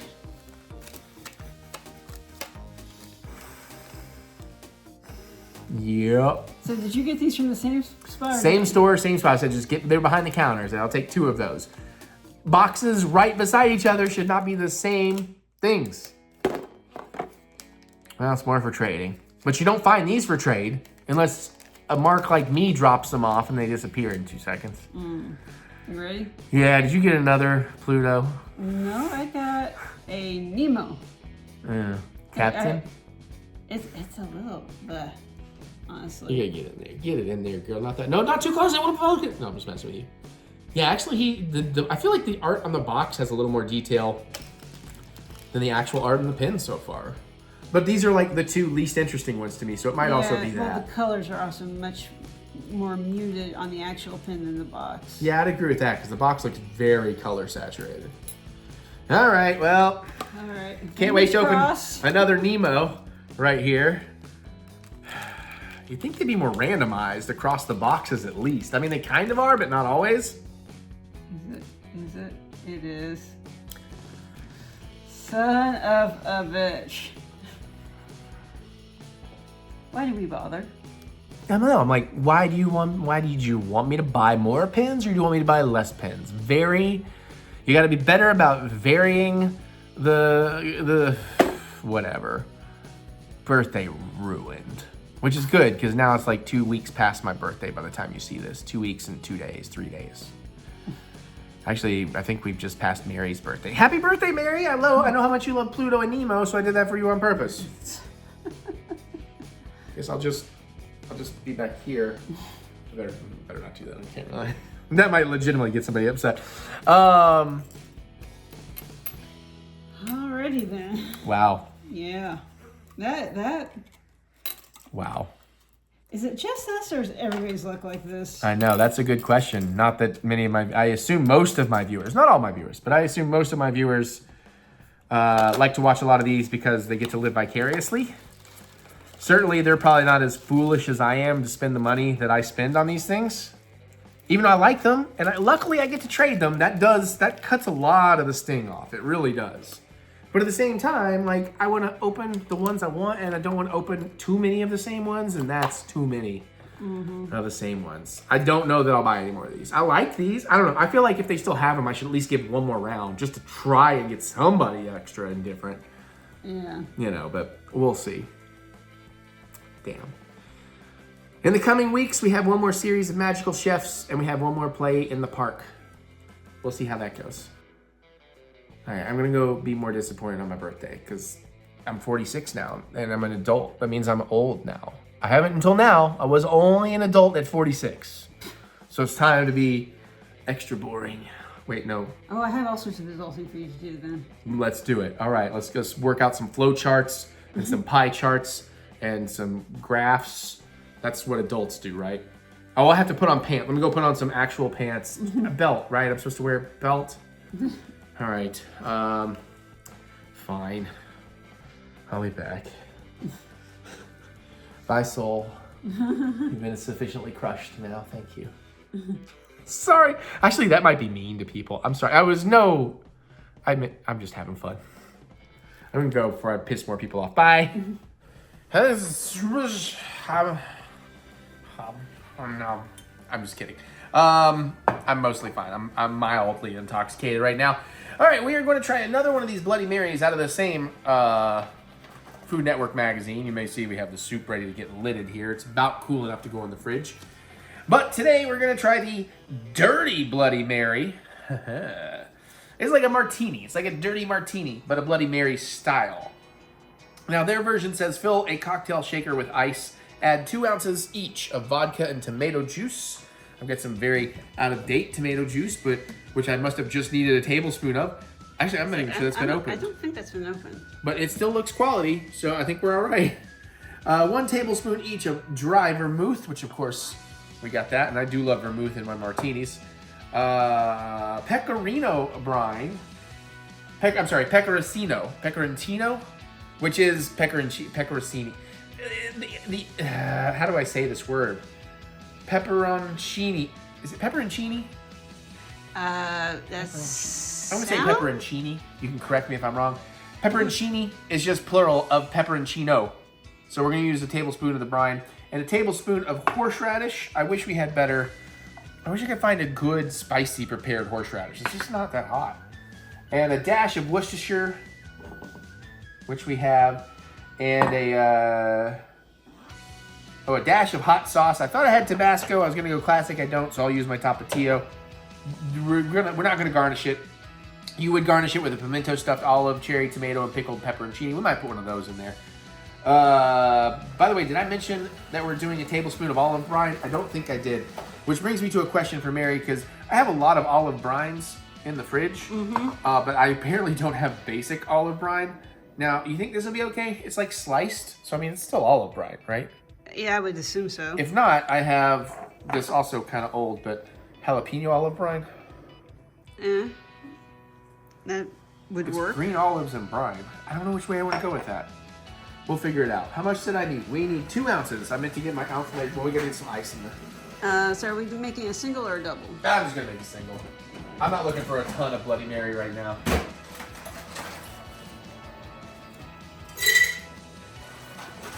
She was fixing in a dress, if you're wondering. Yeah. I just look over and she's just like hands completely off of everything. She's not looking at anything. Like, what are you doing? Okay, that's cool. What? No, I know. Give them the cute kitties. People love the cute kitties. Who am I? Who am I to deny them? No, they're way cuter than me. I'm just putting ice in the damn thing, anyways. I don't know. I did like 8, 10 ice cubes. It says fill, but I don't want to water it down that hard. I'm playing. All right, let me get my vodka. Of course, we're using Tito's. That's what I got on tap. I wish I had Tito's on tap. That'd be kind of cool. Glug, glug, glug, glug, glug. Plus, this, I'm going to put this in a martini glass, so I didn't really want to hit it that heavy, you know, making a double. Okay. Referring back to that, because even though I have a giant martini glass, I'm not so sure that it has enough room for a double one of these. It might. I don't know. Okay. 2 ounces of tomato juice. I already shook it up a minute ago.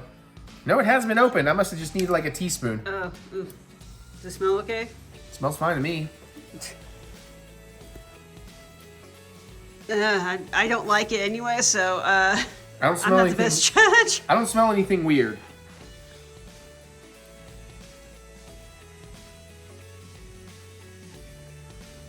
Oh, good, that's just the light. I was like, why do I see white stuff? But it's just literally just the sheen of the...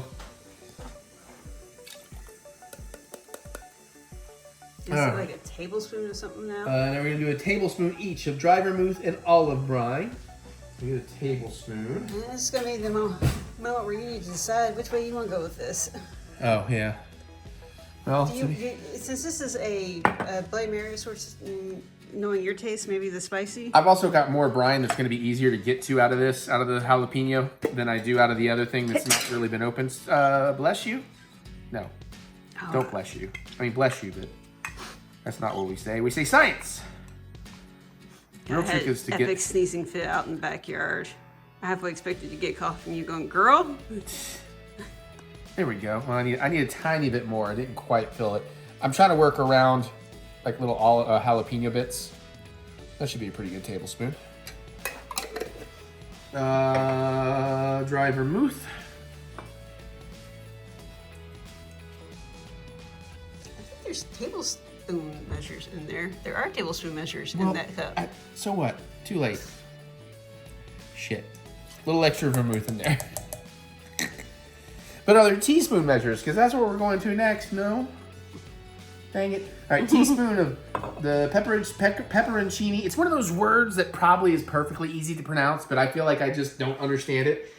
And I wrongly pronounce it. But at the same time, it could be one of those words where it really looks like it should be pronounced one way, and they go, no, actually, that particular combination of letters is something else entirely.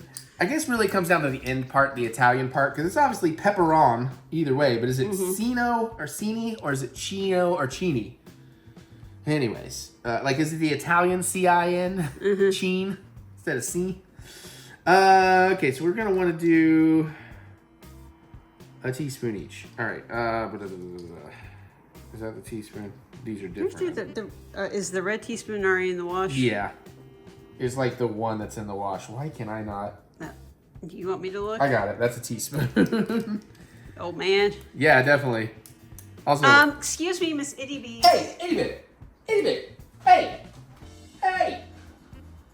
Take the long way, why don't you? I love you, girl, but no. All right, let's do the horseradish. I even tried to make my own horseradish once, and the horseradish itself was hot, but it really didn't come out all that spicy. A little tiny bit more, but that's fine. I like horseradish. And pepperoncini. Okay, now these are fresh. Pepperoncini. Can I pour it? Yep, beautiful. Except for how I let it slip down the side of the jar and laces. It's still over there, but next to you somewhere. Nope. Huh?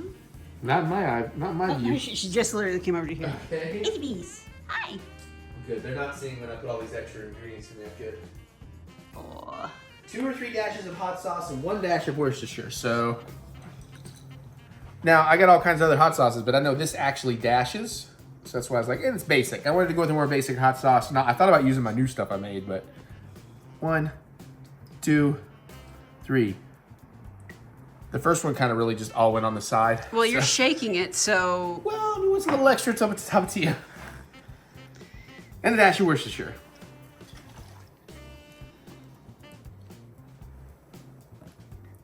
Whoops. I got a little extra.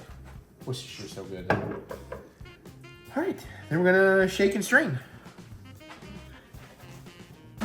Get all these dishes out of the way so we can use them for my 3rd load of dishes later tonight. I don't know if I'll get to the 3rd one tonight or not. All right. Time to shake, shake, shake. Hey, how you doing? Yeah, I'll be with you in a second. What can I get you ladies? Fuck you, I don't care.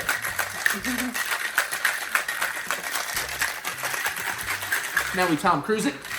No. You are cleaning up that mess. Whew.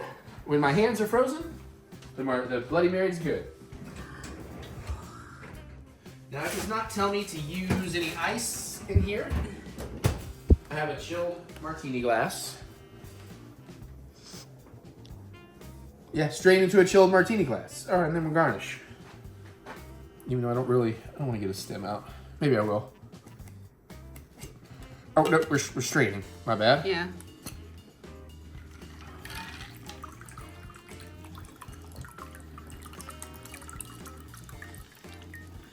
Yeah, probably could have fit a double in here, but it's all right. No, there's no way I could have fit a double in here. I think if you throw one of those pepperoncinis in there, then it'll probably raise up your volume considerably. Actually, the volume's pretty good, and I am going to actually spear because I am going to slightly garnish more than I said I would. Okay, Let me grab one of those spears. All right. Babies. And this beautiful baby girl. You know what? Pepperoncinis are pretty good. So basically it says use a pitted olive, a cherry tomato, and a pepperoncini. I don't have cherry tomatoes, but I do have a fresh jar of these suckers. So we're gonna, maybe. I'm good at stabbing things, okay? And then let's put a jalapeno one in here, why not, right? Sure. These need to get eaten, and I don't know how old they are. And it was, Did you stick them out the back of the refrigerator? that's concerning. Yeah. I'm gonna be, oh. Okay, that looks a little nicer. Let me get a picture real quick while it looks nice. Just heard somebody jump down. And Jack. Uh-oh, Aaron's on the move. Okay, all right. All right. Plus we have the nice rule of threes. It smells very vinegary, but that might just be the stuff I was working with. All right, let's try the Dirty Bloody Mary. I would have put more vermouth in here, I can already tell you.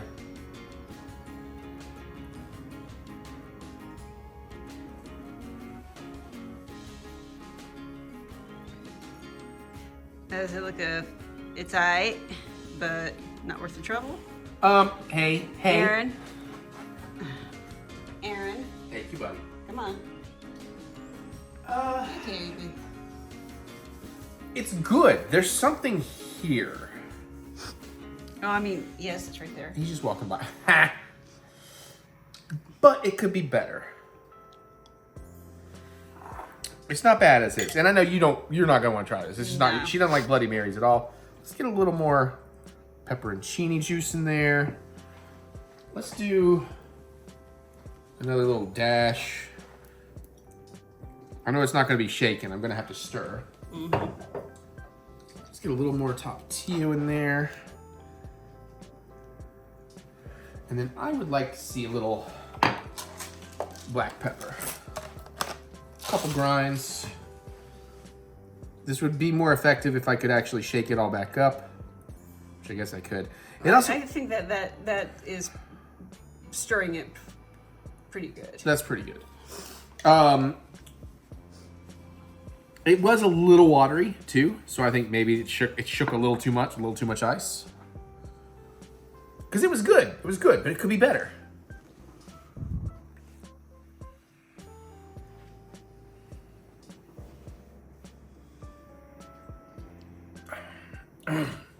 Yeah, that's better. That's much better. Huzzah. Yeah. Oh, yeah. That's pretty damn good. That's pretty damn good. I mean, I don't know, but the thing with it is what makes this much different? It's not much different than just a Bloody Mary. Maybe the vermouth? The vermouth is, yeah, I think that might be it. Pretty much, because I mean, you use some kind of pepper juice or whatever. There's all kinds of peppers. It's nothing different than olive brine. I guess the olive brine. Sorry, I got a piece of pepper hit the back of my throat there. But I guess that's it. It's the vermouth and it's the olive brine. And I guess they do actually stand out a little bit. I just need fresher, better olive juice. Like, I guess I should put that on my list. I need a jar of regular olives. I like this. This is much, especially with my improvements. It's much better than the last the Bloody Mary we did. The green one? What's it called? It's right here. It's the no, that's not that. That's the next one. The Tomatillo Bloody Mary. Because that was just like, especially for all that prep work. But this is pretty good. This is pretty good.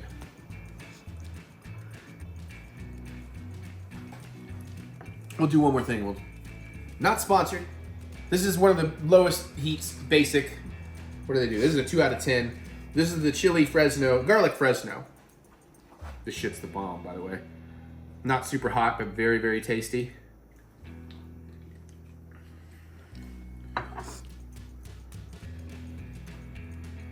Oh, yeah, like a piece of pickled garlic as a garnish would be really good for this. Oh, just looking at that, I got a good feeling.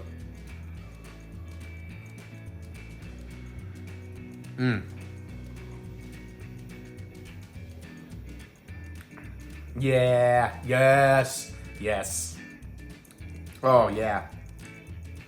I'm getting a hint of the Fresno. I'm definitely getting more garlic in there. All right, well, we tried. I experimented. I'm getting better. We got one more Bloody Mary in 2 weeks. And then I have to start figuring out more drinks again.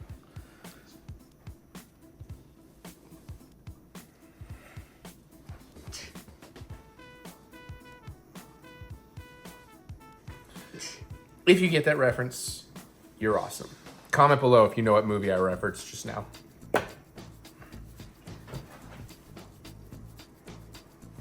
Sorry. I think I get it, but I would be curious. You're gonna have to tell me off camera. Yeah, there's no way for you to tell me without, so I can confirm it. But can we wrap it up? Sorry. No, drink some more. Maybe your actual. Oh, happy actual birthday to Mary's actual birthday now. Her fake. Aw. God, you got old on me. You're my age now. Still 13 days younger than you. But are you? Bye. And there you have it, another vlog where we did a whole bunch and the cooking segment went way too long. You're welcome. It's 2:37 in the morning. We've been having a weird alarm issue going off with our smoke detectors. Like it's happened 3 times tonight. Just, they all go beep. Like, maybe it's a beep beep all at the same time, essentially. Slight delay through the house. We've not figured it out.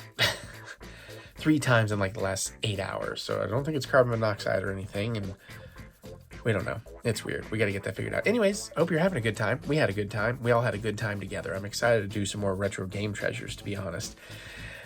All right, but I just played some more Star Wars Outlaws for my May series, and we're going to get out of here. Comment below. What did you think? What are your ideas? You got any suggestions on that asparagus soup? I do believe next time I'm going to do fettuccine Alfredo. Classic. Just butter, cheese, pasta water. I'm pretty sure the next cook segment, that's what I'm gonna do. I might do a grilled shrimp to go with that, maybe a little parsley to make it look pretty. We'll see. I want to get some of the classics under my belt to know what I'm doing. But let me know. Geek out. Can't wait to hear what you have to say. Other than that, and click the thumbs up button. Give me the good old thumb of encouragement, as I do love to be encouraged. And remember that we will get through this. We will get through this together. Check out my music anywhere you listen to music. Look up EricButts. Try a couple of songs. Get excited for more. Lots of video game Let's Plays, cooking, some kind of filmmaking thing. All that and more coming. You can follow that right here, or you can go to TheEricButts.com for all your funky butts fun. There's more links in the description below, so click that see more button to see more butts. Next week, we're doing the final Disney trip of my January to February trip. So that'll be the vlog next time. It'll be a shorter one because it is a travel home day. And then I'm making a vlog for while I'm on my May trip. And then after that, we'll start alternate weeks, the 8 episodes of the May Disney trip. So we'll see. We'll see if I go back to Disney before I run out of those. Yeah, stock market's really... A, I went way too hard last year. B, the stock market is not helping me this year. Anyways, I'm gonna get out of here. I'll see y'all later. Love you. Bye. Oh boy.